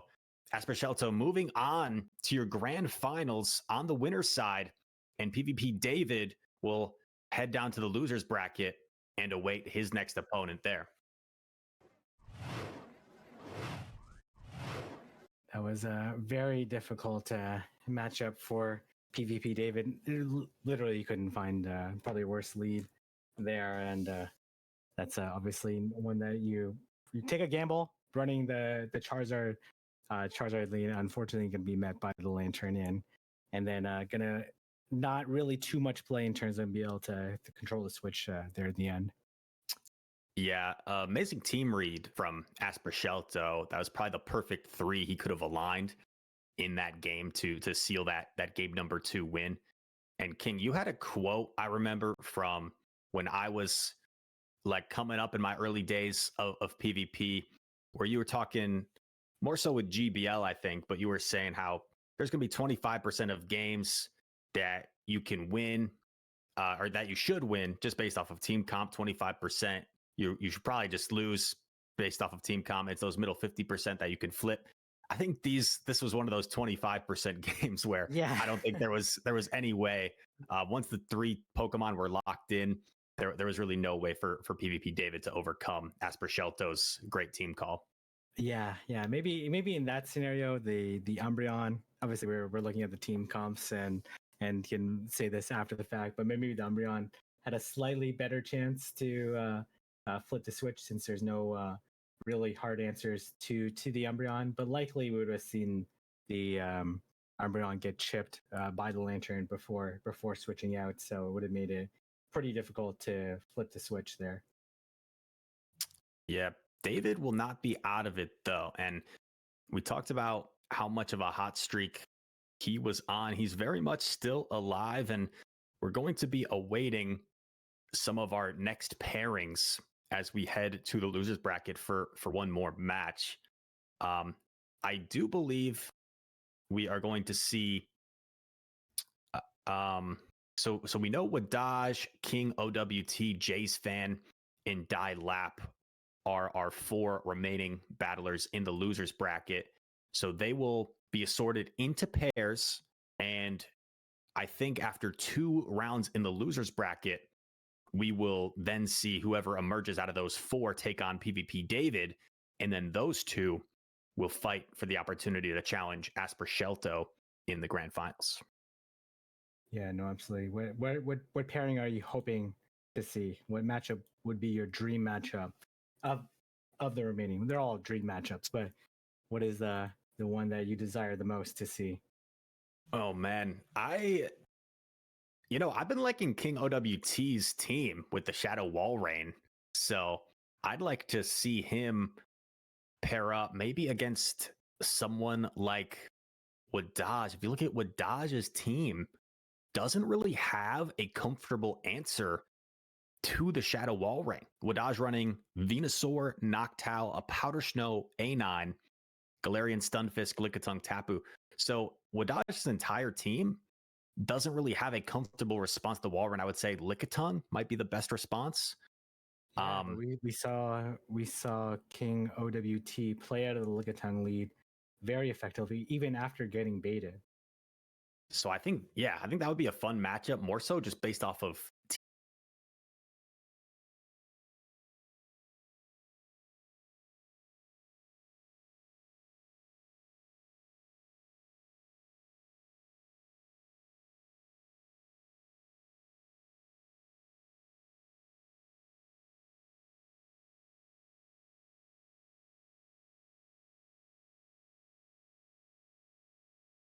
Other places, they're kind of a East versus West Coast rivalry.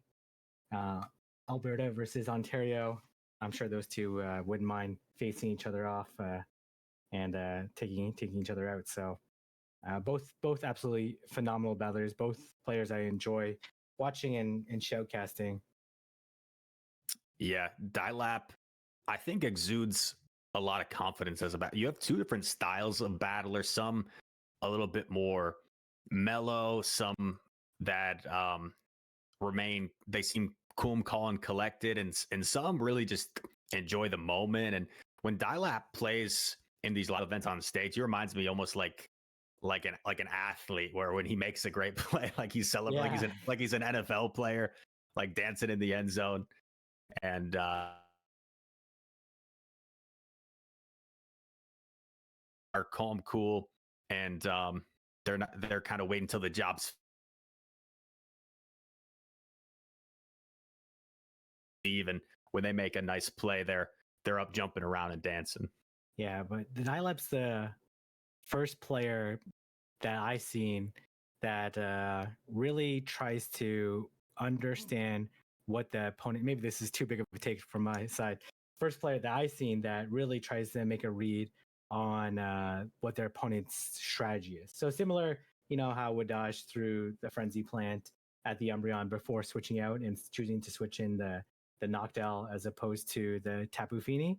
That's like when I watched Dialap, it was the first time I've seen a player try to outthink of what the potential ABB or what you're trying to draw out strategy and play it accordingly, which does work out for the most part. But I remember, I think in one particular match where the opponent was running not an ABB team, so then it ended up aligning incorrectly in the end. But making that really big read is something that I've seen. Even though Dialab has a lot of emotion, wears his heart on his sleeve, is still a very thoughtful and calculated player while going through it, while still exuding this type of energy.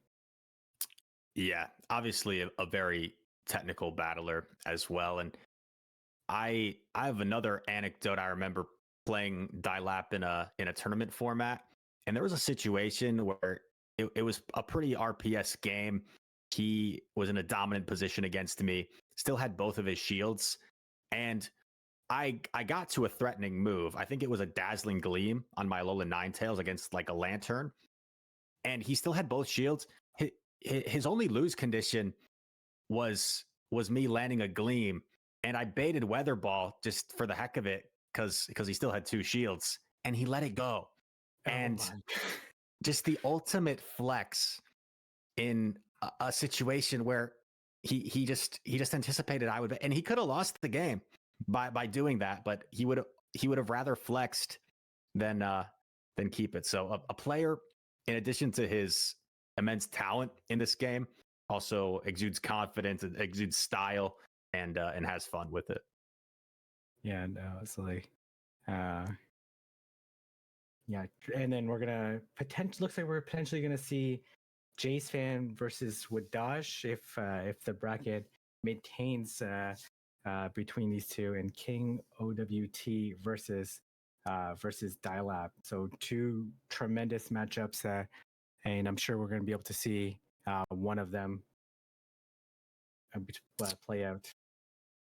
Yeah, I think no matter who we see, we should be in store for some. I think us two have one final match together. We're going to get to cast before we hand you guys off. But here we take a look at the updated bracket, and you see PvP David awaiting his next match, as Asper Shelto is all by himself in the grand finals on the winner's side.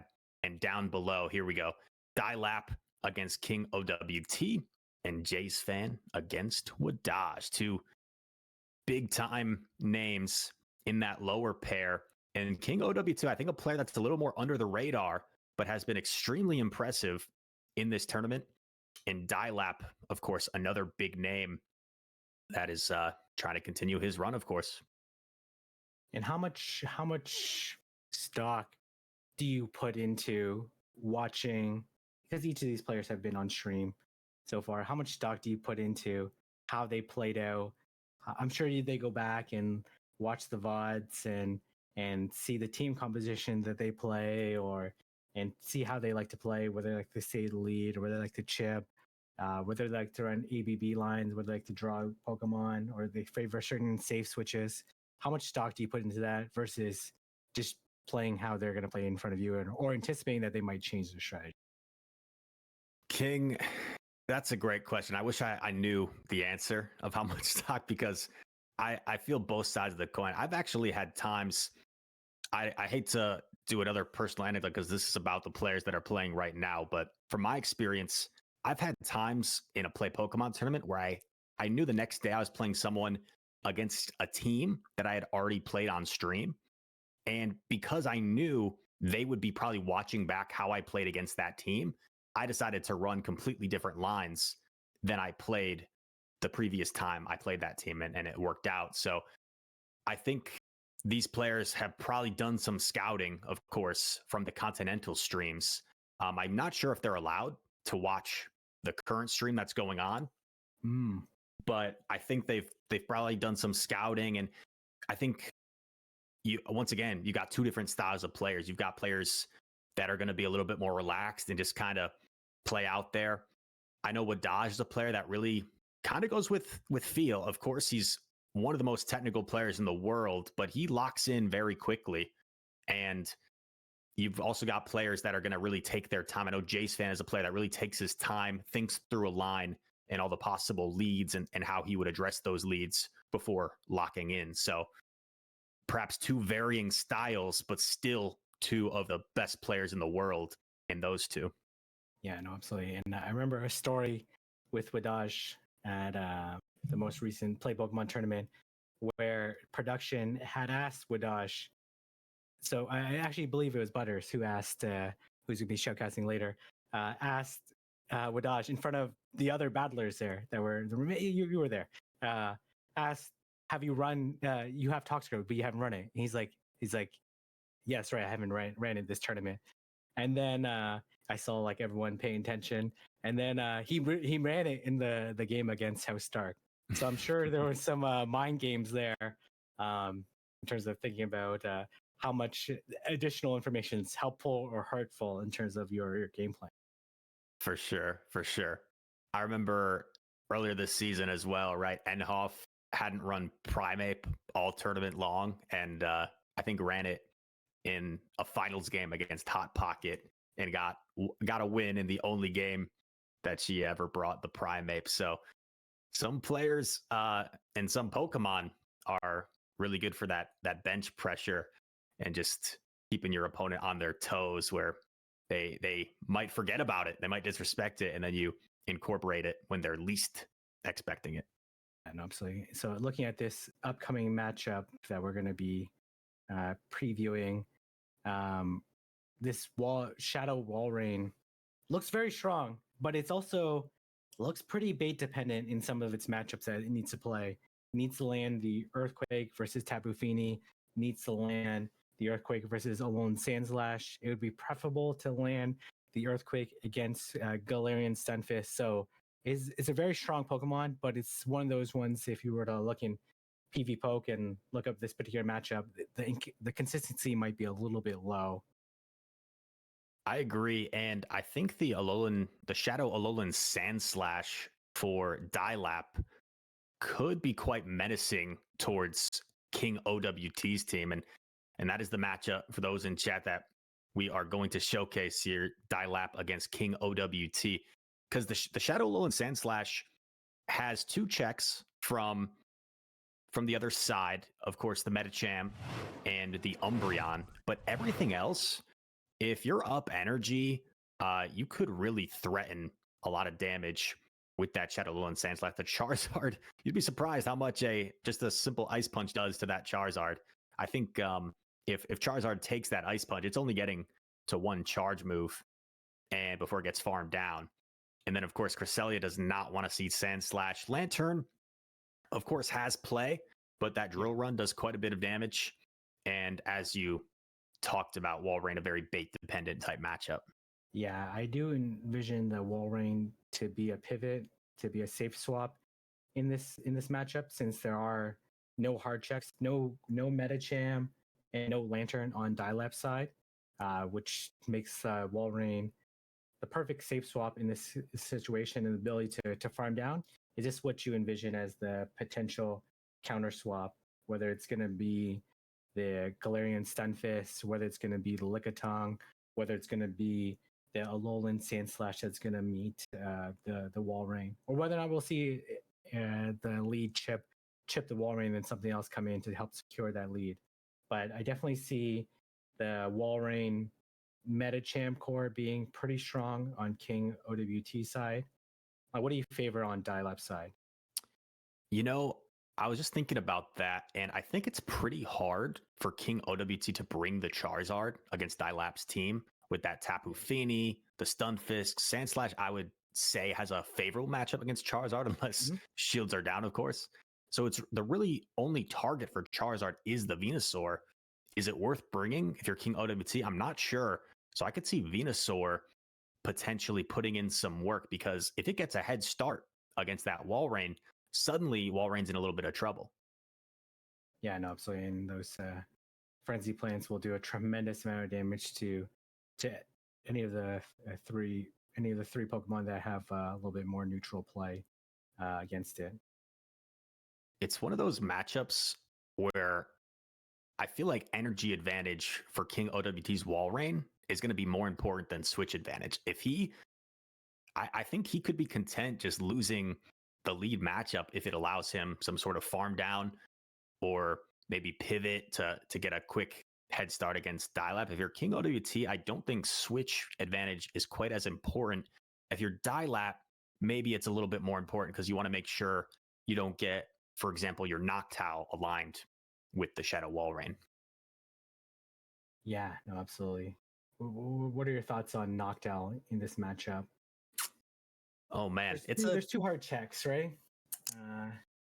And even the favorable lead against Medicham can be kind of tricky if you switch out too slow, which I don't expect battlers at this stage to switch out too slow, or they potentially put you low enough that you might get farmed down by Walrein. So there's it's a tricky matchup for Dialab.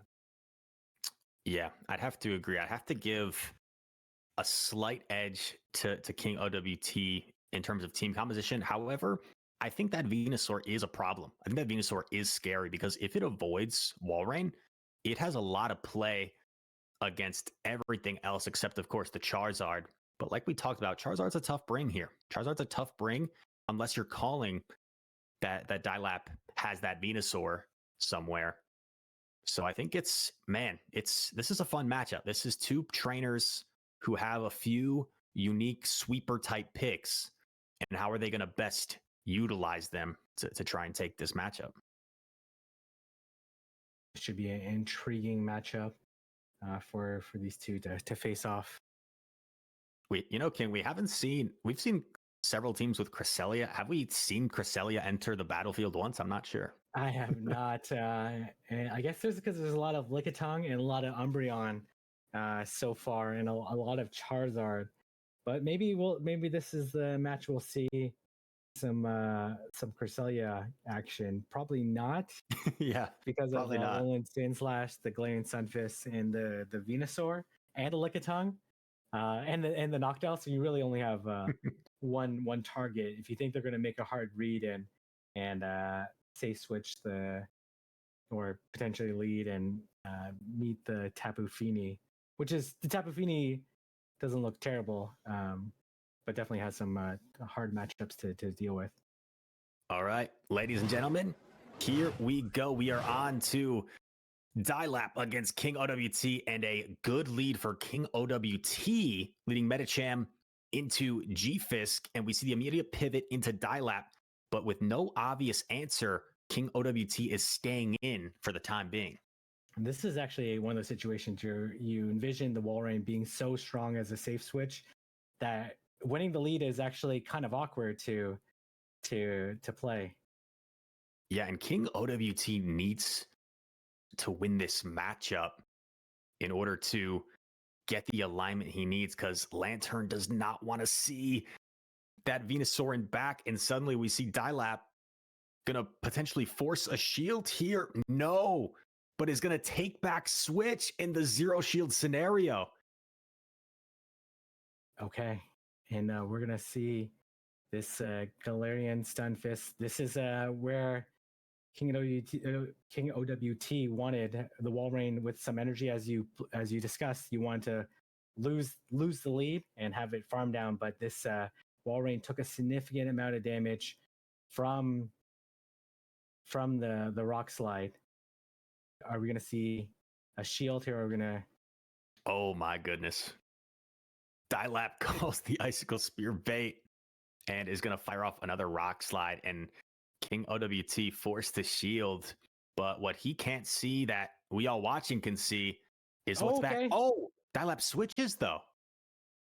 But I think this, unless chooses to no shield, which would be absolutely insane here, we will see the second Icicle Spear. And there's no way you call it here, right? So you shield. Maybe anticipating the Charizard, I think you need to save the shield, but yeah, this game's over here. Yeah, maybe just for content, making making us watch and think he might let one of those go, but Venusaur looking mighty fierce here and is probably going to get an entire Vine Whip down.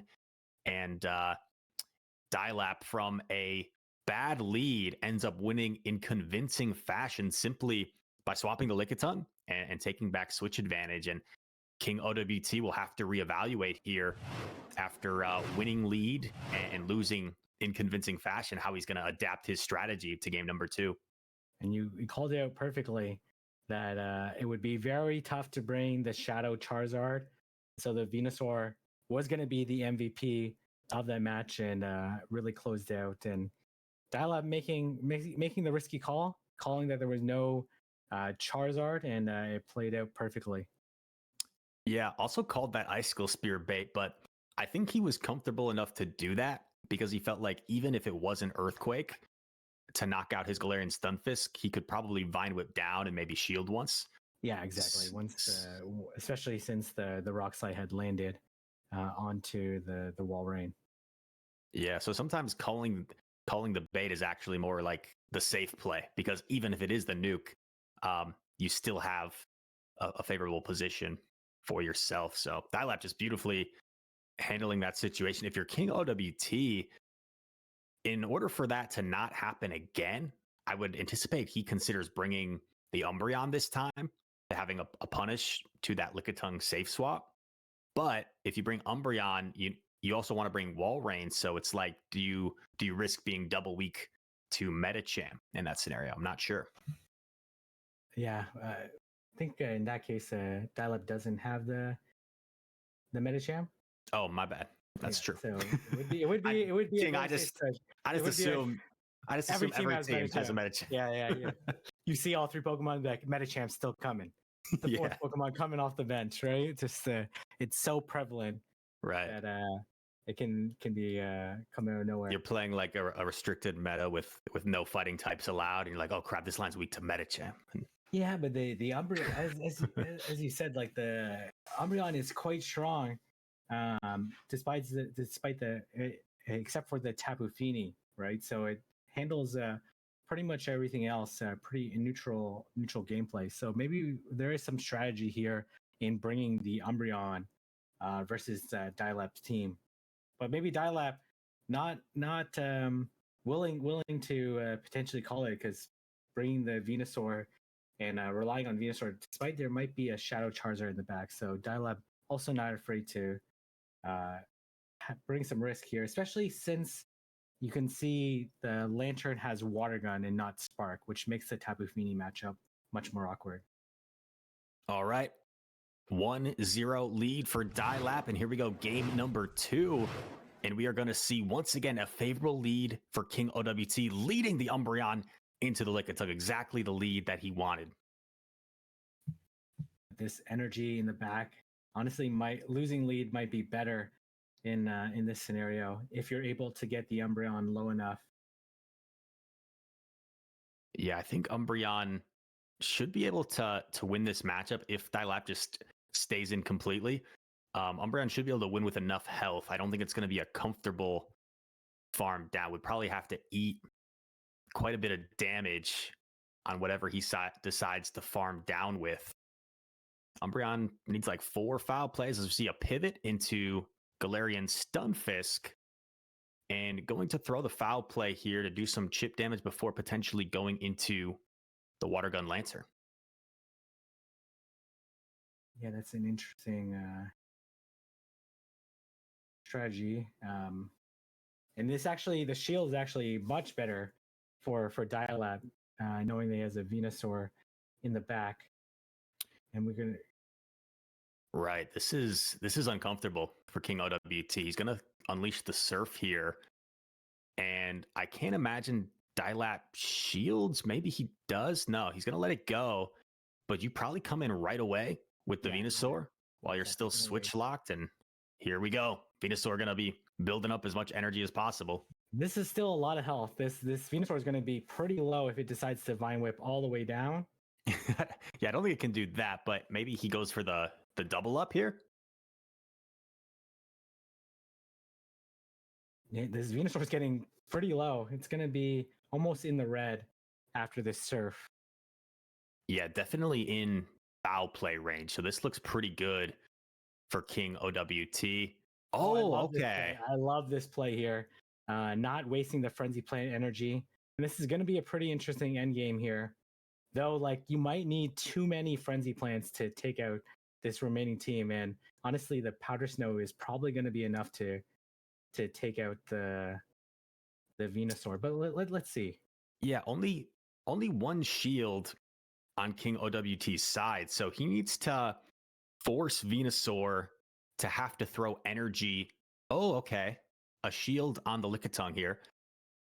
He needs to force the Venusaur to throw energy at the Umbreon, I think, to win this game. Yes.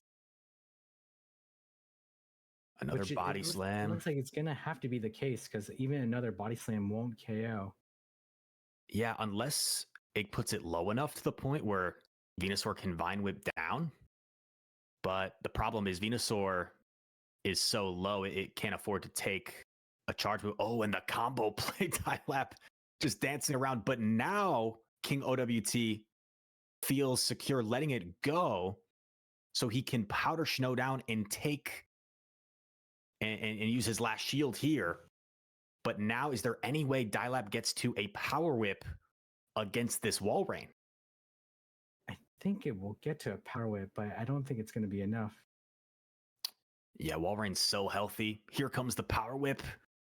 It's going to do some super effective damage, but Shadow Walrein hangs on, still in the yellow, and will get the Powder Snow down. And King OWT, keeping his dreams alive, ties the series up 1-1.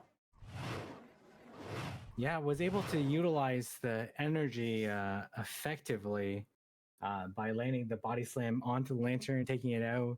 Does more damage than it would do onto the Umbreon, but the Venusaur ended up being way too low because of all the energy and all the damage the Lantern ended up utilizing. So going for the Earthquake there made total sense and was likely the correct play there since you had a Venusaur to farm Iglesia down, but unfortunately Lantern had a little bit too much health and forced you to throw at it. Yeah. Okay, we were saying how this was a really intriguing matchup, and King OWT, I was thinking how good the Medicham looks from his perspective, but didn't elect to bring it that game and still came out with the win. If you're King OWT, recognizing you needed the Umbreon for the Lickitung and getting that lead was so big. And I guess it is tough to bring both Umbreon and Medicham together if you're concerned about the Tapu Fini potentially coming. And I'm sure that's on Dilap's mind and on King OWT side mind. Do you bring the Tapu Fini? Because you've seen the Lantern in both games. And you've seen the Walrein as well. But you've also seen some nice target in terms of the Medicham and the Umbreon. And we're going straight into this game here. Oh my goodness. Decisive game 3 to determine who moves on. And we see Lickitung into Walrein. A fairly neutral matchup as we see an immediate pivot into the Medicham. Interesting. And we see the body slam. Do you stay in this matchup? I think you have to stay in this matchup at this point in time. Yeah, with the Medicham up energy, it's hard to swap the Venusaur. And of course, you don't really want to swap in Galarian Stunfisk. Dilap does win the Zero Shield scenario here, so might just be content playing that out once again. Lickitung absorbs the Psychic and will try and reach this body slam. You probably see a no shield here, right? Oh. No, we do see a shield. Okay, gonna stay. Yeah, I'm gonna say immediate swap there into the Venusaur. Are we gonna see a bait though? We will see the bait. But this is a safe shield because even if you throw both Ice Punches, you're gonna have to shield one of them anyways. But we likely won't see the second. Doesn't get it off. Okay. And this energy is real problematic for King OWT to deal with. So gonna be forced to come in with Umbreon to absorb this. Venusaur letting out a little bit of a roar there with that animation. And will Umbreon be able to get rid of this Venusaur? Interesting. Farming up so much on both sides. Knowing that one move doesn't KO either Pokemon. But Oh man, what do you do here? If you're, this is. I feel like you almost. Okay, I was gonna say you almost have to shield, not let all this energy go, because now I think Dilap's in a pretty commanding spot. And we actually see King OWT go for a shield and a Powder Snow down. But the problem here is Galarian Stunfisk can simply go straight for this Rock Slide. There's no catch to worry about. And I think if you're Dilap, you can safely shield without the risk of getting outpaced to a Spear Bait and then an Earthquake. So Dilap goes for the Rock Slide against the Shadow Wall Rain. Will this be enough to knock out? And it is not quite. But barely able to survive, but was very comfortable in winning that game. Dilap in perfect control, understood that energy on the Venusaur was critical there, and calling that King OWT was not going to bring that Shadow Charizard, especially with the Umbreon in the back. So very tough situation for King OWT, and fantastic run so far, but we're going to be seeing more of Dilap continue in the loser's run and hoping to be crowned the Silph World Champion. Yes, Dilap continues his run. I know he recently joined the Elite TMs faction, and a lot of his teammates were saying, what if he could become Silph World Championship and also get that Team Factions Championship in the final Silph season? So Dilap's hopes of that still alive. King, I think our time is coming up, but it has been an absolute pleasure, man, and some fun battles. Yeah, likewise. And I'll see you in a few weeks, and best of luck to the rest of the competitors. But there's two amazing casters coming on board. So we're going to let them introduce themselves, and thanks for letting us join here. And we appreciate all the memories, Silph. It's been a fun time. Yes, thank you, Silph. Once again, got my start in PvP with Silph and local tournaments. Kenosha, Wisconsin, so I did my first tournament, and ended up having some fun memories, some success, and being able to join here on the cast for the final Silph World Championship is something I really appreciate. So thank all y'all. Hope you guys enjoyed watching, and I think we're ready to toss it over to Mr. Speediest Chief and Miss DeFi E250. Take it away, guys.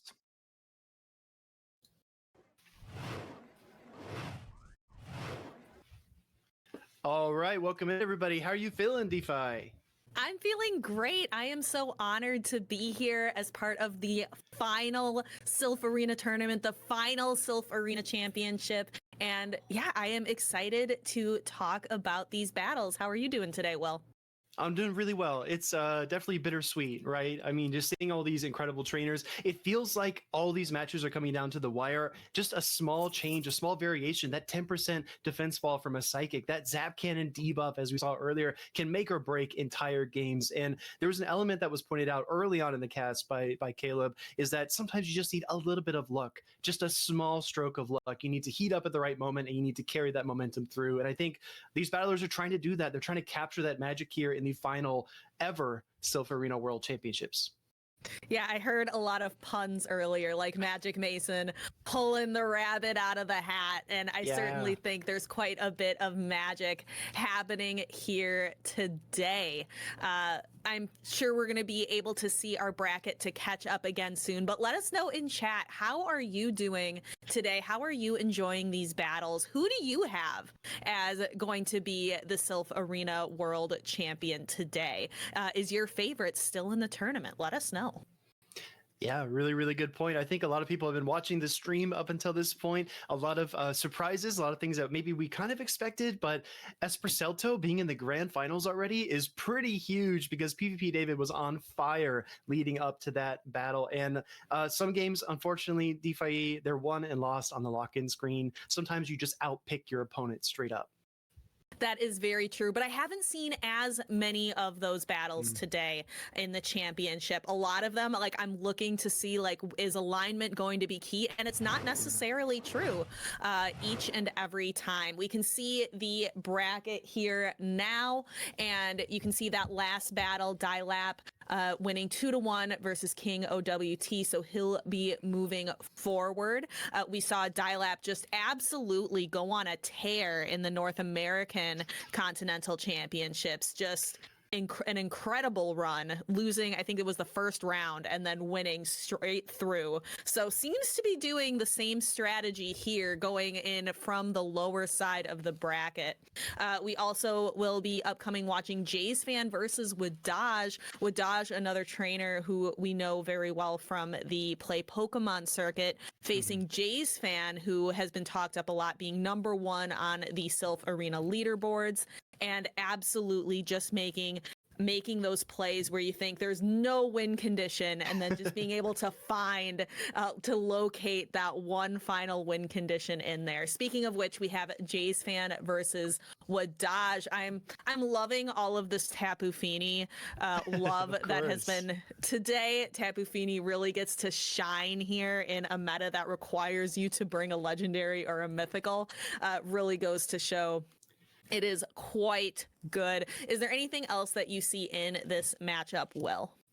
Yeah, I just wanted to point out there, Dilap kind of losing that first round and then reverse sweeping. We used to call that the Stark strat for all of our OG Silphers out there who have had that kind of similar strategy play out. And also, I think it's a little bit poetic, right? Because Jay's Fan was the first person to beat me in North American Continentals, and then I had the reverse sweep to kind of climb back up the ladder. So seeing Jay's Fan here, I'm so incredibly proud of him. Again, one of the best trainers in the world, consistently, without a debate. If you step into the ring with Jay's Fan, you're going to get punched in the mouth. We've got Wadaj there on the right side as well. Incredibly talented trainer. We've seen him really he's just lit this fire under him over the past few months, especially in Play Pokemon. To be able to, I'll tell you what, DeFi, to be able to succeed not only in the championship series, but then come here and be in Silph Worlds just 2 weekends before the World Championships in Yokohama. I mean, this kid is cracked. What else can you say? I think Rise put it very well earlier. Like, I don't think there's a trainer that's on fire. I think he used the phrase that's hotter than Wadaj right now. Just absolutely tearing it up, doing a phenomenal job. As these trainers start to get ready, we can look.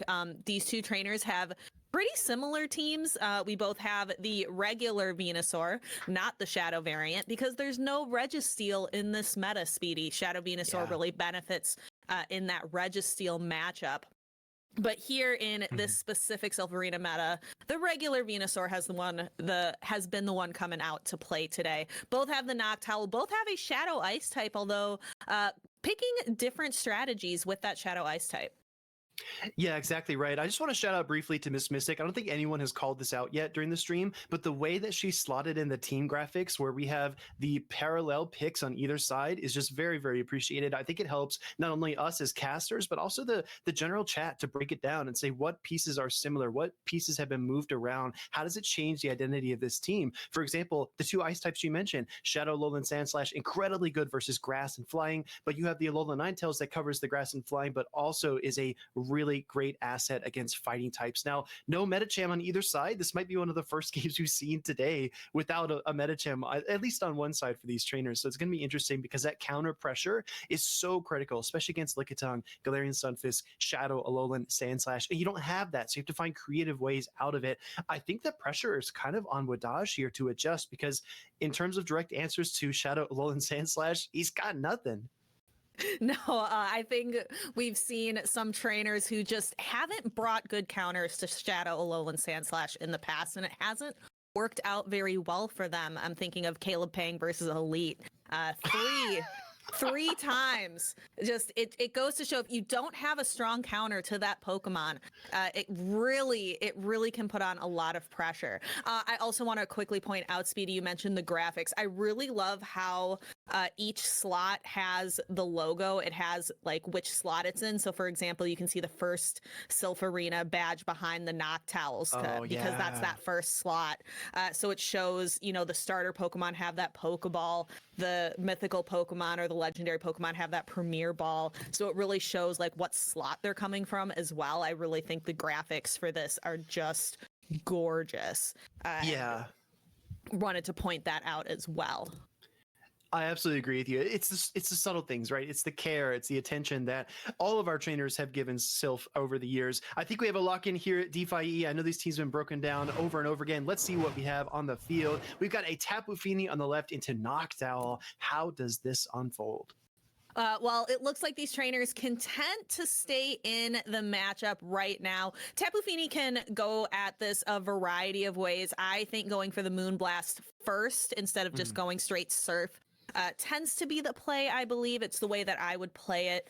You can go for that debuff, and if the Moonblast lands, then you can just Water Gun down. But looks like going for the Surf bait, building all the way up to that Moonblast and going for the Surf, and that Surf is going to land here. Wadaj not full. We see the switch in though by Jay's fan. He says, if I can't get you on the shield call with the Moonblast, I'm going to catch a resisted Sky Attack here. We pointed out no answers to Shadow Alolan Sandslash. So the best thing that Wadaj can do, this is like an episode of Pawn Stars. The best I can do is lick a tongue. And that Lickitung will still be doing quite a bit. So even though it's only the best Wadaj can do, I think it's a pretty solid answer. The Alolan Sandslash already down under half health, and the Lickitung, look at all of that energy. It's got 2 body slams. That's going to be resisted damage. But the lick damage, I think, is really what is going to be key here for Wadaj. Yeah, I agree. If Jay's fan is a fighter, then this Lickitung is a punching bag, just taking drill run after drill run, looking for the ice punch here. What Dodge's counting is on point, resisted or not. This body slam is going to deal some damage to the Shadow Alolan Sandslash. I think it's going to be enough. It's not the bulkiest Pokemon, and it does take it out. Incredible calculation there by Wadaj. In comes Noctowl, and this is a little bit tricky here, DeFi. It is. Those licks are going to be resisted, and Lickitung doesn't have all of that energy built up anymore. It had to expend a body slam. So we're going to see that switch out into Wadaj's own weakened Noctowl. And it looks like Wadaj going for the Sky Attack first. Jace fan, though, does have both shields available. Yeah, this is an interesting call out, right? Switching in that weekend knockdown, a little bit of mind games at play. You don't want the Lickitung to get all the way farmed down, but you're kind of leaving yourself exposed because now Jace fans knockdown gets the full wing attack down, and you do have the Galarian Sunfist, but there is still that Tapu Fini in the back. We've seen the water gun pressure be too much for Charizards. Tapu Fini might be able to take out the Galarian Sunfisk in the end here as well, especially after some Shadow Balls rain down here. Exactly, but Wadaj also has those 2 shields available, opting, saying, the Galarian Sunfist can handle both of these, and here is the Tapu Fini. Tapu Fini is most certainly in Rock Slide range, so we see Jace fan put up a Protect Shield, but you can see just how much damage those water guns are doing, applying so much damage. We're already almost at 2 Surfs, and here comes the first one. Yeah, this game isn't quite over yet, but the Surfs are going to come through here. I expect a Protect Shield from Wadaj. He doesn't have much health left, and he lets it through. He's going to let it through, and the Galarian Sunfist still 2 Protect Shields. Here comes Lickitung looking for a full lick down, and it gets it. It's got energy, DeFi. It does, and 2 entire Protect Shields. So we're going to see Jace fan expend the final Protect Shield on his side of the field. And here is going to get to that next body slam to knock out the Noctowl. 1 HP left on that Lickitung. What an incredibly close match. Wadaj saying, I've got an Alolan Sandslash counter in this Lickitung. It can take drill run after drill run. Very, very well played with Dodge going up 1 point here. Hey, go on and slam. Welcome to the gym. With Dodge taking game number 1 with just a sliver, a micro, just increment of HP. I can't even quantitate just how close that game actually became. And again, these matches are so tough because when you're down to the wire and you're trying to make the call on whether or not to shield a serve to keep the HP on your Pokemon, it's so tricky, DeFi. I think honestly the pivotal moment there was the water gun versus the lick damage. Lickitung just barely outlasting, and then still needed those extra licks to get to the back-to-back body slams. So that was incredibly calculated. Like you said, like Rise pointed out, no trainer in the world is more dialed in right now than Wadaj. Exactly. So definitely one of the trainers to beat today. But if anyone can do it, I think the number 1 in the Silph Arena might still have a chance. Has to reverse sweep, win the next 2 in a row. So again, to recap, we saw the Noctowl, the Alolan Sandslash, and the Tapu Fini on the left from Jay's fan. We saw the same Noctowl, but instead from Wadaj, no true Alolan Sandslash counter, bringing in the Lickitung to serve that role, as well as the Galarian Stunfisk. So a couple things we have, like the Lantern we haven't seen yet. Lantern has a little bit of play. Scares the Tapu Fini a little bit on Wadaj's side, scares the Noctowl a little bit. Can also have some play against a Galarian Stunfisk, but it's tough when you're running that Spark variant. Yeah, I agree. I think the Lantern is a bulky backdrop, right? A lot of these teams have at least 2 in this Silph Worlds meta. I think Lantern can have some utility, but it's so dangerous when you've got Lickitung power up, you've got the Venusaur. It's one of those situations where if that Pokemon finds unfavorable alignment, it just gets eaten alive with the fast attacks, and then all that energy just erupts onto the rest of the team in the back line. It's really tough to come back from something like that. But I just really appreciate how these games have so many switches, so many different mind games at play. I honestly feel like that switch back into the unhealthy Noctowl by Wadaj was almost like a tip-off, like, hey, maybe I do have a Venusaur in the back. Maybe I'm trying to avoid the farm down and preserve that Venusaur, so you better do something different, right? As the mind games play out through these matches, they're sending so many subtle, like physical cues to each other about what is in the back or what they want you to think is in the back. It can be very, very deceptive.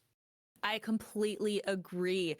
Having to play kind of that 4-dimensional, 5-dimensional chess against your opponent, like make them think that you have a certain Pokemon in the back. So I'm very excited to see what these battlers have in store for us. Hopefully we'll be moving into that lock-in screen soon, really having to decide which Pokemon is going to come to that battle. I think the Lickitung did really, really well for Wadaj in the first matchup, just being able to absorb a lot of different charge moves from the Alolan Sandslash, not really allowing it to get to its full potential. I'm wondering if the Shadow Ice type on Wadaj's side is going to see any play, the Shadow Alolan Ninetales, being able to output a lot of Ice type damage as well as like, you know, a very scary Dazzling Gleam.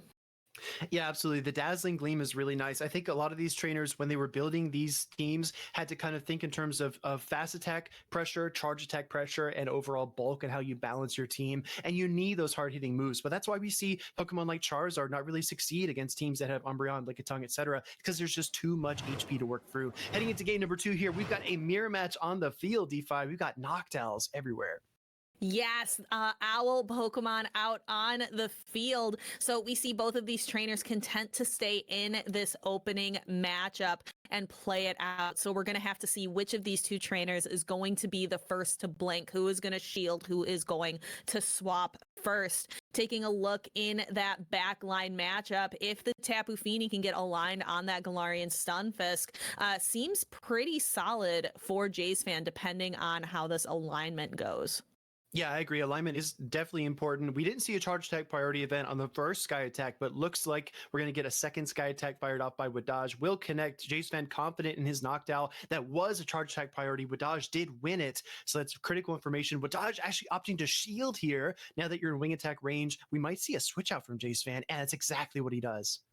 All right, and then bringing in the Lickitung, the only real answer, like you said earlier, best I can do is this Lickitung. But we saw how many charge moves that Lickitung can absorb. It is such a bulky pick that drill run after drill run. It's going to take several for Jay's fans, Alolan Sandslash, to be able to chew through it. But this time the Alolan Sandslash came in a little healthier than it did last time, I believe.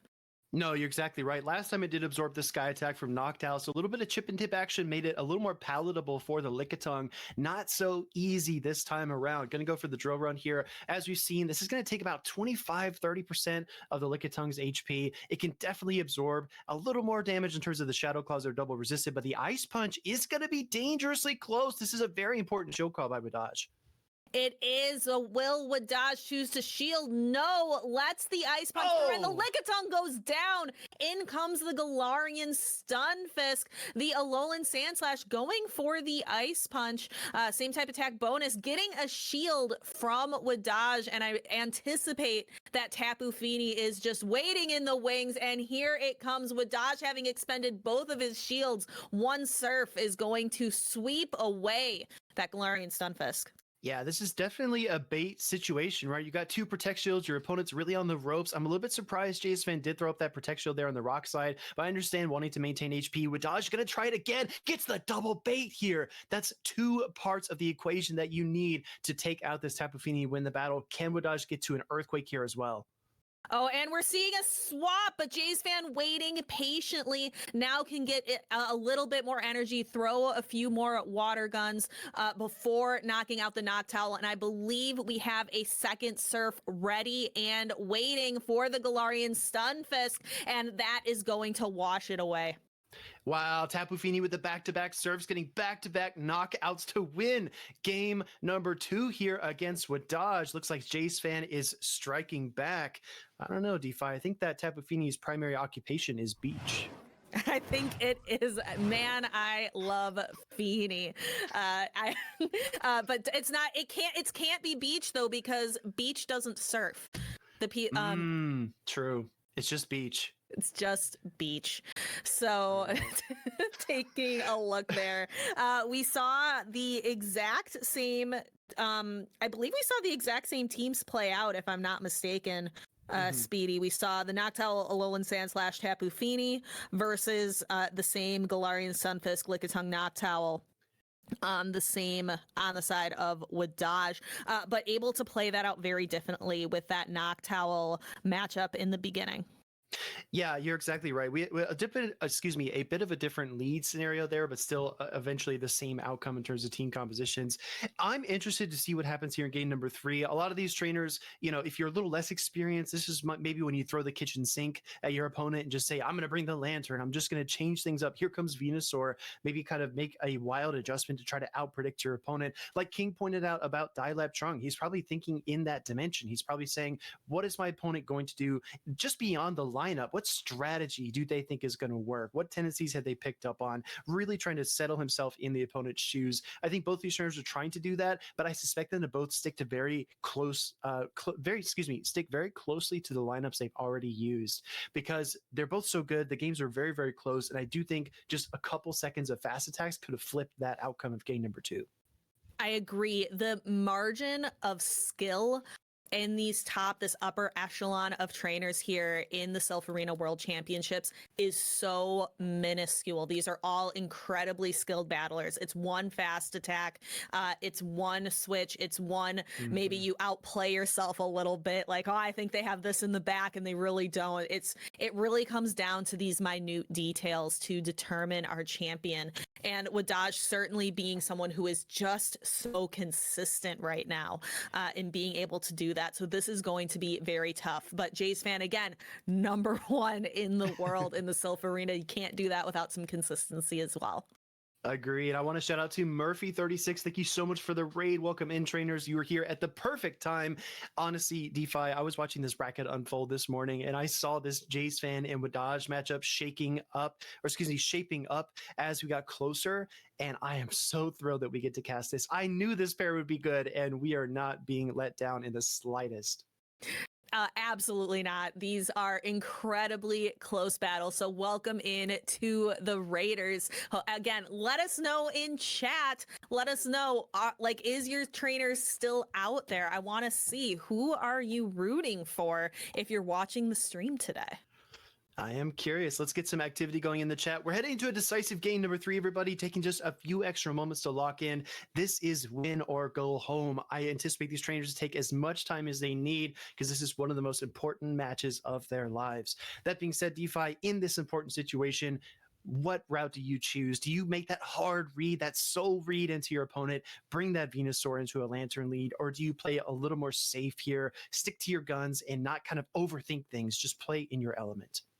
I tend to be more of the trainer, like if it's not broken, don't fix it. So if I have a team, if I have a strategy that's working really well, and I would argue even for both of these trainers that the lines of 3 they're running are working quite well. It's just these little pivots here and there that are determining the outcomes of these matches. You risk a lot by making that big call. It's high risk, high reward to switch everything up. Like I'm going to bring in the Venusaur and the Lantern. I'm going to bring in the Alolan Sandslash or the Alolan Ninetales. Really, it's high risk, high reward. So sometimes, we see a lot of trainers just kind of, I've got a strategy and I'm going to stick to it.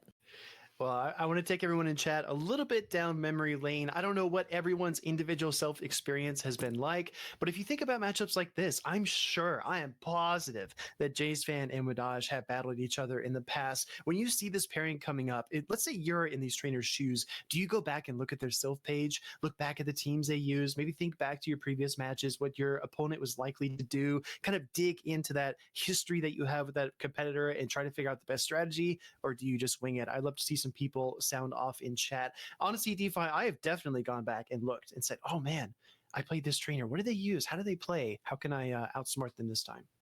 Yep, and I know that's a huge strategy, especially in factions when you're playing people week after week after week. Something else that's wrapping up as well with the whole of the Silph Arena. But that's definitely, you use your resources. It's not, that's something I like to joke. It's not cheating. It's using your resources. You're doing your research. You're using what's out there. Exactly right. Use everything at your disposal. Chat, we are back on camera. I know you want to see more battles, but we do have a bit of a dispute working itself out in the background, so we will rely on our Silph judges to make the right call and progress us onto the next game. That being said, DeFi, these matches have been really, really fun to watch. I've been checking in periodically. Like I made a smoothie earlier. I made a couple of phone calls, but I always have this stream on in the background, kind of listening, trying to pick up pieces of what's going on. How do you feel about the meta overall that we've seen here this weekend? I honestly feel like it's pretty balanced. I think there's a lot of play. I don't see as many hard counter situations. And I know it's just kind of like icing on the cake that we get so much Tapu Fini, right? It really is. And I think something that really helps that is the lack of Registeel, Registeel not being allowed in the meta. It can really be a polarizing Pokemon on a team. And I think that has allowed a lot of other picks to really shine through. The best way, honestly, to make a more balanced meta is just remove a couple Pokemon out of it. Could you imagine a meta, just take out your big 3, take out the Noctowl, take out the Lantern. Like if we had removed the Trevenant back in the day for play Pokemon, just take out those 3 entirely. What kind of meta would spring up from that? Yeah, right. You kind of move one piece out of your Jenga tower and the whole tower could end up looking very different, maybe even falling to the ground, right? So you never know what that one piece is, but no Reginald Steels in the meta is definitely a welcome change. I'm really excited to see how this continues to develop moving into the World Championships as well. Let's see what these trainers decide to bring. For a lot of them, like Wadaj, who are prepping for 2 tournaments at the same time, more or less, we can get a lot of cues and clues about how these trainers think about the meta in Great League in general.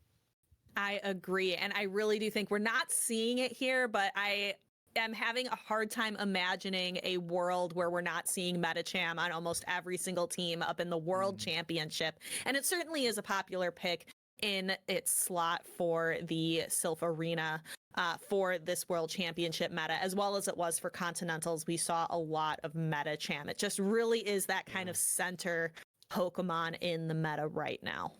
Yeah, the anchor, right? The meta cham, as some people have dubbed it. I just want to make a quick shout out as well. I just want to express to everybody that back when Pokemon Go PvP was first released, there wasn't any structure, there wasn't any guiding light, and Silph has really provided that to us. And the gifts that they've given us along the way, not only the chance to battle other trainers and feel what that tournament experience is like, not only remotely, but also in person, and then the condensed metas they've created, which have somehow found their ways in some different, iterations into Go Battle League. Silph Arena was really visionary in the way that they paved all this going forward. And I sincerely believe with all my heart that we do not get a World Championships for Go in Yokohama without Silph Arena over these past 5 years. Exactly. It really ignited a lot of people. So many people who are battling today got their start in the Boulder Cup, in the Silph Arena early on, or they were brought on a little later because their friends were like, hey, come to this tournament. So I did a lot of in-person tournaments that whole first season, right up until we all went remote. And that definitely, a lot of us are competitive in that, like having a structure before the Go Battle League to have those competitions was really, really crucial. Yeah, exactly. I remember when Boulder Cup was first released, I was definitely uncertain. I didn't really know what the tournament was or what the Silph Arena was. Then the second cup rolled out. I said, maybe I'll team build for this a little bit. This sounds pretty interesting. And I remember just kind of looking over all my notes and iterating team after team after team. And then finally, when Kingdom Cup rolled around is when I first gave it a shot. And honestly, DeFi, like so many other trainers that joined Silph, we just never looked back after that. We had a great experience the first time. It kept coming back. Exactly. I think I used a Metagross on my first Boulder Cup team. It was not good. I did not know what I was doing. It took me many attempts to figure it out. I was gonna say, don't tell Butters that. Butters will still try to make Shadow Metagross work in Great League. It's too frail, Butters. It can't take a hit. It can't be done. So yeah, we'll keep that away from Butters, who's not here with us today. But he might be out there listening. So That's true. So, but yeah, continuing on, I think I've played in every single individual Silph meta, and I've been in faction since the start. So I'm definitely a big fan of the Silph Arena. It's very bittersweet today, like you said earlier, to be part of the final cast, the final tournament for our final Silph Arena championship. It's just the finality of it is, again, very bittersweet. Yeah, I definitely think personally as a trainer, one of my weakest points is actually team building. I think once I have a good team, I can pilot it, I can learn how it works, and I can move from there. But when you start from the bare bones, when you have a blank slate and you're just trying to put things in place and build something that's cohesive, makes sense, is actually, you can utilize it in a number of different ways. It's really, really difficult to do that. And Silph Arena has been such a great resource for teaching people how to build teams, whether it's typing based, whether it's a whitelist, whether it's slot based. I will honestly say, DeFi, that the slot based metas are my favorite. That's my all time favorite. So it really, it's special to me as well that we have this world with a slot based meta.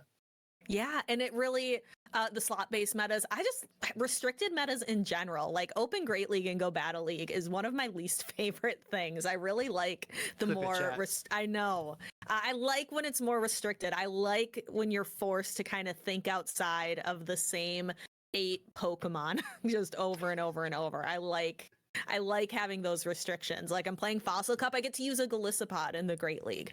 I love it. Yeah. I get to use my Pelipper. I enjoy getting to use all these Pokemon that I've built from the Silph Arena for years and years and years. I've had so many Pokemon built and ready to go. So having having metas with restrictions like slot based, like like like the whitelist metas, that really helps. I get to show off a little bit of my inventory. I get to show off my collection. Isn't it weird, right? When you meet with a bunch of PvEers, a bunch of trainers that only do raids, they only shiny hunt, and you show them all of your Great League 1500 Pokemon, like why do you have a 1500 CP Gloom? Like, why in the world do you have, this random Banette, this Shadow Banette? Why did you make this? Why did you spend so much Stardust double moving and playing it? It's because that Silph Arena gave us those things to do. I know we've been talking for a few minutes here, chat, but we are still working out that dispute in the background. Again, this is a very important dispute, a very important game. These streamers are talking about all the potential outcomes and what they think went wrong. So we just beg you give us just a couple more minutes to work that out. But yeah, it's pretty cool. I would love everybody to type a number in the chat. Let's get chat involved. How many double moved Pokemon do you have in your inventory for PvP? sound off. If it's 69, you win a prize. Also loving in chat, PvPC Meteor Match is so good, just lacking in every other department. True. And then someone saying, I don't blame Butters. I think Shadow Sharpedo can work. I've seen that a couple times as well. So very, very good. Anybody remember Confusion Venomoth? I have a double moved Venomoth. So like all these little random picks, those things, Poison Fang. I remember Confusion Poison Fang Venomoth being really Dustox. Like all these things that like they don't get to shine anywhere except these hyper like really restricted metas, which makes them my favorite. Yeah, I remember Toshi actually got, I think one of the most significant things that he did was actually play that Confusion Poison's Fang Venomoth, and he had a whole flat meme about that as well that he developed. So our community has had so many like little gems along the way. I still remember Valor Ash at the mega tournament in Orlando playing his Cloyster. Remember everybody? Valor Ash won Fusion Cup with a Cloyster with Icy Wind. It was the most bizarre, crazy thing. I think, if I'm not mistaken, I think CCO was also at that tournament, but I'm pretty sure he lost. I'm just kidding. Too soon. But yeah, I agree. So again, put in chat as well, like your double move Pokemon. What's your wildest double move Pokemon? I think mine's probably that Venomoth. I would have to take a look through all of my Great League Pokemon, but I have so many. Or remember like having multiple, like having like 3 Hypnos because he didn't want, because it's so difficult to try to like play charge move roulette through. Still is incredibly difficult to play charge move roulette with something like a Hypno that has just so many different options. Yeah, one of my locals in Tampa, he actually had I think 5 or 6 different Hypnos. He said Stardust is easier for me to get than charge TMs. So honestly, at this point, I'm just going to build a bunch of different Hypnos and just hope I pick the right one when I'm in the tournament and I don't get flagged for using the wrong moveset. Taking a look for Great League, like 321, 460. We also have a raid from Lindos Audio. Thank you so much for coming in. Welcome into the chat. Home Slice Henry, 571 across all 3 leagues. Get out of here, Henry. That can't be right. You had a typo in your search string. So again, it is crazy. And like I have multiple Azumarils built. Yeah. I'm trying to find something wild, but I think like Spiritomb. I have my Spiritomb built. I forget which meta that was good in, but I built a Spiritomb for PvP at some point. My poor 98% Sableye that's best buddied at 1471 CP. That's the thing, right? We also have so many Pokemon in the pre-XL era, and then we have so many that are post-XL. We had to build brand new Sableyes, brand new Medichams, brand new Azumarils, brand new Lickitungs for some trainers. Although Lickitung at I think 100 IV, it only goes to like 13 something, right? So it's pretty underleveled. Exactly. I think I've mentioned most of my crazy ones, at least that I have tagged. Jinx. I have a Confusion Jinx that's built with 2 moves. Somebody would let me know why I have that, because I am not entirely certain. But I think that it is spicy. I think that's it. I think out of all of my Pokemon that are double moved and built for the Great League, that is certainly the weirdest one. Well, here's the thing, DeFi, right? Like here's Jinx. Jinx, I can't believe she has that. Go Battle League Season 17. It's going to be a Jinx meta, I'm telling you. We just got to have that one meta where you need a Psychic and an Ice type, and you just need that exact coverage. Exactly right. That exact coverage. I think can be useful in certain situations and certain metas. But again, Silph Arena has taught us so much about Pokemon, about team building, about community, about being together. And I really sincerely feel like we owe so much. And they also owe us a lot of stuff like Stardust. Silph, you got to pay up that Stardust we spent building Jinxes, all right? Can't get that back. No, you apparently get it back in the Go Battle League. If you go on the screen, like my Stardust earned says 20 million. I don't know where it all is. Certainly not available to me to use. But apparently I've earned that much. My guy CO, he says Zatu. I remember building a Zatu. I can't remember what cup that was, man, but I did the same thing. I was like, air/Zatu. This is gonna be really powerful. It's not. Spoiler alert, chat. It's not. Great League Conkelders rise up. How many Haunters? I have 9 Hypnos, 6 are Shadow. My goodness. Wow. 6 Shadow? Are you kidding me? We need a Hypno Renaissance here, DeFi. Yes, 633 Mons double move. This is why I'm at 1,000 Stardust. Swoobat! Swoobat is another crazy one for such limited metas. Swoobat is a very good example of something like why have I done this? Let's absolutely go. That's amazing. Keep on dropping those spicy picks in the chat, everybody. We love and appreciate seeing those as we try to work out this dispute in the background. Again, we apologize for the delay. With Dodge, Jace fans talking things over here. We want to get the right call. We want to make sure the right trainer progresses through the tournament bracket. So I'll tell you what, we still have a lot more games to go. So if you want to take this opportunity to grab a snack, grab a drink, you're not going to miss much action. But if you come back and the games have already started, I can't help you. So don't leave the stream. Go get a snack. My strategy is I cast it up to my big screen TV in my living room so I can run around the house. I can still hear it. I know when the battles are about to start. Maybe we could take another peek at the bracket just to kind of see what we are building up to. So we can see that our match currently in dispute is JFan versus Wadaj. We'll be getting to that game 3 shortly. But we can see Dilap, again, we mentioned earlier, just has been on a roll lately. So we can see how he has gone through, didn't lose round 1, lost a little later on, so maybe not the secret sauce that he is looking for, but doing quite well. I believe we're going to be seeing, along with PvP David, along in the losers side of the bracket, so Dilap and then whoever wins versus Jay's Fan and Wadaj, they're going to go on to face PvP David in the losers final. Our winner's side of the bracket already has concluded today with our other 2 fantastic pairs of casters. Big shout out to PvP Steve and Caleb Pang, as well as King IV and Rise to Occasion. Thank you so much for taking on the first 2/3 of this stream and really guiding us through this tournament. But we can see Aspershelto really doing well here, already in the grand finals, just awaiting his opponent, waiting in the wings for the loser side of the bracket to narrow out.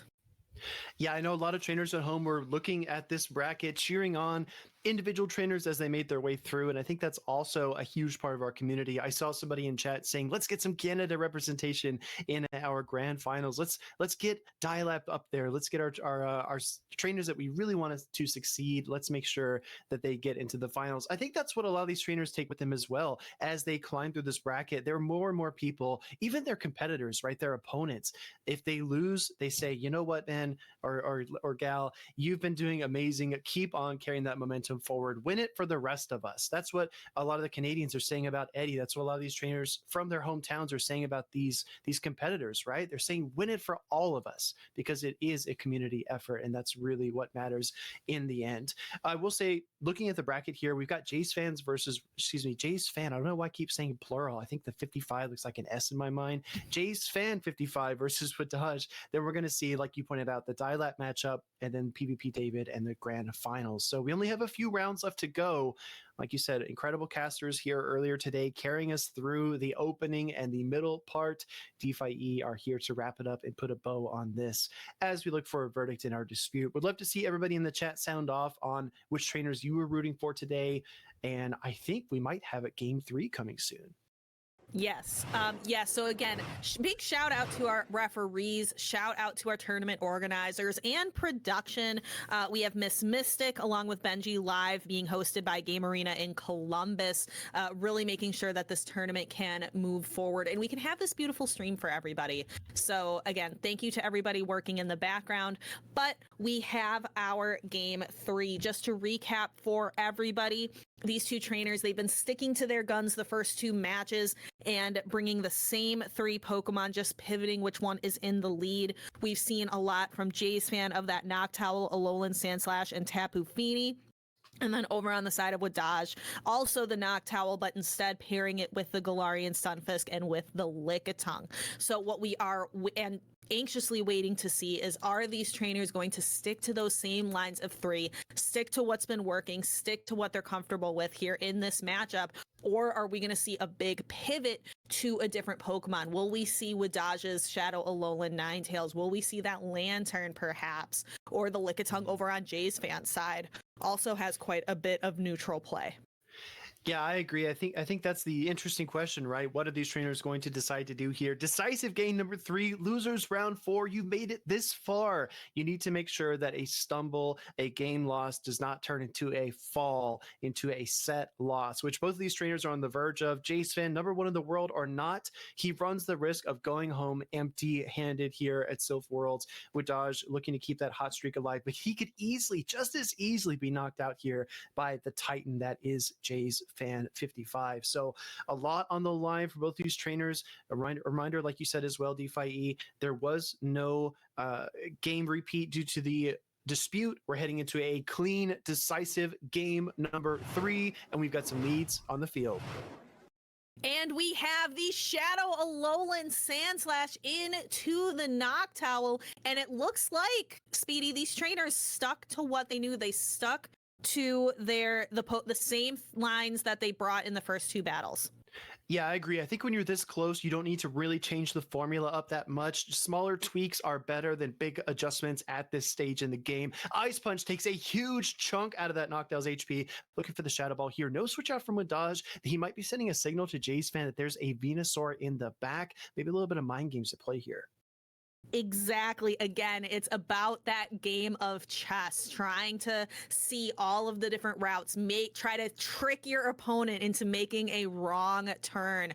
But what we have here is we have a shield come up on the side of Wadaj, throwing the Sky Attack just before the Shadow Alolan Sandslash is able to get to the next Ice Punch. We see a shield on the side of Jay's Fan fighting for that switch advantage, can build up a little bit more energy, throwing the Ice Punch with good timing before Wadaj gets to that next Sky Attack.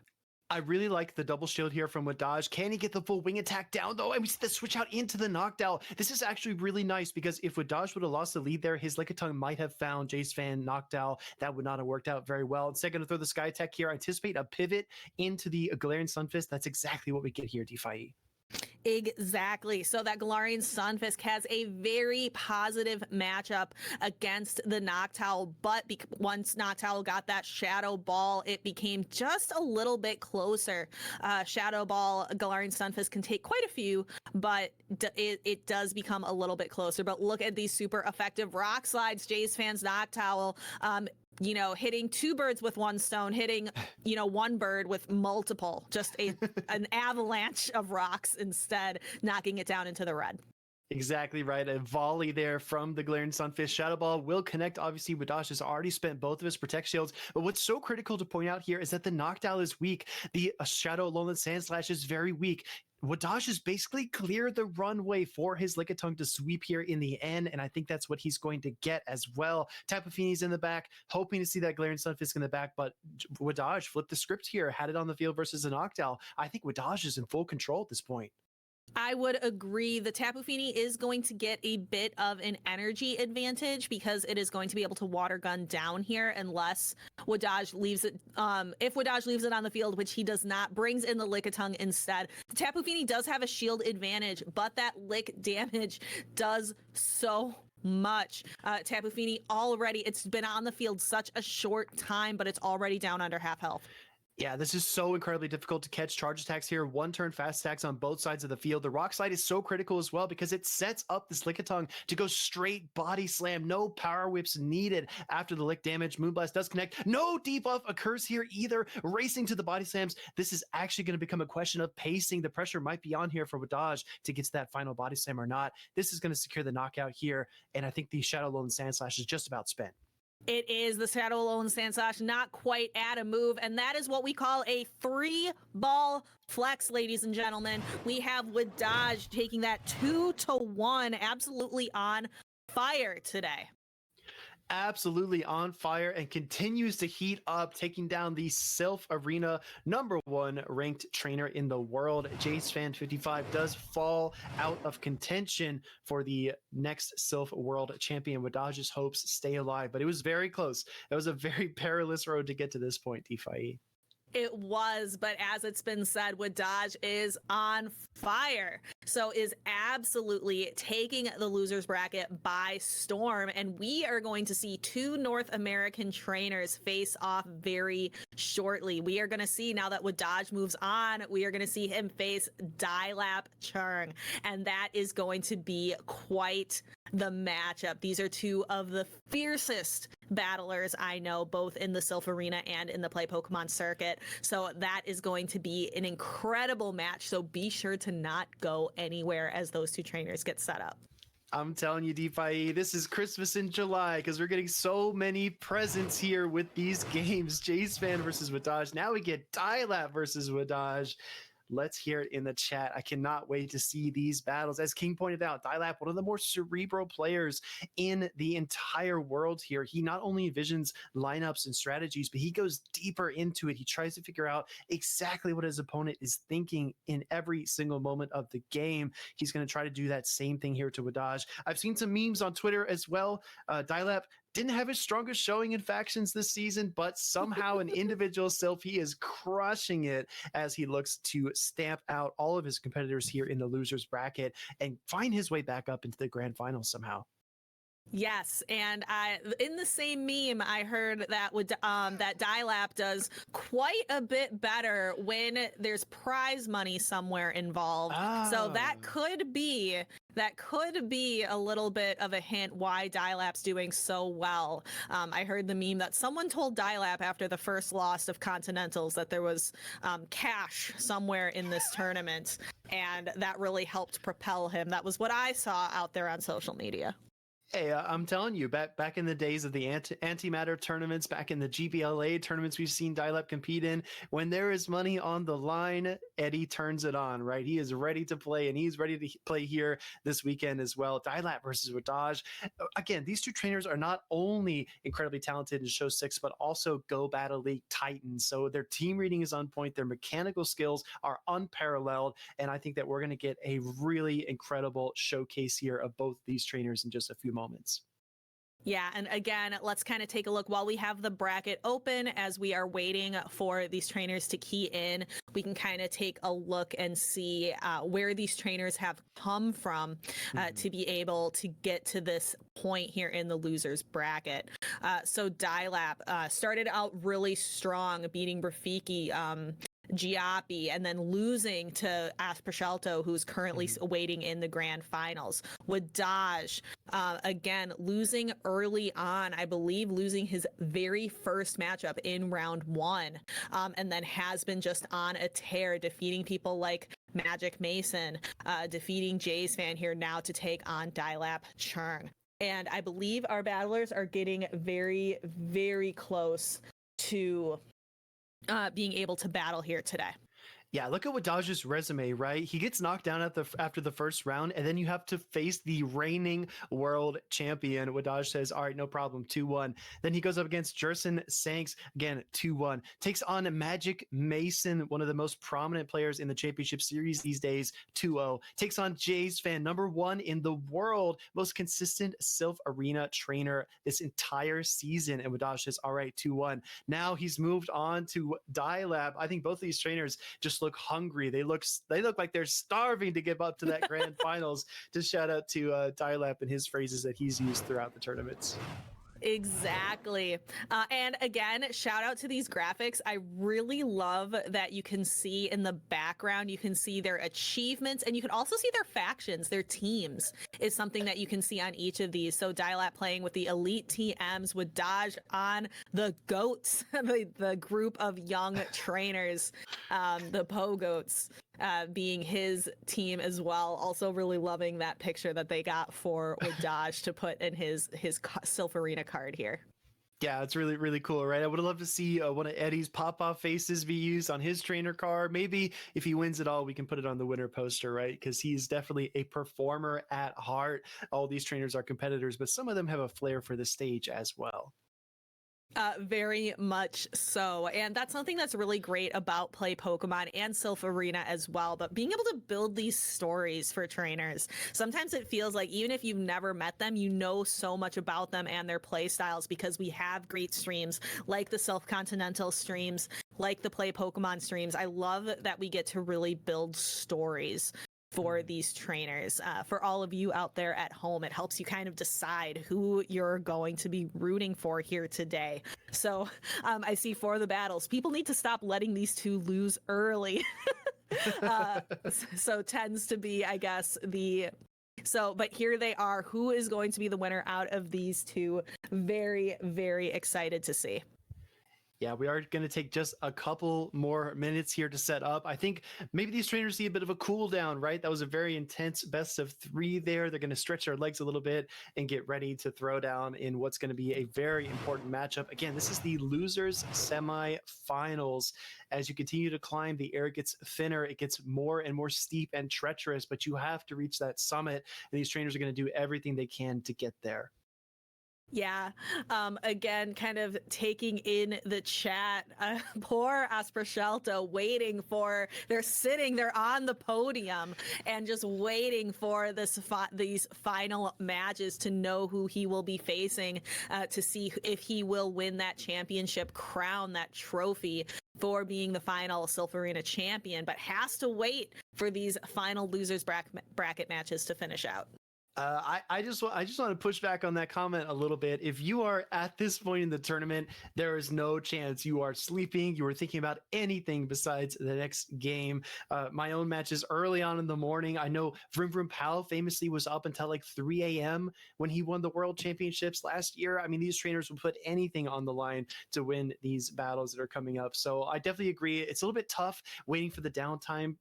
Personally, I feel like I get a little bit cold. I don't play as well when I have too much downtime between games. I need to warm back up. Some trainers like House Stark, like Rise, like the Tactical can just turn it on at any given second and be their very best. So we're going to see what happens. But I'm hearing a rumor, chat. I heard a rumor that the trainers might be ready here. Let's see if that comes to fruition, because I would love to see this matchup. Yeah, and these teams, I thought the teams on the last match were similar. This really goes to show the meta of this tournament. We have both sides running that regular Venusaur. We have the Noctowl, just that differing ice type. We have a regular Alolan Sandslash versus the Shadow Alolan Ninetales on the side of Wadaj. But that bottom line, they've picked the same for each of these slots: Galarian, Stunfisk, Lickitung, and Tapu Fini. So it is going to be really tough here. You can't really rely on certain things when you know you're facing so many mirror matches. You have to really know your counts. You have to really be doing, like you said, some of these cerebral plays to be able to work your way out of these mirror matchups. Yeah, 2 things I wanted to point out is that we just saw Wadaj handle Jace Fan 55's Shadow Alolan Sandslash really, really well. His answer was Lickitung. I think that the non-Shadow variant here does change that matchup slightly, right? Your Licks are going to do a little less damage. Your Body Slams even less damage than they already were. And we're not even going to talk about Power Whip, right? That is definitely not the right move to throw in most scenarios. But as you look at these teams, I think there's a blueprint, right? Dilap has been watching the games. He knows how Wadaj likes to handle that matchup. Maybe he has some clues, some context there. Also, speaking to Dilap's Venusaur, if I'm not mistaken, this is a clone Venusaur, which only came from raids, which I believe is going to be a little bit more attack weighted. So it's going to be difficult for Wadaj to win those charge attack priorities with his own Venusaur. Makes it a little bit more tenuous down the stretch. Yeah, unless unless Dilap's not the original trainer and there was a trade involved, I agree. Those came from raids, and your attack is going to be stuck at that 10 IV at the lowest. But I really do love the flex. It's kind of like when you flex a shiny or you flex like just some fun costume Pokemon. We've been seeing those dapper Noctowls out there everywhere. So being able to flex, your Pokemon being just that little bit, every Pokemon is special, but having your Pokemon just be that little extra bit of special is really, really fun. Yeah, I agree. Each trainer has their own unique twist. They all do the fundamental things very, very well, but they express themselves in ways that are not always as explicit as we would hope, right?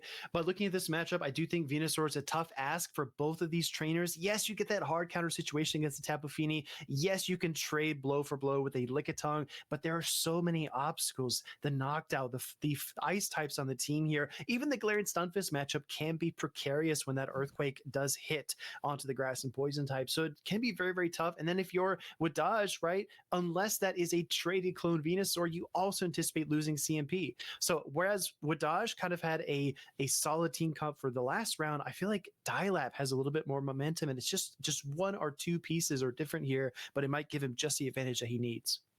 Exactly. And because you're going to need as much advantage as you can, because as we've said before, the skill gap in these trainers is so small. All of these trainers are so accomplished in the Go Battle League, in play Pokemon. They know their counts. They know how to play the mind games. So I think we have, like you said, Christmas in July. We have such a treat. We have such a present here for all of you with this matchup. It is certainly going to be a good one. It absolutely will. Can't wait to get into this matchup. These trainers are going to lock in here shortly for us. Losers semi-finals here, if I'm not mistaken, still a best of 3 situation. So in the next 15 minutes, one of these trainers will move on to the losers finals, and one of them will go home empty-handed. Eddie's got his eyes on the prize. What's that cash? He is going to do everything he can to get there. And Wadaj has something to prove. He's got a chip on his shoulder, right? He said this early on in the season. I think I'm one of the best. Now it's up to me to show everybody why that's the case. I think he's done a great job in the championship series. Can he do it in the grassroots, in the Silph Arena? Let's step inside the arena and find out. All right, and in the arena, we have a Shadow. Oh, it is a Shadow Alolan Sandslash, as well as a Tapu Fini. So we have in the back that Galarian Stunfisk and Noctowl, and then Lickitung and Tapu Fini on the side of Wadaj. Absolutely. Going to see the first Protect Shield there on the Drill Run, preserving the HP on the Tapu Fini. Shadow Claws are tearing through the Tapu Fini, but the Water Gun is melting away at that steel coating. Going to look here for a Surf right before the second Drill Run is ready. Great timing by Wadaj. Yes, that's something I really like about Tapu Fini is that fast move pressure. That water type fast move pressure can do so much. We have the Drill Run here. Will Wadaj shield it? This is going to do quite a bit of neutral damage to the Tapu Fini. Almost knocks it out, but there is a Surf throwing a quick water gun, one little pew pew, and then going for the Alolan Sandslash. That's a wonderful call out, right? The mechanics here are just absolutely pristine. Everybody at home should be taking notes. It does look like Dialab does win switch advantage there. We see the instant pivot out into the Galarian Stunfisk. This is actually okay, right? Because if you're Wadaj, you don't want this Pokemon lined up against your Noctowl. So I anticipate he actually will stick this matchup out for a little while. Yeah, and this is a tight matchup. It actually is fairly neutral because the Lickitung can go for those grass knots. And we see a swap. Wadaj going for a Noctowl, catching the Earthquake. My goodness. Oh, that's gotta feel bad if you're Dialab. Oh my gosh, if you are Eddie, you are crying and throwing up right now. That was so much energy just wasted down the drain. Wadaj, ice water flowing in his veins makes the catch. Here comes a rock slide for that super effective damage, but that might have been a little too much of a setback. Eddie is in trouble here. He is Wadaj known for making those plays, making those, not very effective catches. My goodness, Shadow Ball almost knocking out the Galarian Stunfisk, but the Stunfisk able to get one more rock slide. Wadaj putting up a shield, preserving the health and energy on that Noctowl. And there is still a very, very healthy Lickitung in the back. Very healthy Lickitung, but the Shadow Alolan Sandslash does go for the Ice Punch. This is more than enough to KO that Noctowl. Only a little bit of HP remaining on the Shadow Pokemon. Can it get to another charge attack? Reaching for the Ice Punch, and it does get to the Drill Run. This is even better. A little more damage onto that Lickitung, trying to equalize the playing field here. Yeah, so the drill run knocks the Lickitung. It is low in health, but it has quite a bit of energy. It is Lickitung versus the world. There's a Noctowl here. This is definitely advantage to the Noctowl, and Dialab has a low health Galarian Stunfisk to boot that can act as an extra shield. But like we've mentioned, it is so tough to catch on a low health Pokemon like that. Or it's so hard to catch on a low health Pokemon when you're up against a one-turn fast move. Yeah, I'm telling you, Wadaj did everything he could to sabotage Dialab on the way, but it looks like the Sky Attack will connect here against the Lickitung. This is not going to be enough to KO, but that normal type of the Noctowl is going to double resist the Licks. It's going to be so hard for Lickitung to catch up, trying to get to the Body Slam. Wing attacks are coming down. Here comes a final Body Slam DeFi. I think this is the last cry for help from the Lickitung before it gets KO'd. I believe so as well. It is not nearly enough. Be going for the 1 HP knockout of the Sky Attack. I can imagine these two trainers. I don't know if they're laughing or if they're throwing their phones. They'll have to let us know. I'm telling you, DeFi, we talked about Dialab Charming being a performer there. He wanted that extra 10 seconds. He wanted the taste of that matchup to linger in Wadaj's mouth. He wanted you to think about that. He said, I could have won this game without the charge attack, but I just want to put an exclamation mark at the end of this sentence. I won game 1. Exactly. But Wadaj making that earthquake catch on the Noctowl. What an absolute play to be able to make that catch. Incredible plays by Wadaj, but Dial-Up turn going up 1-0 here as we go on to the second match. Dial-Up just one battle away from being able to move on, move closer to be able to see some of those cash prizes. But Wadaj could absolutely come back from this in 2-0 sweep. Well, just think about it too. If you're Wadaj, right? You didn't have a great position to start. Matchup was a little bit precarious, but you did what very few trainers have ever succeeded in doing, especially at this level. You caught the earthquake on the Noctowl, and the bad news is that it still wasn't enough. We talk about these games being close, about minor adjustments being enough to come back from something, but when the game is that far out of hand, does that buckle your confidence here? Well, let's go ahead and see. We have a positive lead for Wadaj in that Galarian Stunfisk up against the Noctowl. Like we mentioned before, once Noctowl got access to Shadow Ball, it made this matchup quite a bit closer. There are Noctowls out there with the IVs to be able to handle this matchup. Is this Noctowl one of them?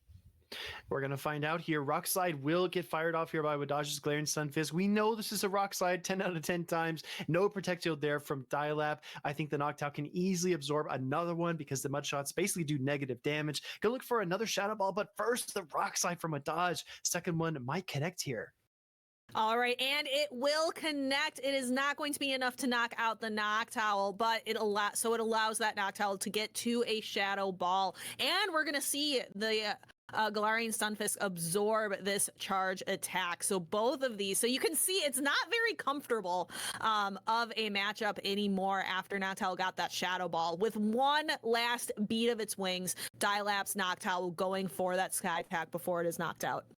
A little bit of chip damage onto its fellow flying type. We see the switch out, actually. He does preserve it with just 1 HP remaining. We're going to see the Shadow Alolan Sandslash come in here. I think Wadaj is in a solid position, though, because he's pulled out the Shadow Alolan Sandslash. The Noctowl is weak. Galarian Stunfisk is the third Pokemon in the back there for Dialab. Honestly, I think the momentum is on Wadaj's side this game. I would tend to agree. Let's go ahead and see Wadaj using a Protect Shield here to keep the health and energy on the Noctowl. It's already at that Shadow Ball. We'll have to see, will Dialab preserve the Shadow Alolan Sandslash?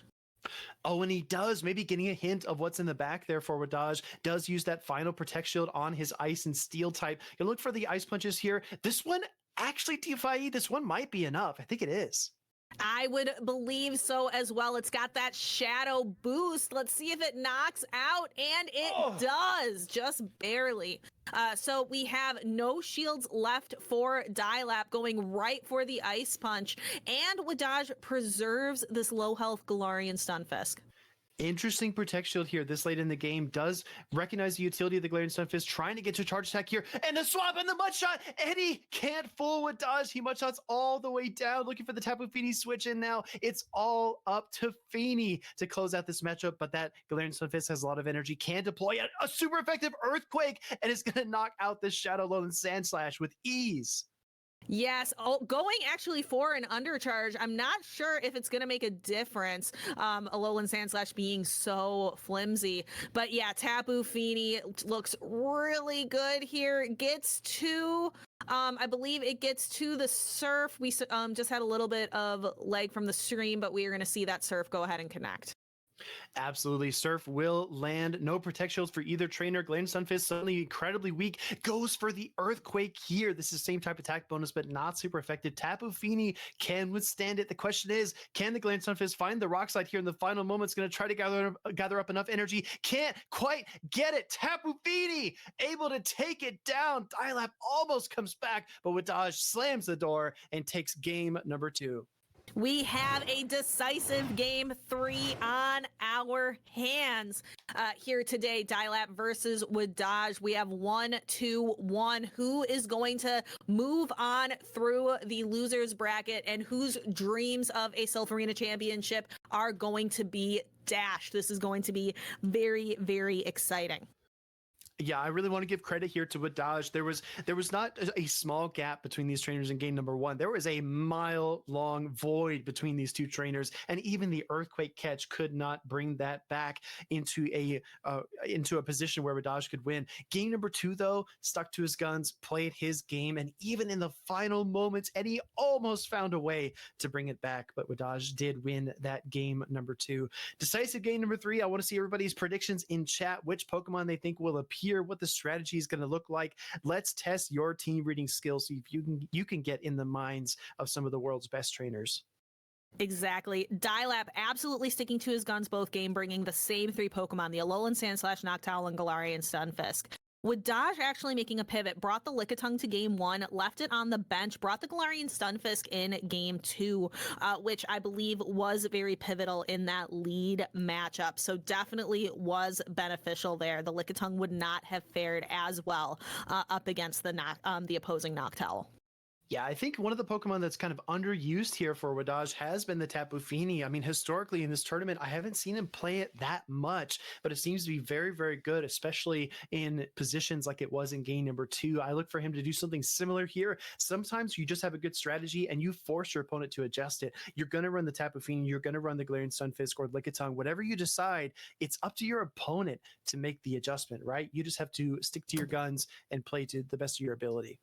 And these trainers are certainly playing to the best of their abilities. I'm very much looking forward to this decisive game number 3. Again, we'll have to see, is Dialab going to continue to bring that same line of 3, or will there be a pivot? You mentioned Wadaj's Tapu Fini is running really, really well, pretty unchecked. There's a Venusaur that Dialab could bring, but we've seen trainers like Dialab just kind of continue to use that same line of 3. It's pretty easy to bring Tapu Fini if you're predicting your trainer is not going to bring its major check.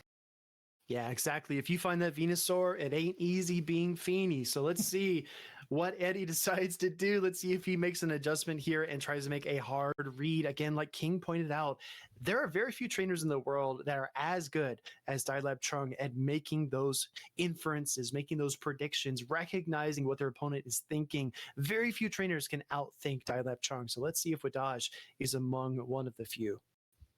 And again, these trainers making those last moment decisions about, are they going to adjust their lineups? Are you going to bring something different? But I believe these trainers are going to be locking in very soon. I love reading the chat and seeing just the chat absolutely pop off at some of these catches, at some of these plays. You can tell exactly when that Earthquake catch happened in the Twitch chat, because everybody's going saying, oh snap, cracked, oh my.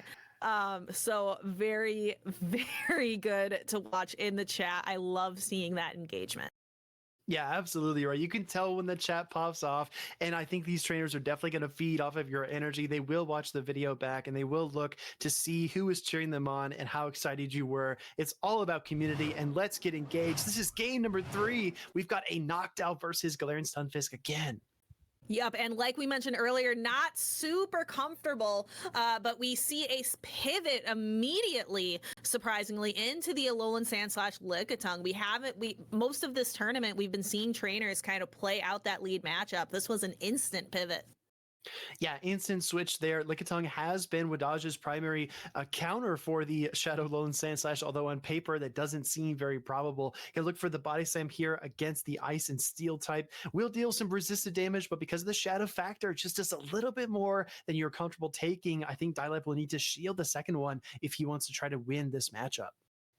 And here is that first driller on coming through, taking the Lickitung almost into the red, but absolutely doing no fast move pressure. Takes a few Shadow Claws to knock it down into that red range. And we have the Lickitung going for the heavier hitting move, the Power Whip. Not very effective, but plenty to knock out the Shadow Alolan Sand Slash. Now Noctowl can just build up energy as the fast moves from the Lickitung are doing absolutely no damage.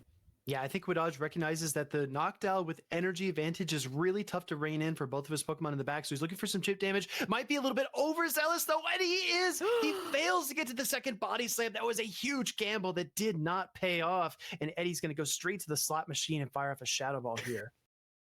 And as we saw earlier, Noctowl can do quite a bit in this matchup. The typings of the Pokemon are a little misleading with who you would think would win this outright. And we have the Galarian Stunfisk going for its first Rock Slide, but Dialap has a shield to protect all of that energy and health on the Noctowl. Yeah, Rock Slide does get Protect Shielded up there, knocked out, looking for another Shadow Ball, and the switch and the catch. Eddie says, anything you can do, I can do better. Catching the resisted Rock Slide onto the Galarian Stunfisk. Kind of opening a window here, though, for the Tapu Fini with a shield advantage. What do you think, DeFi? Is this the setup? Is this the extra factor that Tapu Fini needs to bring this home for Wadage? Yeah, Tapu Fini does so well in this matchup. Look at the water gun pressure. Galarian Stunfisk is already under half, like right now under half health, and the Tapu Fini is already at 2 surfs. It outpaces, it gets to 2 surfs before the Galarian Stunfisk can do much of anything. Let's see, will Dialap shield? He does. Dileptron goes for broke, trying to squeeze an Earthquake between 2 protections. And look at Wadage just making the Soul Read charge attack priority tie on the second Earthquake with the Surf. He is slamming the door here on Dialap. He says, you've got no chance. Here comes the Sky Attack from the Knockdown. No Protect Shield here from Wadage. He's got to muster up some more energy, though, DeFi. This game is not over yet. It is not. So we have the Noctowl. Wadage has a Protect Shield, though, so you need a lot of charge moves to be able to knock this out. Will the Surf be enough? I don't think quite enough here. It's going to be very close. Very, very close. Knockdown does hang on. A lot of water gun pressure coming through here. You can't quite get the wing attack down, and Dialap is going to submit here to Wadage, losing here in a 2-1 series. Wadage will move on in our Silph Arena World Championships. Yes, but very well played by Dialap, sticking to that same lineup of 3 Pokemon, saying, I think this, putting really big faith, putting in a lot of work here with those 3 Pokemon, just could not outplay Wadage. Yeah, exactly. Something we've seen happen to Wadage at least 2 or 3 times this tournament is he trusts his Pokemon just a little bit too much. That's the only thing I can say, right? He'll no shield a charge attack that will be dangerously close to KOing just because he thinks he can get to that final charge attack of his own. He thinks he can hang on with just a couple of HP. He's done that at least twice in the stream that I've seen so far. It happened a 3rd time here. I was worried that was going to be really, really problematic because Lickitung could not get to the second body slam, but Wadage still found a way to come out of it. I do think that the catch from Dialap there, when you're at this level, if your opponent tries to outplay you, they might actually turn out playing themselves because that opened the door for the Tapu Fini to come in, gather up that energy. And like you pointed out, DeFi, the awareness of the Earthquakes there, the CMP tie on the Surf, it was just chef's kiss, magical, incredible. Very incredible. And we do have a bracket update to kind of show that next step that Wadaj will be taking as he fights his way through the loser side of the bracket. So you can see there on the lower half, we see Wadaj taking 2-1 versus Dilap. So if Wadaj wants to make it to that grand finals battle, he has to take down PvP David, who has been waiting since knocking Jay's fan down to the lower bracket, since losing. PvP David has been waiting since losing to Asprashelto in the winners final. So PvP David waiting, maybe thinking of strategies, waiting in the wings. And here is Wadaj, just fresh off of several victories, beating Vroom Vroom Pow, Jerison Sinks, Magic Mason, Jay's fan himself, back into beating Dilap. So Wadaj is on fire. He is loose. He is ready. So we will have to see which trainer here is going to come out victorious here in the losers final. We just have 2 battles left of this tournament.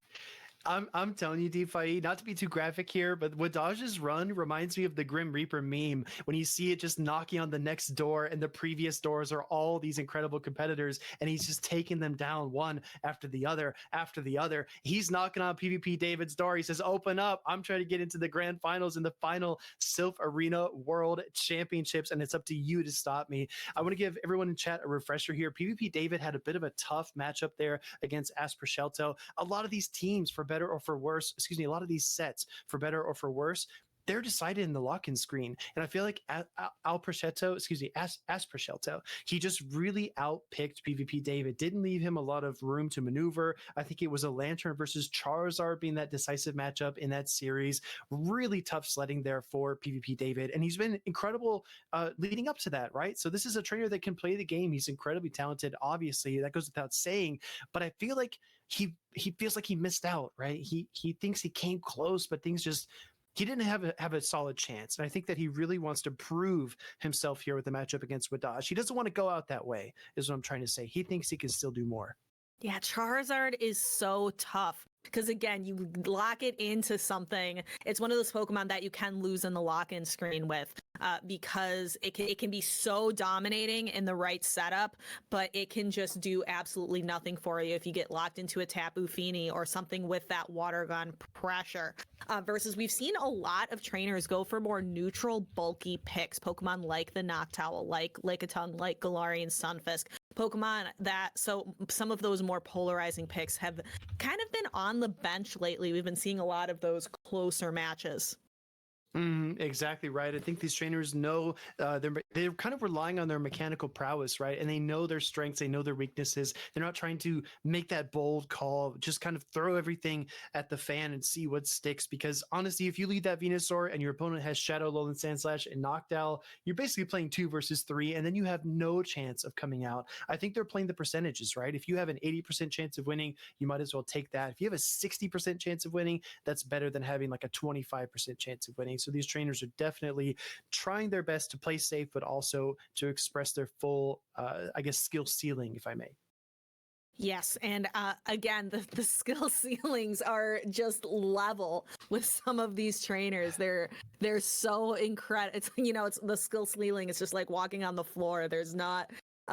The skill gaps in these trainers are just so minuscule, which makes for some of these very exciting battles. So again, who do you have? We have only 3 trainers left in the running for the Silph Championship. Asprashelto, who's waiting for that grand finals, waiting for the winner of PvP David and Wadaj. Let's hear it in chat. Who are you rooting for in this final matchup here? Yeah, I'm really interested to see everybody pop off with whoever you think is going to win the matchup here. Really, really exciting times because we're getting closer and closer to the grand finals. And I think, again, the excitement's going to continue to build. These trainers are really in a tough position. Wadaj has been through so many rounds. At what point does Wadaj get tired? At what point does he get exhausted? When is he not 100%? When is he going to struggle? And for PvP David, having waited for so long, has he cooled off? Is he able to heat back up here with his Shadow Charizard and take down Wadaj? The questions loom here for both of these trainers. It is. And speaking of looming, again, rise to occasion in chat pointing out Wadaj lost round 1 and is in top 3. 5 straight wins. Somebody out there needs to make that meme, needs to do a quick, just on their web browser, making that meme of the Grim Reaper with Wadaj knocking on the door, because that has been incredible. Yeah, if we have any memers in chat, we would definitely love to see that on social media. But again, I'm really excited here. These are 2 young trainers as well. I think it's been said multiple times, if I'm not mistaken, that PvP David is incredibly young, incredibly gifted. This is something that we haven't had a chance to talk about yet, at least you and I, DeFi, but we will when the teams come up here. I think there's a pure mono-type Pokemon here for PvP David that could give Wadaj mountains of trouble and might force his entire strategy to pivot here. Is there any Pokemon in mind or any Pokemon that comes to mind for you when I say that? Ooh, there's a couple, I believe. We have 2 monotype Pokemon, I think, that are different on PvP David's team. We have that bulky Umbreon, and we also have that Cresselia.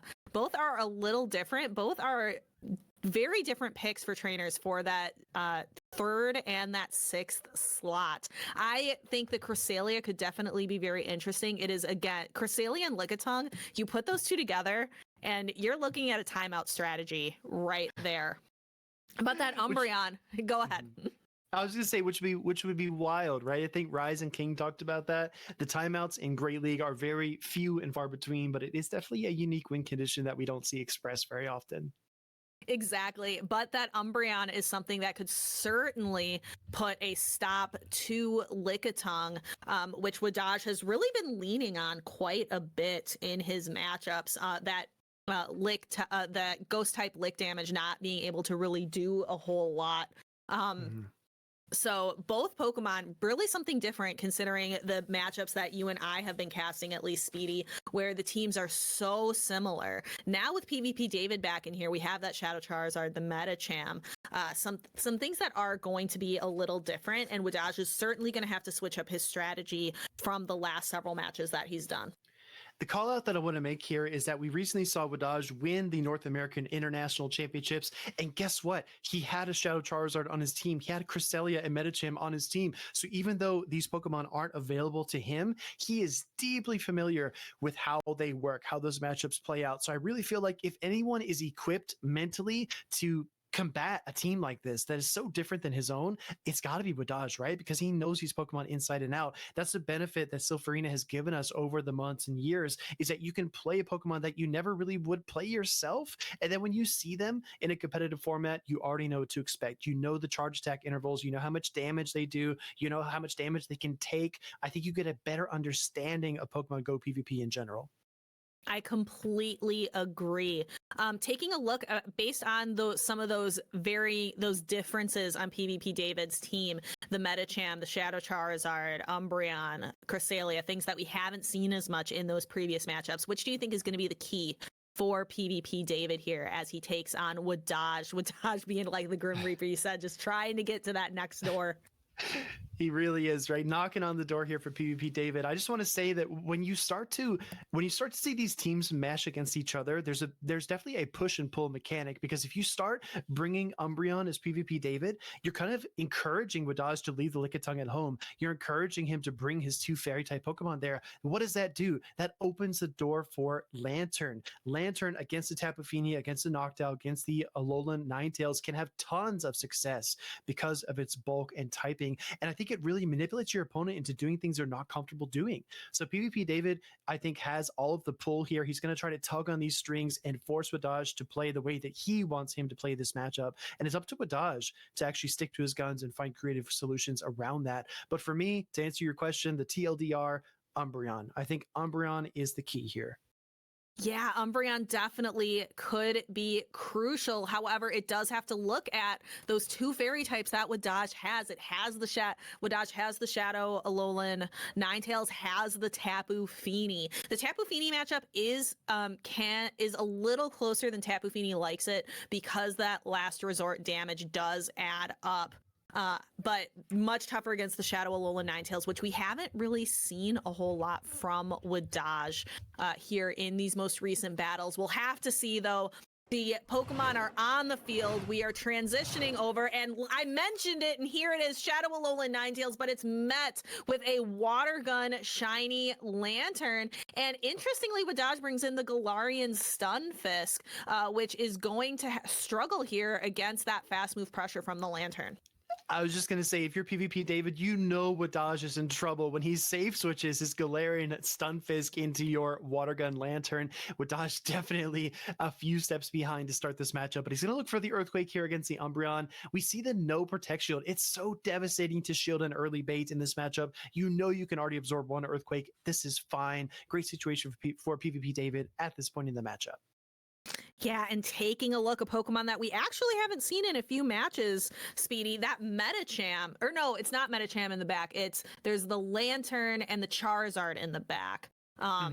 Taking a look here. So Lantern also a Pokemon we've seen it on teams, but haven't really seen it be on the field, and then being able to see that Charizard waiting in the wings. That looks so good against Wadaj's backline.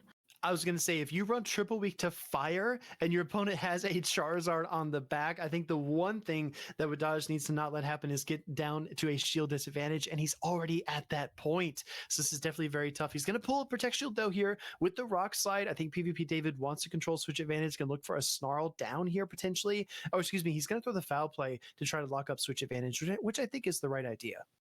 Yes. So there we go. There is the foul play, locking up switch advantage. I don't even know if he needs switch advantage. Here comes that Powder Snow Shadow Alolan Ninetales. Gonna get some energy, has a full Weather Ball ready to go. Here is the Lantern. Wadaj may be thinking, like, I'm golden. I've got a Venusaur for this thing. But, but I don't know. That Venusaur is going to be in for a rude awakening. Yeah, this Dazzling Gleam will connect into that shiny Lantern. Does do a heap of damage. No switch out there by Wadaj. I think he wants the Lantern to empty its energy, but it is definitely within farm down range for the Venusaur. But like you said, might be a rude awakening when the Grass type finally comes out. Got the shield advantage. In comes the Charizard. This is going to be a rain of fire for PvP David as he shields up this Shadow Weather Ball. I think this might be the last attempt from Wadaj before this Charizard goes to town. Yeah, Charizard being able to get a lot of energy here. Not much will out CMP a Charizard. So there is the Blast Burn. And I don't think this Venusaur has hit the field yet. So Venusaur would need, I think, like an energy advantage to be able to take this one out, to be able to get to that Sludge Bomb. And it just doesn't have it. Goes for the frenzy plan, but like you said, Defy, Charizard reigns supreme in the charge attack priority department. Blast Burn gonna leave a crater where that Venusaur used to stand as it gets sent right back into its Pokeball, and PvP David delivers a strike in game number 1. He does. And again, like you mentioned, you say sometimes it's chosen on the lock-in screen, but Wadaj made a choice there. He chose to run Triple Weak to that Charizard, maybe thinking that it was gonna stay on the bench. But yeah, that Charizard just had so much play for PvP David. It does not surprise me at all that he won that opening game. Wadaj definitely going to have to go back to the board to come up with a different strategy here. Here's the thing, right? We saw this back with HCB when he won Liverpool. We've seen this at NAIC. We've seen this multiple times, not only in Go Battle League or in Silph Arena, in Play Pokemon. We see this all the time. Shadow Charizard players heckin' love to have shield advantage. That is their big thing, right? If you get a shield advantage with a Shadow Charizard, you can definitely leave you can definitely make a huge impact and leave your opponent devastated. But I think that controlling the pacing of the Protect Shields here is really important for Wadaj. He needs to force David to empty out those reserves, lose those Protect Shields, and then kind of hobble the Charizard indirectly, right? Because without the Protect Shields, Shadow Charizard really has nothing. But I think we're locked in already. We are, and here on the field, we see that shiny Lantern again, but Wadaj makes the call, bringing in that Venusaur in the lead, and there is that Umbreon that you mentioned, Speedy, that is just so safe into this team. The Tapu Fini doesn't love this matchup because of the last resorts, not even the Alolan Ninetales because it's not running Charm. That Umbreon looks so safe here. Yeah, I think sacrificing maybe 20 to 30 seconds of switch timer there, Wadaj finally reaches for one of his fairy type Pokemon. This is a Shadow Alola Ninetales though, so the last resorts do a little bit more than you're comfortable taking. I think it can absorb one more, but then even the resisted snarls need to get considered, and it's still outside of Weather Ball range. So this is not completely comfortable for Wadaj. I think the chip and dip strategy was correct, but he's got to play this perfectly to maintain switch advantage. Yep, and then here is the Alolan Ninetales going for the Weather Ball, and PvP David allowing that Umbreon to go down. Oh, not quite going down. I keep thinking that Shadow Bonus is going to give it a little bit more than it does, but again, that next, so kind of forcing Wadaj to use a lot of that energy that he had built up, and then here is the Lickitung building an energy advantage here. It does have to take a Weather Ball though to get all of that energy.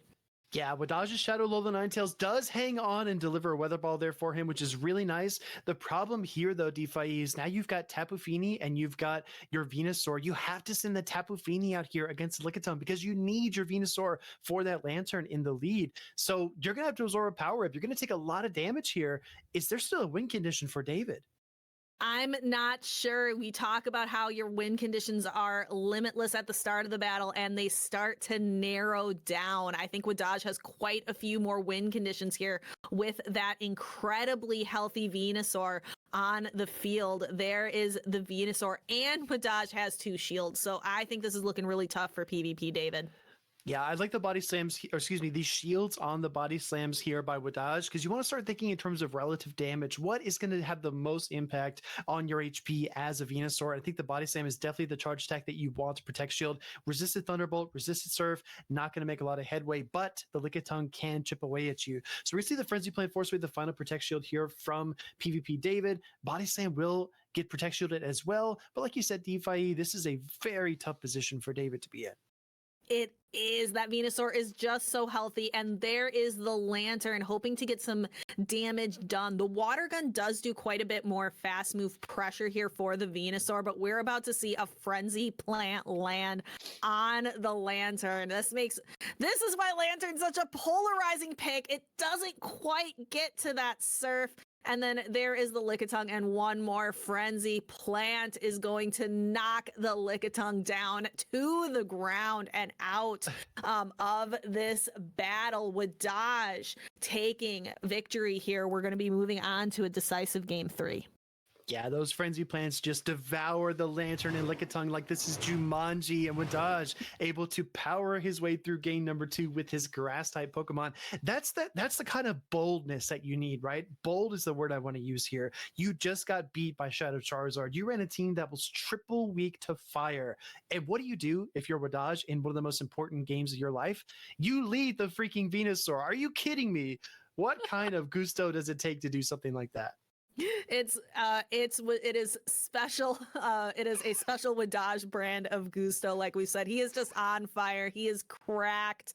So just, yeah, Venusaur's revenge is what I'm seeing in the chat, in the Twitch chat. And that is certainly accurate here. I do really like how PvP David is continuing to bring that Umbreon, just how safe it is. So we will have to see. I believe he's going to bring it back for that game 3. And here we have, again, a pretty neutral matchup. It's the Lickitung into the Galarian Stunfisk. I don't anticipate an early swap out here.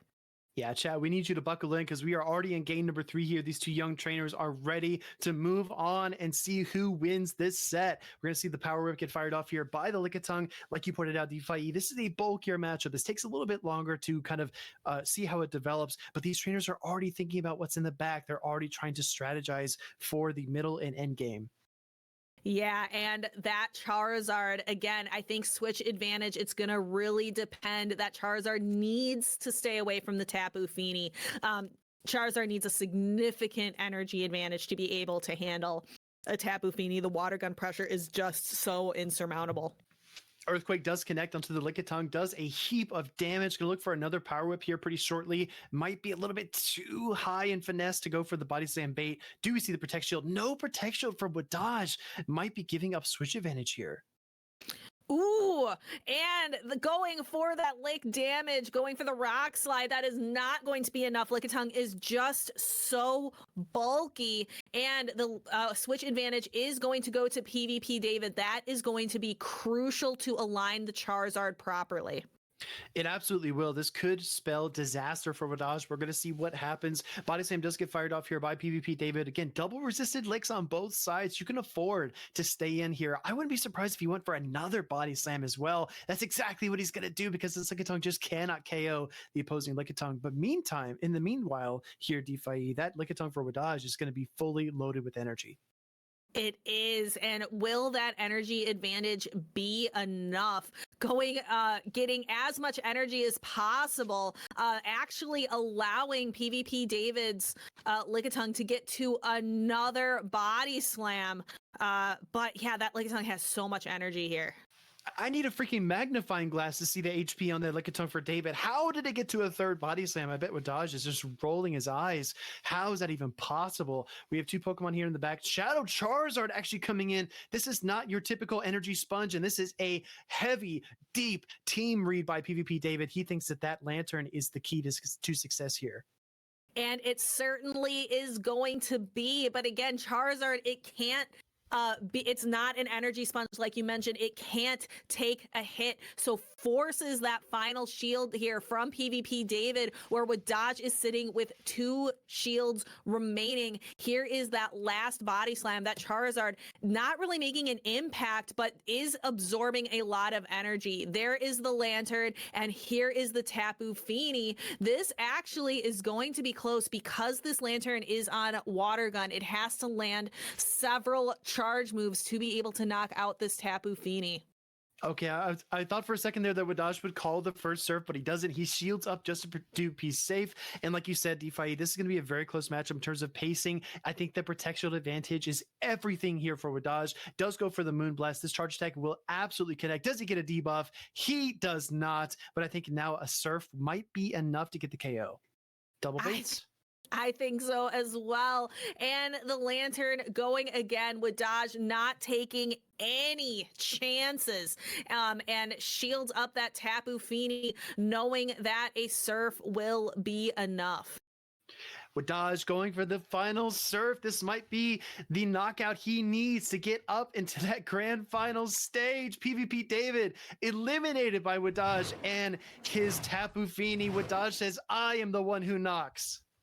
And oh my goodness, what a battle. And right now I actually have to shout out the As the Pokeball Turns podcast, as they just tagged me on social media with the meme of Wadaj knocking on the door for PvP David.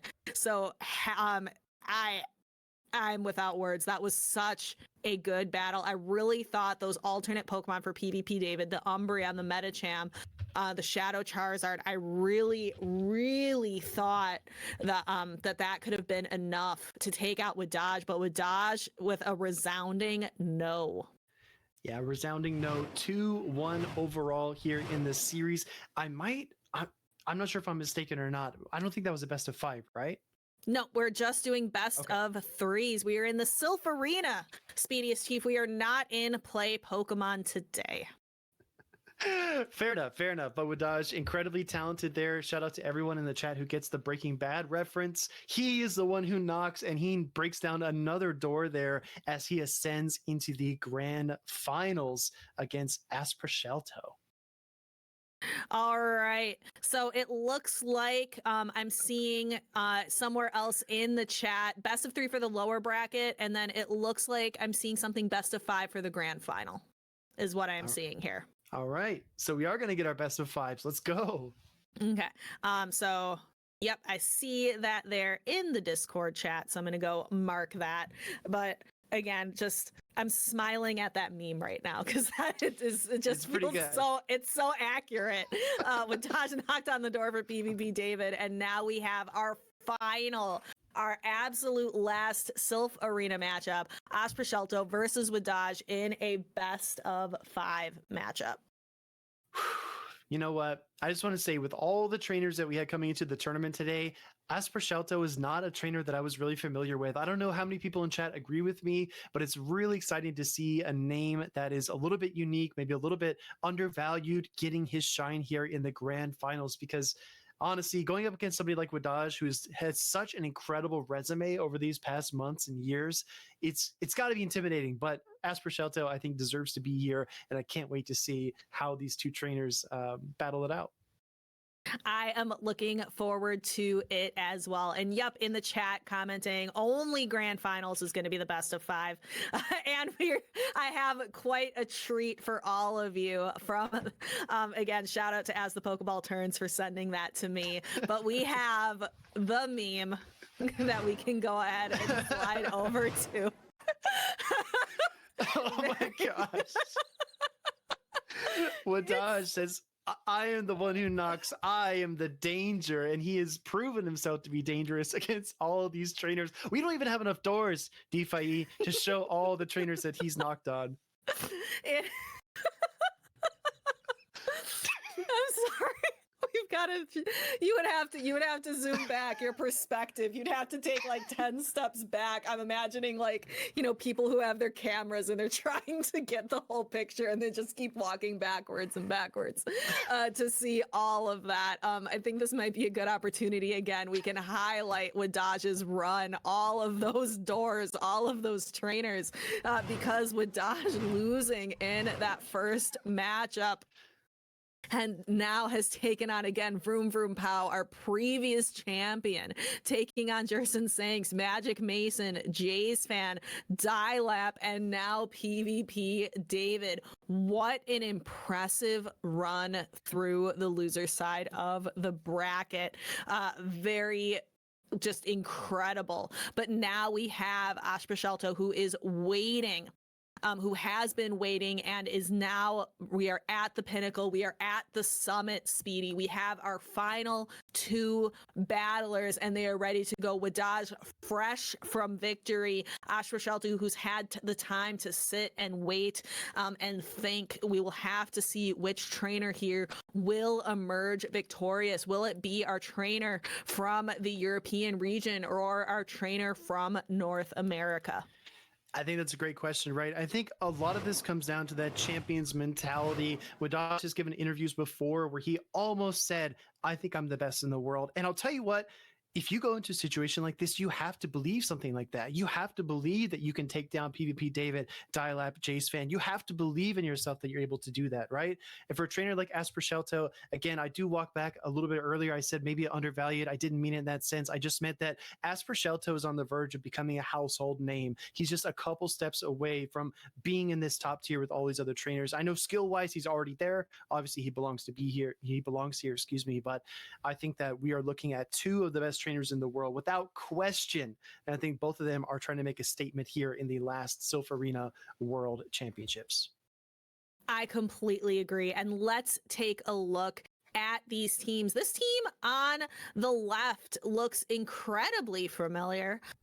We see the Shadow Charizard, the Metacham, Umbreon, Lantern, Lickitung, Cresselia. So we'll have to see. Wadaj just took out this team. So we'll have to see if he can do it again. We have a different driver here today to see, because trainers, you can take the exact same Pokemon, but play them completely differently.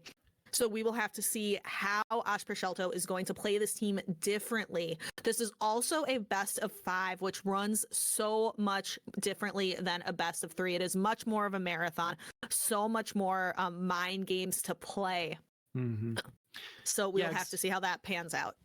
You're exactly right, because as the series develops, right, maybe you can have a good team, a good game plan for game number 1. Maybe you can make some adjustments in game number 2. Maybe there's a decisive game number 3 that's very make or break, and you make all the right calls.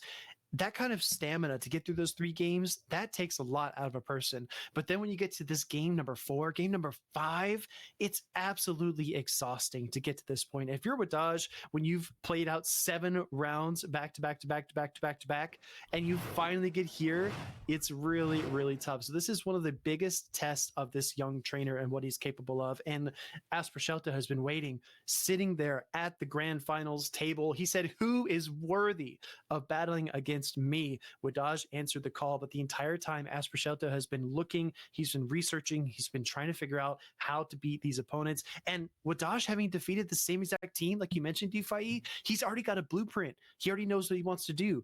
Asper Shelta might be aware of that as well.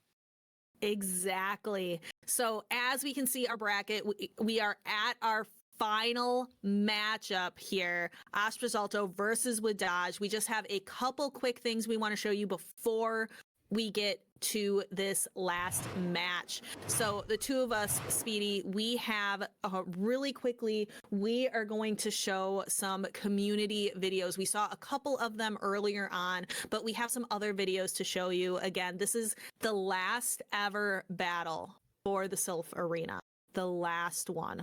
So we have just some trainers who want to say their farewells, want to shout out the Silph Arena. Again, I'm feeling a little emotional, Speedy. This is certainly the end of an era. Yeah, it's like you don't want the party to end, right? But eventually it has to. And unfortunately it will. But I think it's worth hearing from our valued and beloved community members how they feel about it and how much Silph has impacted their lives as well. Silph, thank you so much for everything you've done for us.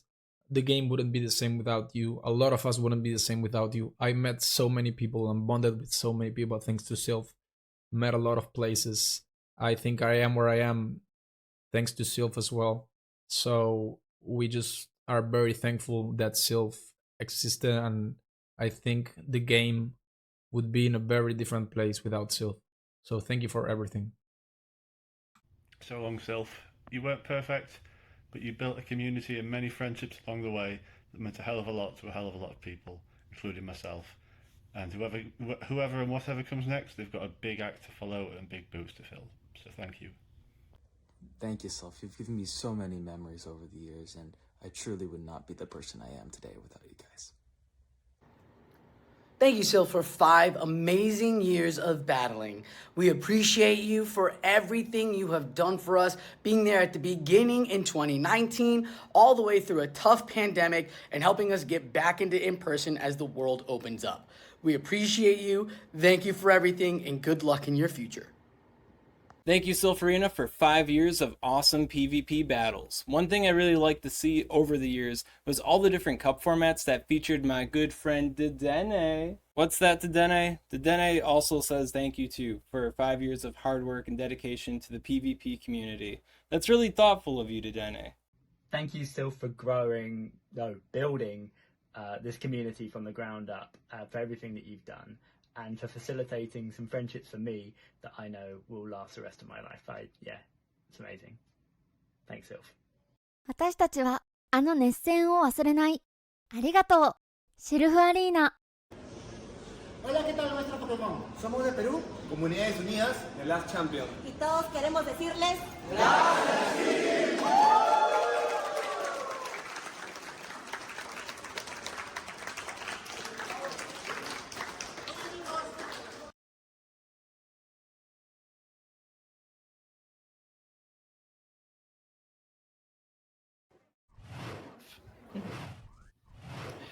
All right, everybody, we are back here. Thank you so much to our beloved community members who shared those videos, shared their thoughts. We'd love to see everybody pop off, not only here in the chat, but also on social media as well. We all have been a part of this. We're all equal members, and I really sincerely feel that our community is very, very special in that regard.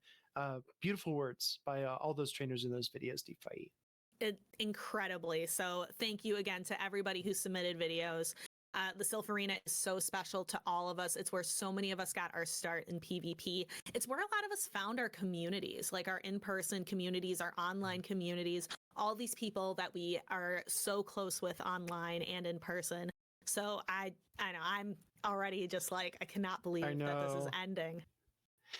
Yeah, I know. You think back to your in-person tournaments and all the support that you've gotten, all the hundreds of positive comments from your friends that you made along the way. It just drowns out any kind of negativity, right? Because what we actually sincerely take from this experience is just overwhelmingly positive down the road. Maybe we had our gripes, right? Maybe we didn't like a certain meta, or we didn't like a certain rule set, or maybe we had a tough game, or somebody made a stupid comment that we didn't like. But all that is just tiny. It's just a speck of dust compared to what actually happened and what all this means to us. So I think that we should definitely focus on all the positive aspects and be happy that it happened, right? And of course, a little bit sad that it's ending. Yep. And again, looking on the horizon for where our community, because this doesn't mean the end of the community, it doesn't mean the end of PvP. We have such close connections that we've all made with each other. So I'm excited to see what this community is going to build in the future. Yeah, I am as well. We also have our community building additional memes. PvP Steve added a few more doors, trying to fit in all of Wadaj's victims. He says there's still not enough room for all of them, but I do appreciate the effort here, Steve. The hallway gets longer as Wadaj marches along into the grand finals here. Knocking on the door now from Asper Shelto. I completely. I'm still laughing. I'm sorry. That's so good. This is again something I just love about this community. We can call out like we need to see this meme, and such great trainers, such great people in this community make it happen. So we'll have to see we're gonna have to see how this meme is going to end. We're gonna there's one of two ways. It can end with that bloody trail on the door, or we can see Asper Shelto coming out victorious. So we will have to see. This meme there's only two ways this meme can end. And we have 5 battles, a potential of 5 battles to really see how it is going to end. Exactly right. We're going to see how this unfolds. Again, these trainers have battled for a long time. Wadaj has been through 7 rounds of this absolute gauntlet of trainers. I definitely understand taking just a couple more minutes to kind of cool off, recenter, make sure his brain is working, maybe have like a Red Bull or a glass of water or something, because this is going to be one of the most important series of his entire life. And he's still a very young trainer, right? It's like, I don't know, I can't describe it. It's going to be very good. So I'm excited. And like we said earlier, we know these teams. We've already discussed these teams. We know the matchups. So it's all going to come down to the trainer playing the battle. Can Wadaj do it again? Can he go back to back against the same team that PvP David ran? Or can Asper Shelto play that team just a little bit differently? Yeah, it really looked like Wadaj was on his heels after game 1 against PvP David. Again, triple weak to fire, and with the shield disadvantage, there really wasn't a whole lot of ways for Wadaj to come back out of that matchup. But even if you bring that triple weak to fire team, it had Galarian Stunfisk and Shadow Alola Ninetales. There are ways to hit back against the Shadow Charizard. I'm pretty sure a Rock Slide from Galarian Stunfisk would KO 2 or 3 Shadow Charizards if they're all lined up in a row. I think that there's still ways to win that game, but you have to put together not only the Pokemon, but also the strategy, also the team reads, and then in the middle of all that, you have to make plays, and incredible trainers make big plays. That's what Wadaj has been doing all day long. Asper Shelto as well. You would say maybe an easier route because of fewer opponents, but at the same time, the resume speaks for itself, right? You're in the grand finals for a reason, and I don't think we could have gotten 2 trainers more deserving to be here in the final stage in the final World Championships. I don't think so either. I think this is going to be so very good, with Dodge definitely showing that he will not, be defeated. He's not done. So he's got these last battles left to play. I am so excited to see how these battles turn out. I'm sure our battlers are taking a deep breath. We've been ready to get into our very final Silph matchup. Yeah, exactly. I think as casters, as people watching, spectators, we want the best of 5, right? We want all 5 games. But I think that's the last thing that these trainers want. They say, give me my 3-0 and just let me go because I want to win. I don't want this to become, a heart attack inducing, a very nerve stricken event. I just want to walk away with my trophy and everything else. But I do think the best of 5 is where it's at. DeFi, it can't get much more exciting than that. I completely agree. And I'm still just looking at that meme and giggling a little bit. It's very funny. I know, right? It's brought me a lot of joy. But again, just checking in, we'll be able to see our trainers. We're going to be able to look at these teams again. Nothing that we haven't already said in the matchup versus PvP David, but we can take another look at these Pokemon. Yeah, I think this is a great way to kind of think about team building in general. I mean, these teams are actually, you could see these at a championship series event, right? We have predictable slots, you have certain roles. It's not only based on typing or coverage, it's also dependent on role. For example, you can use your Shadow Alola Ninetales if you are Wadaj to take out Medicham. You can also use Noctowl to do the same thing, but you can't reverse that flow and say, okay, my Noctowl can also take on Umbreon, whereas your Shadow Alola Ninetales can, right? So you have to kind of pick and choose your lanes in your routes, and it's not always dependent on typing coverage or matchups. Sometimes it depends on what role you want your Pokemon to fill. Maybe your Tapu Fini is your Medicham counter for this game. Maybe your Lickitung is then used as your Charizard counter, or maybe it's reversed. It's really, really difficult, and I think as these pieces continue to move and shift and change, these trainers kind of find those different skill expressions. It's not as easy as it looks on paper. Yeah, and I am seeing, again, people in chat are just so excited. I think Ash Pichelto, I think it's like 1 a.m. for him, and people are like, don't sleep, don't, keep it going. And people are saying, again, Wadaj will win, not in Yokohama, but maybe not today. And again, just some reminiscing as well from Speediest Fortress in Season 1 until now. It's been a great ride. Gonna miss all of this. Let's goes. So lots of really good messages and good vibes in the chat. I really appreciate it. Thank you all so much. This is going to be a very, very good battle. Also, some questions. Can the bracket reset? The answer is yes. So if Wadaj wins a best of 5 here, it will go into a bracket reset because he is coming from the loser side of the battle. But we have to focus on what's in front of us, Speediest Chief, and what's in front of us is a Venusaur versus a Medicham. We are in it. This is the grand finals of the final Silph Arena World Championships. Medicham versus Venusaur on the field. This feels like a Season 1 matchup. This is a throwback, and these trainers are about to throw down here. Frenzy Plant will connect into the Medicham. Looks like it takes a ton of HP away, but it's a charge attack priority. Here comes the Ice Punch. Medicham trying to strike back, but Venusaur uses the Protect Shield here. Yeah, that Ice Punch would be doing a lot of super effective damage. Venusaur can tank just a little bit more damage, not being that Shadow variant, but it also comes at that cost of not being able to output as much damage. We see the Venusaur going for the Frenzy Plant and knocking out the Medicham. Medicham does fall. In comes the Umbreon, that bulky backdrop that these trainers have used time and time again. In comes the Shadow Alola Ninetales switch in because there are double Fairy-type Pokemon in the back there for Wadaj. Does look for the last resort here against the Shadow Alola Ninetales. This does deal significant amount of chip damage, but I do think the pressure is kind of on Aspercelto here as to how he responds. Yeah, like we mentioned earlier, this is not as comfortable for the Shadow Alolan Ninetales as you would think because of that last resort damage, doing quite a bit to the Shadow Alolan Ninetales. No shield, tanking that Weather Ball, and we're going to see another foul play. The Shadow Alolan Ninetales can handle this one just fine, but then we're going to start seeing the fast move pressure. Not quite the fast move pressure, but we are going to see the Shadow Alolan Ninetales get really deep into its health reserves.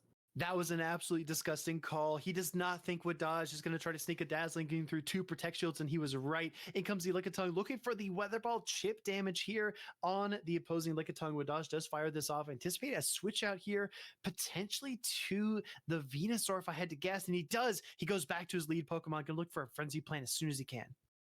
Yep, and that Venusaur has so much energy. Here is that first Frenzy Plant going for the Lickitung. Absolutely love seeing this as well. Something about this being a global game. I love being able to read the game in Italian as well as in English. That is very, very fun. So we see the Venusaur going for another Frenzy Plant here, and we see Aspercelto shielding that up. Yeah, Aspercelto relying on his Lickitung here. He needs it to stand true against the Venusaur. Looking for the body slam. He will outpace, and he does want to remove this Venusaur from the field. The question is, how far can Lickitung carry him? We've seen this Pokemon be incredibly solid for Wadaj himself. Can it close out this matchup? Because there's still a fully healthy Tapu Fini in the back. Oh my goodness, that Tapu Fini has so much health, and it gets to the surf before the Lickitung can reach that very crucial power whip. Lickitung is bulky, but not bulky enough. It is going to fall to that surf, and then here is the Umbreon. Again, not if the Umbreon were at full health, this would be a lot closer, but the Umbreon is just going to get one parting last resort here before the water gun damage is just going to be too much. Yeah, can't quite get to the charge attack. Wadaj does throw the surf as well, trying to lock down this matchup. Does not want to risk anything, does not want to allow another last resort to come through. This is the kind of decisive play that you need to reset the bracket and try to become world champion. Wadaj does win game number 1 of this grand finals. So very good. So Wadaj has to win 2 more games and another best of 5 on top of that in order to become the champion. All Aspercelto's got to do is be able to win 3 games.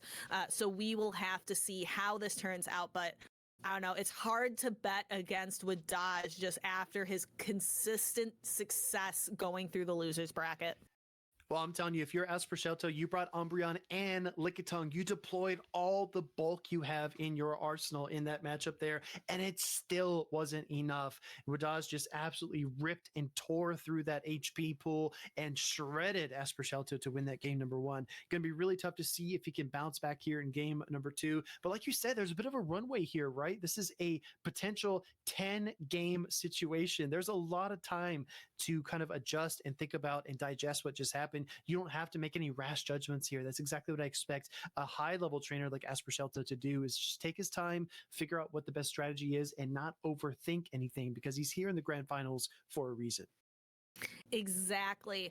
Something I'm curious as we are waiting for these trainers to get locked in. We haven't seen that Cresselia at all, not from PvP David, and at least in the matches we casted, and not from Aspercelto here. Is there any room for Cresselia in this? We often see it as kind of like an additional grass type on the team because of that grass knot. So it is able to output grass type damage without having the weaknesses that a Venusaur would have. Well, we just saw Wadaj running the Venusaur double fairy team there in game number 1. I do think there's room for Cresselia. I do think it's got a ton of play against that trio, as well as the Noctowl. I mean, you have Psycho Cut's not going to do a lot of damage, but you have Moonblast, you have Grass Knot coverage for the Tapu Fini, and it's just such a bulky Pokemon that it's a nuisance to get rid of. Even a Steel-type Pokemon like Galarian Stunfisk does not have the easiest time trying to KO a Cresselia. So if you need another bulky Pokemon, maybe a third that bulky Pokemon to bring into this matchup, you can stall the switch timer, you can try to maneuver around. There's a ton of play there. It really depends on the route that Aspercelto wants to take. Does he want to use the high octane offense Charizard, or does he want to just outlast his opponents with Cresselia, Umbreon, Lickitung?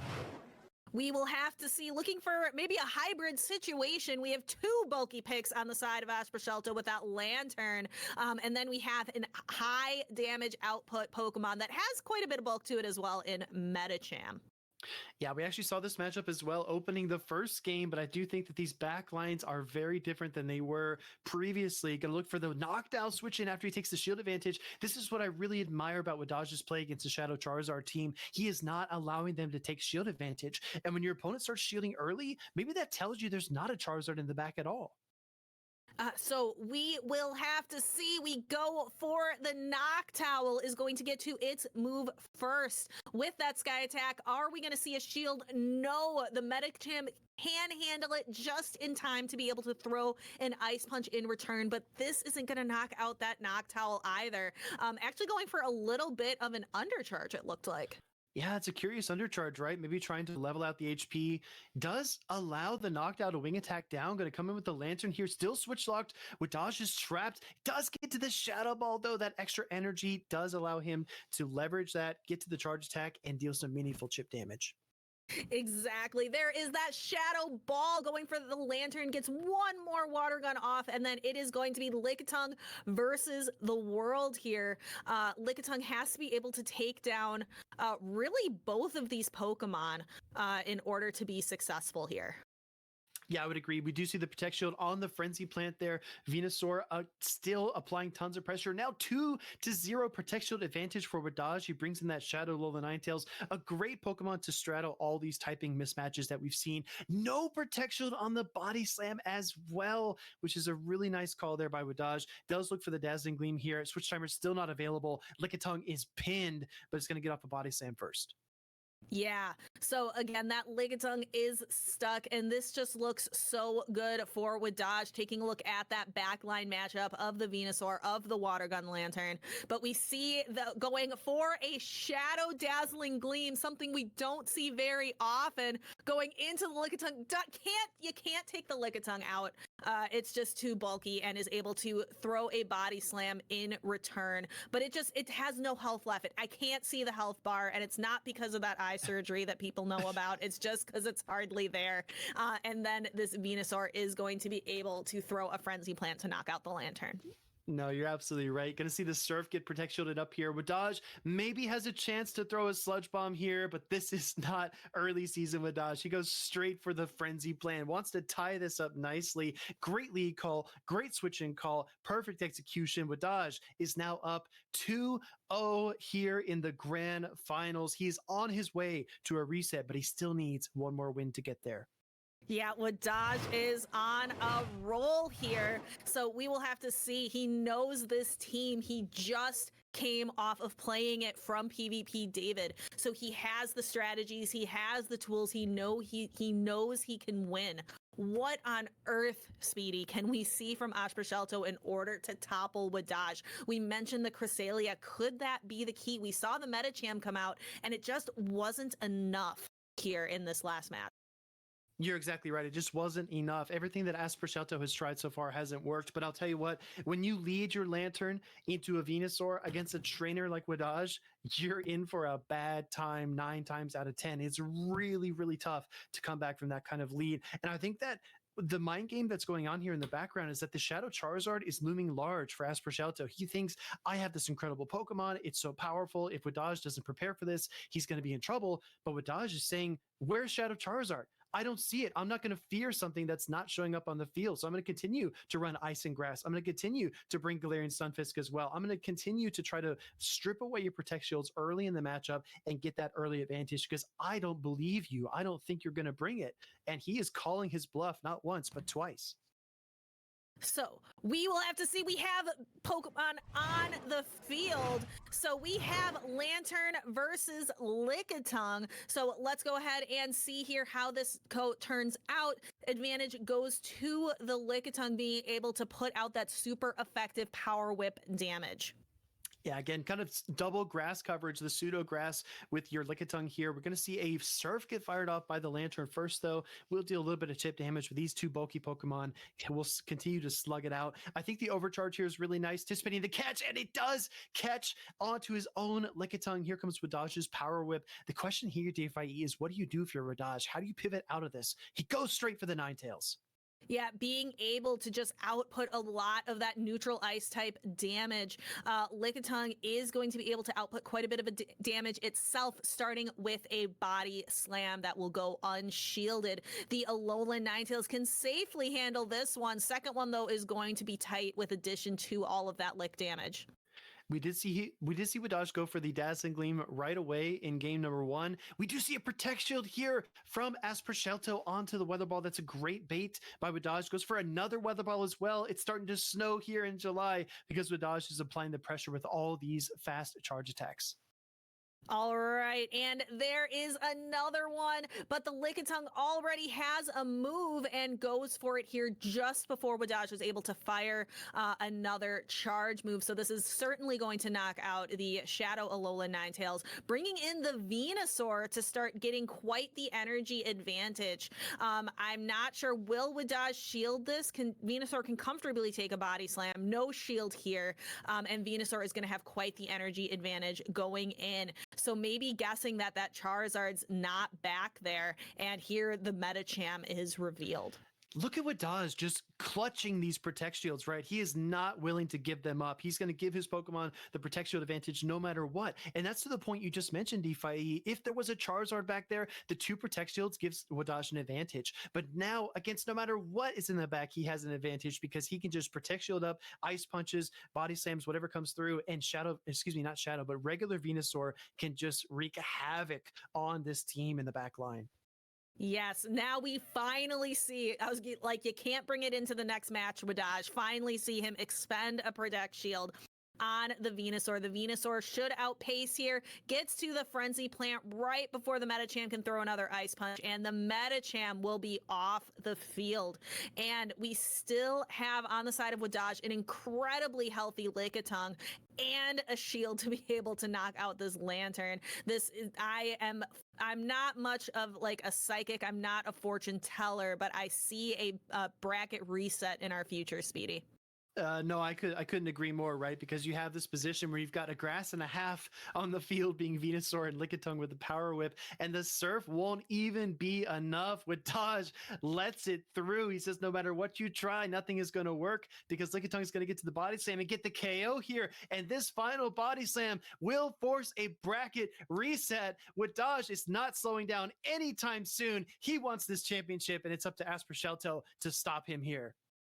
Exactly. So there we go. Wadaj 3-0 versus Aspercelto, and we have a bracket reset, and this is going to be again the final best of 5 in the Silph Arena. Will Wadaj be able to continue here, or will Aspercelto be able to come back from behind?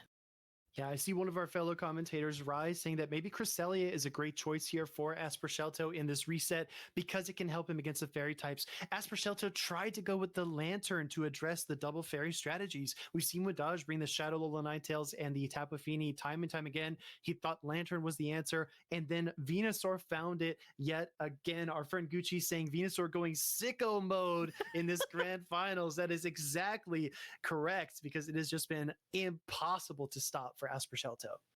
Yeah, Jordy's saying if you tab hard enough, the Lickitung will lick faster, and you need some kind of strategy like that in order to stop Wadaj at this point. So also shout out to N.A. Hoff in the chat. This Wadaj kid seems pretty good. I would tend to agree. Just has quite the set of accomplishments. Looking to add one more to the list, one more to the trophy case today for Wadaj in the Silph Arena Championship. Exactly right. These two trainers might take a second to cool off here. I know if I was Aspercelto, I'd probably want to take just a moment to collect myself. It's a very tough thing to get 3 out there in the grand finals, but I think he's warmed up now. I think he's ready to go. I definitely think he's still got a great shot to win this. Obviously, both these trainers deserving to be here for any number of reasons, but Wadaj, I don't know. The question in my mind still becomes, when does this kid get tired? Because he has absolutely rolled through all of these sets. He's now on an 8-0 run, and we're headed into the grand finals reset. This is it for the Silph Arena. And here we have a Medicham into a Noctowl. Again, you would think flying type into a fighter, Noctowl having the clear advantage, but not necessarily the case because we can get some super effective damage from the Medicham, and the Medicham is just so bulky. So it seems these trainers are going to be staying in this opening matchup. We see major bulk in the back for Aspercelto going for that Umbreon and the Lickitung. Exactly right. Sky Attack will connect onto the Medicham. It can withstand it. I do think we've seen a game of Protect Shield advantage early on in all these games. Which trainer will give up the Protect Shield first? Not going to be Aspercelto this time. This is definitely a change in strategy for what we saw in the initial grand finals. He's going to cede switch advantage in order to maintain his Protect Shields. Does come in with the Umbreon. Do we see a pivot out by Wadaj? I honestly think we don't, DeFi. I think he's going to stay here and play this out. It looks like that as well, not wanting to sacrifice the switch advantage he just won. So we have the Sky Attack go through, and again, the Noctowl could potentially get to a Sky Attack, but no, Aspercelto throwing right before the Noctowl is able to get to another move, and Wadaj letting the Noctowl go. Yeah, Wadaj finally going to give up his flying and normal type. Comes in with the Venusaur here, but now it's at an energy disadvantage. Still, neither trainer using a single Protect Shield yet. We're going to see the Foul Play connect here onto the Venusaur, keeping with that theme. But now this Umbreon is nearly within Frenzy Plant range. There it goes, and there is a foul play. How close is Wadaj going to keep his shields? And he does. He clutches them close to his chest. No shields needed yet. Venusaur charging up so much energy and going for a Frenzy Plant before Umbreon can fire in return. This isn't a Shadow Venusaur, but I think this Frenzy Plant is still going to do quite a bit of damage, almost knocking out the Umbreon. Wadaj finally using his first Protect Shield of the game to keep his Venusaur around here. Umbreon looking to get Vine Whip down. To avoid that, does switch into the Lickitung. Does not get the sniper, the lick damage. Going to go for the Frenzy Plant here as well. It's going to be a Licky Mirror to end this game, I think, DeFi. I think so as well. I don't think there's anything more Silph Arena, anything more fitting in the Silph Arena than just a power of the bulk. Lickitung mirrors, Umbreon mirrors. We've really seen them all, Speedy. I was going to say, this is not so much a boxing match anymore as it is a wrestling match. These two trainers just throwing their body weight at each other, trying to land these body slams. As the switch timer ticks down, we might see a potential catch on both sides, which is insane to think about because the one-turn fast attack lick is so difficult to time. And these switch timers are going to be up at almost the same exact moment when they finally do reset. All right, and there is the next body slam coming through. And like we mentioned, this is a good opportunity. You've been with us so long. Don't go very far, but stand up, stretch, maybe do, like quick arm stretch, quick leg stretch. This takes quite a bit. And here is that Lickitung mirror again. Just going for the body slams. This is gonna take a moment, Speedy. I honestly think with the two Lickitungs being this close, with whichever trainer does succeed with the catch is going to win the game because that single body slam difference will be a deal breaker when it all comes down to it. We're going to look to see another body slam come through. Both Lickitungs dipping to the yellow, looking for energy. They're almost at parity. Wadaj maybe 1 or 2 licks behind. He might have just caught up with that charge attack there as well. Oh, this is razor thin. Here we are. This is where we're going to start seeing if a catch is to be made, it's going to be made right in here. We see the power whip. Is this going to be enough to knock out the Lickitung, or will it take it just shy? Now the Lickitung's at just about equal and no catch to be made. Aspershelto going for the body slam. No catch from Wadaj. I think this Lickitung is within one Vine Whip range. Venusaur can't quite get there. Looking for the Vine Whips. Does get the KO. Doesn't have the charge attack. Only 10 seconds left on the timer. In comes the Umbreon. Can't get to the Frenzy Plant. And somehow Venusaur takes it in the final 5 seconds of the game. Wadaj scrapes out a win here in the Grand Finals reset. Just as I was thinking we were gonna see a win for Aspershelto, no. We see more Venusaur domination. The Venusaur going sicko mode like we saw in chat. I love in chat again. Lick, lick, lick, lick, lick. Thicky licky here till the very end of the Silph Arena. We love to see it. Thank you all so much. That was rough. That was sweaty. That was the sweatiest game I've seen in a long time. Wadaj is 4-0 against Aspershelto right now, but he needs to go 6-0 in order to win the Grand Finals and become the world champion of the Silph Arena. As PvP Steve said, one of these two gentlemen here will be the forever reigning Silph Arena world champion, and we just have a few more games to find out which one that will be. Oh, that is, again, it's exciting. I am hyped, but it is so bittersweet that we are approaching the very, very end here. Who will take home the crown? We see Wadaj up to 4. He needs 2 more wins here in order to secure that championship. And here we have the Pokemon are on the field. You could not picture a better lead for our Italian battler, Shadow Charizard, into Wadaj's Venusaur, and we see a quick swap out of Lickitung into the Shadow Alolan Ninetales. Shadow Charizard rises as Proscelto, breathing in that breath of life into this series. We're going to see a Weather Ball get fired off here almost immediately by Wadaj. No Protect Shield onto the Lickitung. I think Proscelto really wants a control switch advantage here. It's going to be so critical. But look at the back line for Wadaj. There's a secret catchphrase back there. It's made of 2 words. Tapu Fini can absolutely shatter this backline for Proscelto if Wadaj positions it correctly. So we're going to have to see. This game is far from over. It is.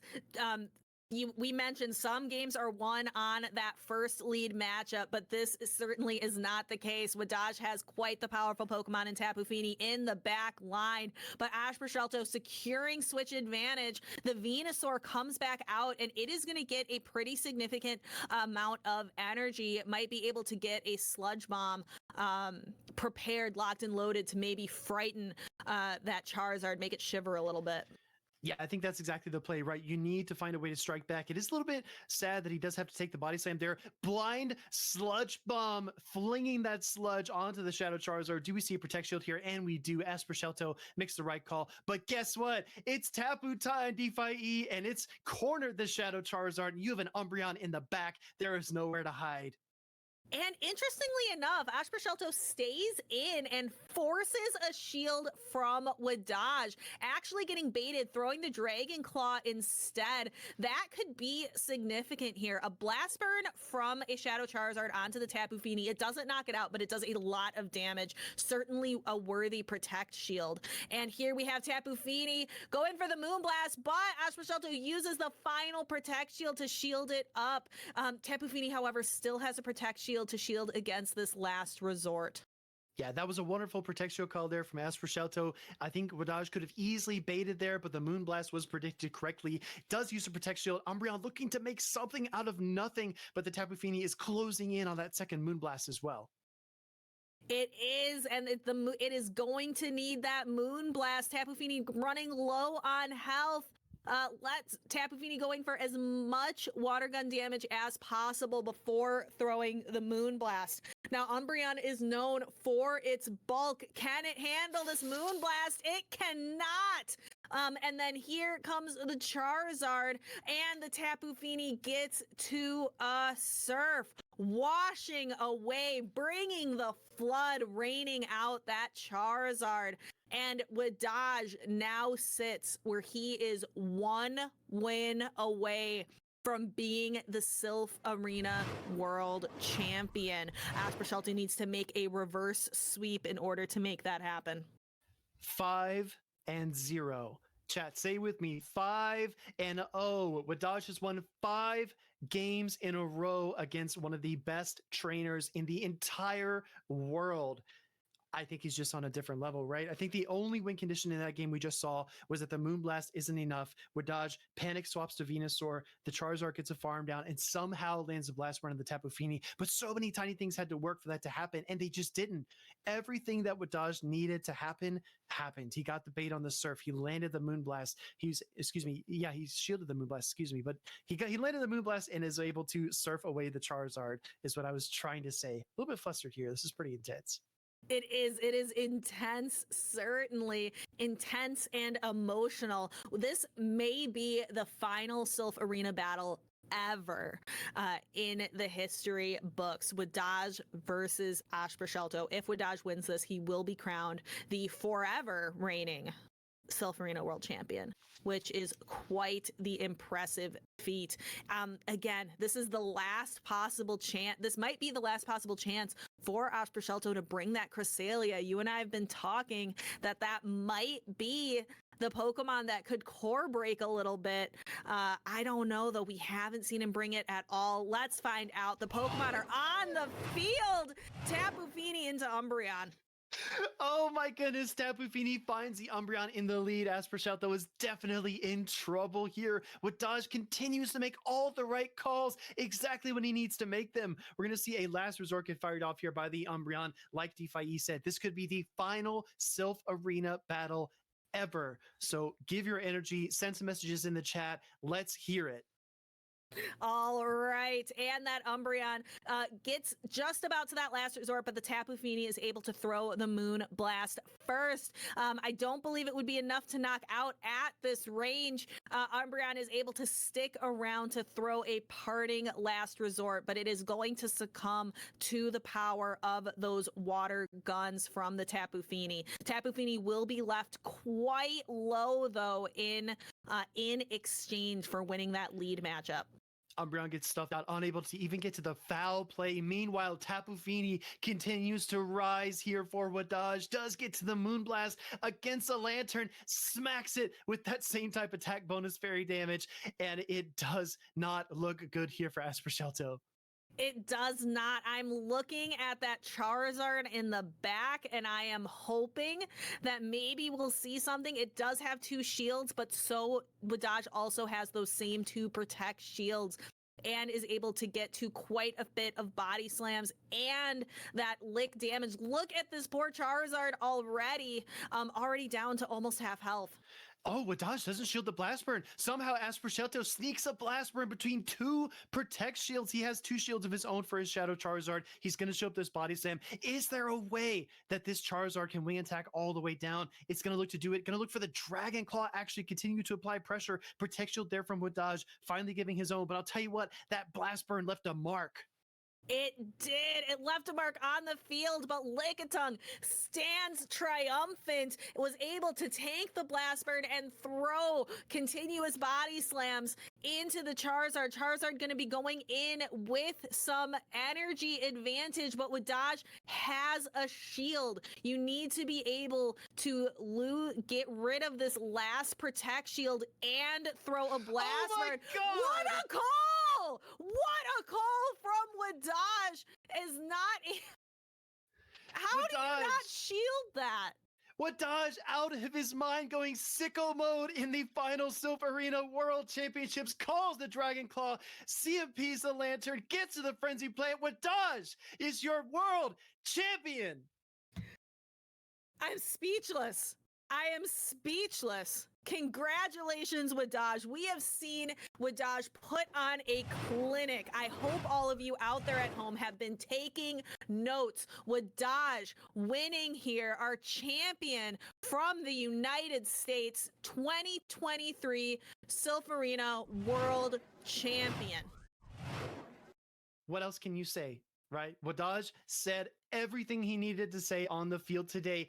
6-0 in the grand finals, forced the reset, got the 3-0 sweep in one of the most unconventional ways. We talked about constantly Venusaur Charizard. That was the dynamic duo. That was the core. That's what everything else orbited around. And to see the Venusaur come out on top in that Charizard matchup at the very end, that was Pokemon. That was Silph Arena. That was history. And Wadaj just made it here. Exactly. History, it is in the books. We have just closed out the final Silph Arena tournament, the final world champion, and it is Wadaj clutching his trophy. He got to write the history book here today, and Venusaur, I would say, one of the MVPs of that team that we have just seen again and again and again. I am loving Twitch chat right now. I am eating it up. Everyone, just the call. Wow. I'm seeing it too. Built different. Actually cracked.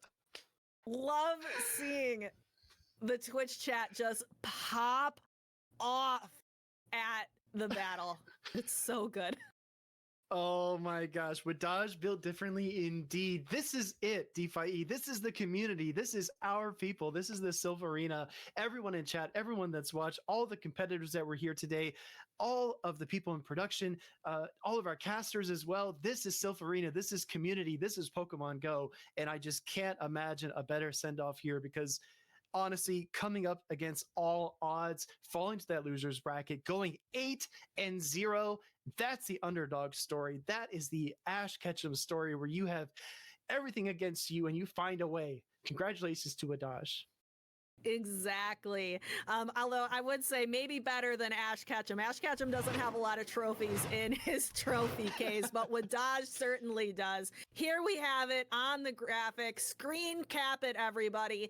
Congratulations to our 2023 World Champion in Wadaj, hailing from the United States. Second place, Ash Prosciutto from Italy, and third place, PvP David from Sweden. So everybody out there, again, congratulations to Wadaj. Hype it up in the chat for our final forever reigning Silph Arena World Champion. Yeah, absolutely. Congratulations again to all of the trainers that competed. As Prosciutto in second place, PvP David in third. All these incredible trainers that have grinded out these seasons, that have learned these new metas, scrimmed, practiced, team built, theory crafted, everything they've done to get to this point. It's like the tip of an iceberg, DeFi. We see it poking up out of the ocean, but we don't see all of the work and effort and tears that go into making it to this point. These trainers are just so incredibly talented. They all deserve a pat on the back. And at your next in-person event, definitely give them a hug or a high five. Exactly. And again, I love this community. They are still popping off long after the battle is over. They are still popping off in the chat. Wicked, cracked, just everybody amazing again. And I agree with chat as well. It is sad that Silph has to come to an end, but what will never end is all the legacies, the legends that have been built here, as well as the communities and the friendships that we've been able to experience will live on as our community continues in the grassroots scene. Absolutely. I'd love to see some messages in chat, some hashtag thank you, Silph. Would love to see you just blow up the chat with those messages. If you haven't said anything all stream, let this be that one message you send. If you've been active in the chat, please contribute to the effort and send hashtag thank you, Silph. We'd love to see that flood the chat as soon as you're able to. We're going to see if we can get Wadaj in for an interview. I know a lot of us would love to ask him some questions, how it got to this point, what it took to win. But at the same time, I mean, if he just wants to celebrate with his family, if he has other things he needs to do, that's totally understandable as well. So we will give you updates on that as we wait to see if we can speak to your new world champion. And we have heard from Wadaj plenty of times in the play Pokemon circuit. I remember him saying like, yeah, like it'd be kind of nice to win the international, like kind of having like that nonchalant attitude. I'd be very curious if that's how he went into this as well, or if he came in determined. Again, we could also take a moment while we wait. We could look through his tournament run again. We could look at it either in the bracket or with a meme, if anybody has the updated meme out there. But in the meantime, bracket I think will work for now. We have, again, took an early loss to Nyankake in the first round and then fought and battled and worked his way through that loser's side of the bracket. Vroom Vroom Pow, Jerson Sanks, Magic Mason, Jays Fan, Dial Up Churn, PvP David, Ash Prosciutto. That is quite the run. And having to take Ash Prosciutto down twice, 2 3-0 victories, going 6-0. Incredible.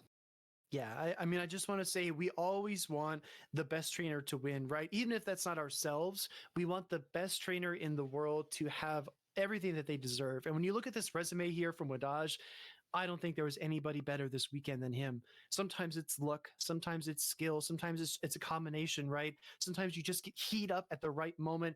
Wadaj could have easily just put his phone down after that round 1 loss, said, you know what, maybe this isn't going to happen for me.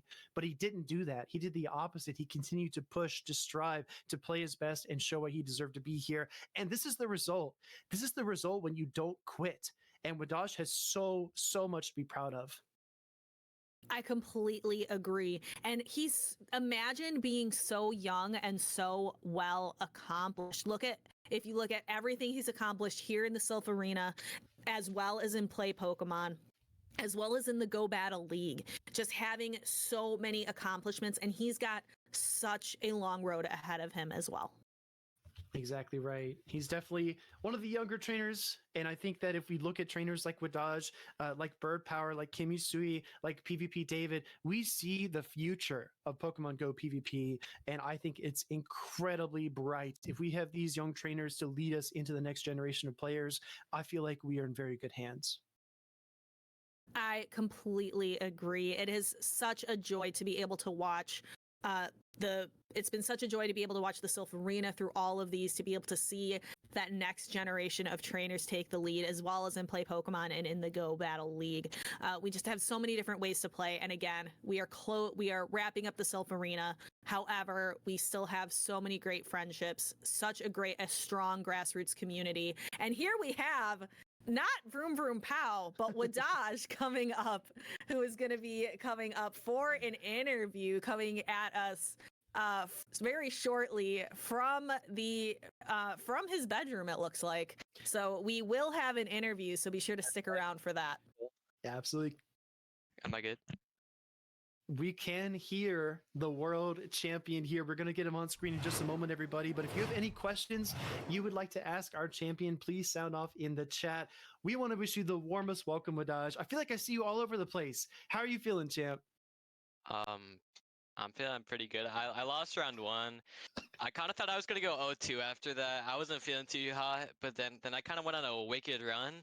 And it's probably my most proud tourney I've ever had. So I'm feeling pretty juiced up, you know? So how are you going to celebrate having defeated Vroom Vroom Pow, Jerson Sinks, Magic Mason, Jays Fan 55, Dilap Chung, PvP David, and defeating Ash Proscelto twice in back-to-back 3-0s? What an incredible one. How are you going to celebrate here, Wadaj? I'm probably going to eat dinner. I haven't eaten all day. Well, I had a slice of pizza for lunch, but that didn't really hold over too well. Yeah, is that the secret? Is pizza the secret to what you just did this weekend? Dude, I need the pizza in my system to beat the Italians. The Italians, you know, they always I don't know how to say it in the PG way, but they always beat me. So I need the pizza to beat them back. Yeah. It sounds like a little bit of Scaffo coming through in your comment there. You know, he's pretty. Yeah, my good friend Pizza Hut Scaffo. So what's the secret sauce? What were the toppings on that pizza? We have to know what makes quite this champion. It was a 5-day-old Little Caesars pepperoni pizza, frozen. Not frozen, but from the fridge. It was pretty good. Hey, we love it. So no pineapple. Got it. We'll take the note. Absolutely not. No. Well, I think we all know what's going to be in Wadaj's fridge in Yokohama before the World Championships. But that being said, Wadaj, I just wanted to ask you, I know all of your opponents were incredibly tough. Was there any series that you really felt like unsure of yourself, a series that really tested you? Can you think back to any competitor that really kind of had you on the ropes? At first, well, besides my loss, that guy, the Japanese guy, he was really good. We had a really close set. And then my first losers match room, we had a really close set. And he had an A/, which my entire team loses to, so I was kind of nervous. But once I beat that, I kind of knew I could beat the rest of the A/s I had to play. Yeah, I noticed you kind of used your Lickitung. You really leveraged the bulk of the Lickitung to be able to handle Shadow Alolan Sandslash in that. Was that really just your strategy moving forward then? Yeah, that's the only way I could beat it in the 2 shields, or any shields really. I guess Noctowl beats it in the 2s, but that's pretty much it. Mm-hmm. So, Wadaj, I wanted to ask you, because a lot of trainers have been watching you over this past season, right? I think everyone has always been aware that you're very good at the game. I think that as the season has progressed, a lot more eyes are on you as time has gone on.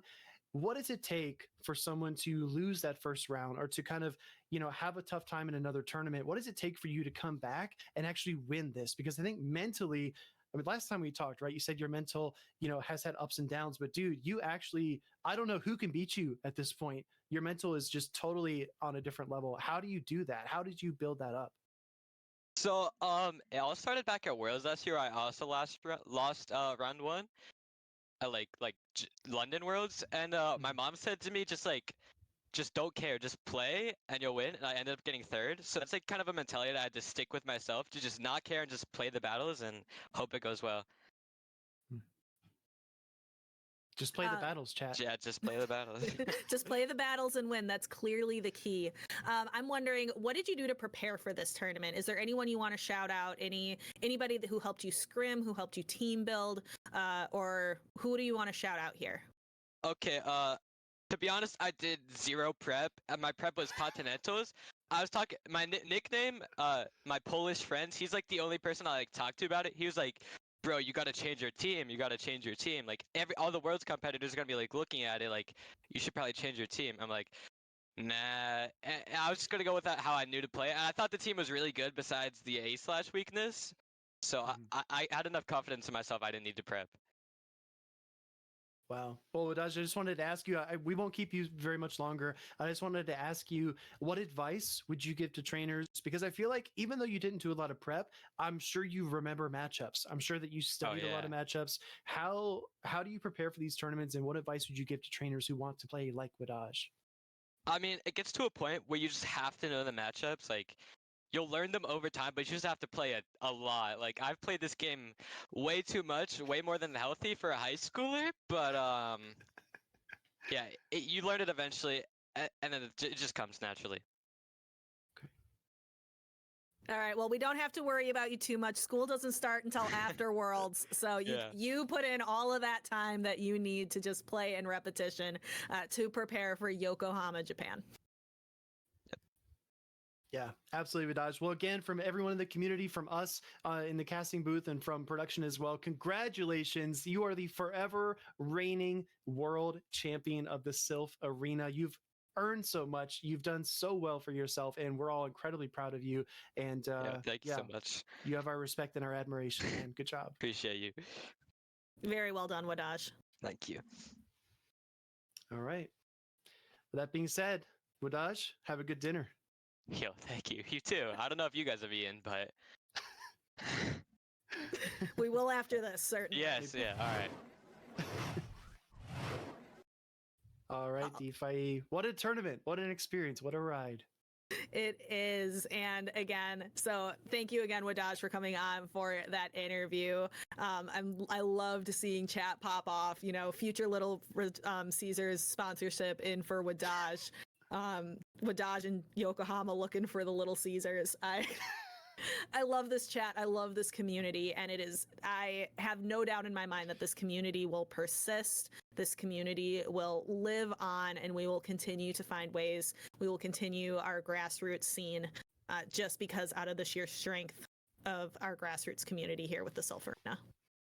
I absolutely agree. We have a little bit of a factoid here from PvP Steve, who also deserves way more credit than he currently gets. He says, Wadaj beat 3 out of the 4 continental champions. He also beat last year's world champion, global rank 1 and number 2, and only lost to the 4th continental champion from the APAC region. That is a whopper of a resume, DeFi. It really is. It was crazy to just list for him every single person he beat in this tournament, all of those big names. Like Rise said earlier on, there is no player out there who plays hotter than Wadaj is playing right now. He's untouchable. He's on fire. I am so looking forward to the rest of his career. I'm excited to watch him in Yokohama, Japan. Yeah, I am as well. I think we have a bright future ahead of us. Silph Arena, obviously, closing down. When one door closes, another opens, as the old adage says. Old adage? Wadaj? Or something there. The old Wadaj? He's so young, Speedy. We can't call him old. If he's old, then what are we? Then what are we?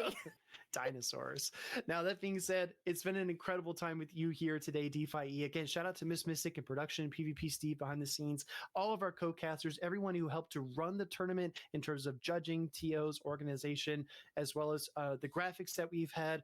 Everybody in chat for joining us, everyone who's shared on social media. This is truly a community effort. That's the way Silph began, and that's the way it's going to end as well.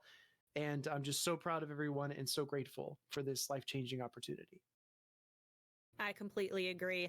Do we have any last words, Speedy? Any last things to shout out? Or otherwise, I think, again, it's kind of like you're doing that we call it a Midwestern goodbye, where you're standing at the door. You don't quite want to leave. You don't quite want the party to end, but the party does end. The sunset does come. The night does end.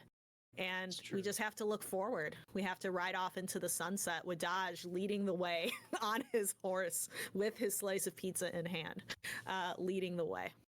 It's true. That's definitely how I pictured it as well, right? But yeah, I think life is about growth. It's about change. It's about being uncomfortable sometimes. And I feel like it's very uncomfortable to not think about Silph being around, but we have to pick ourselves up and continue to build on what comes next, build on what we have with each other and not lose it.